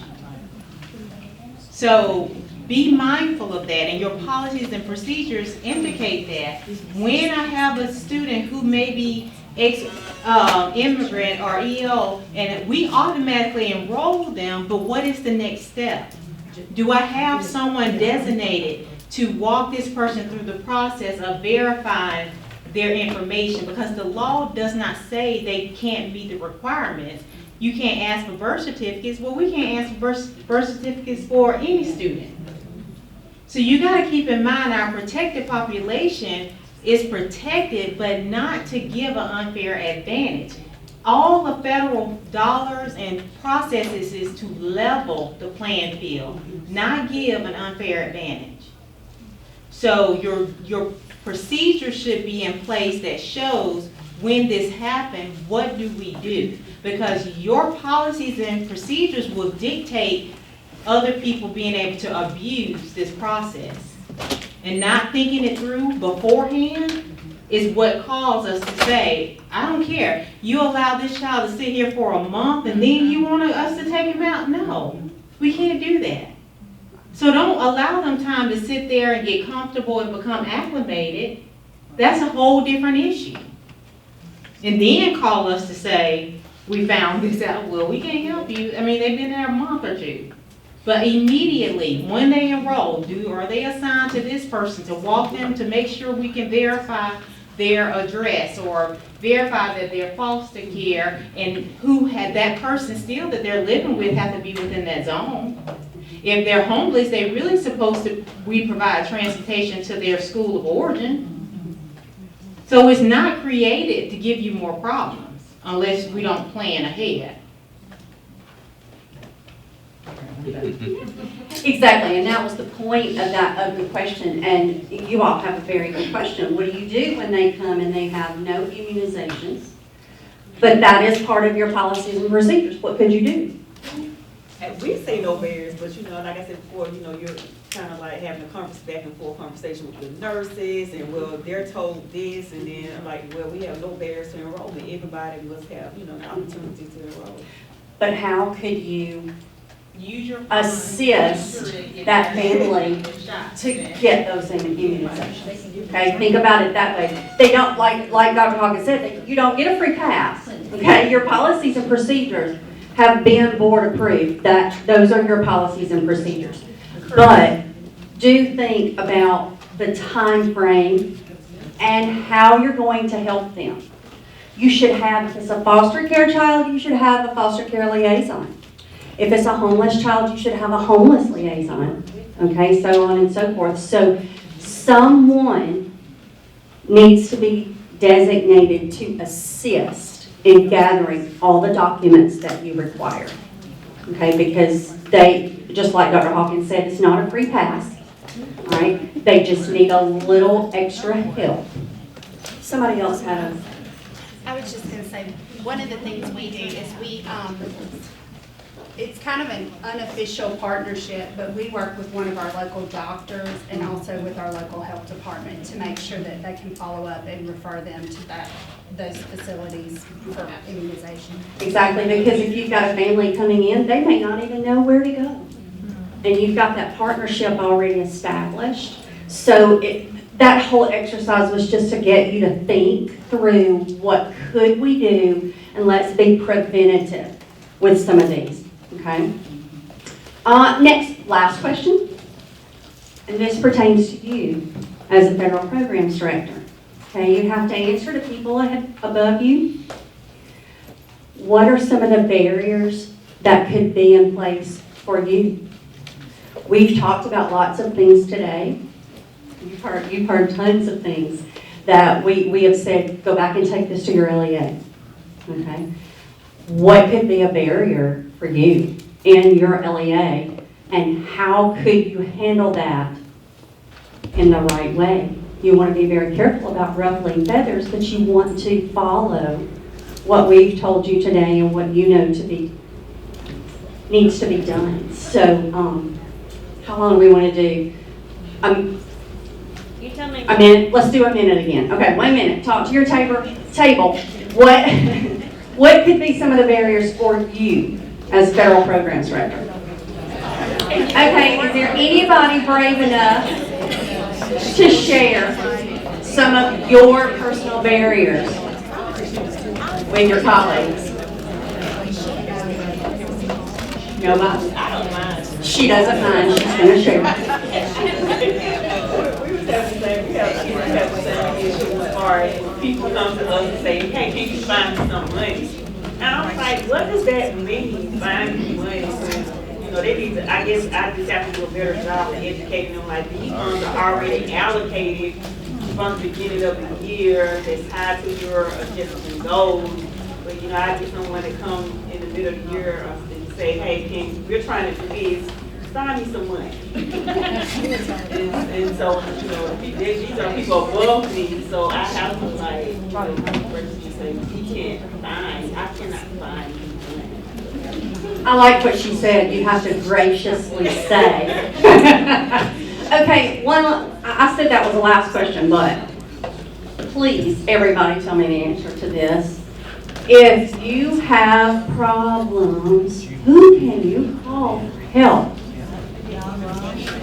Please call us, okay? We're not gonna go beat your superintendent up for you, okay?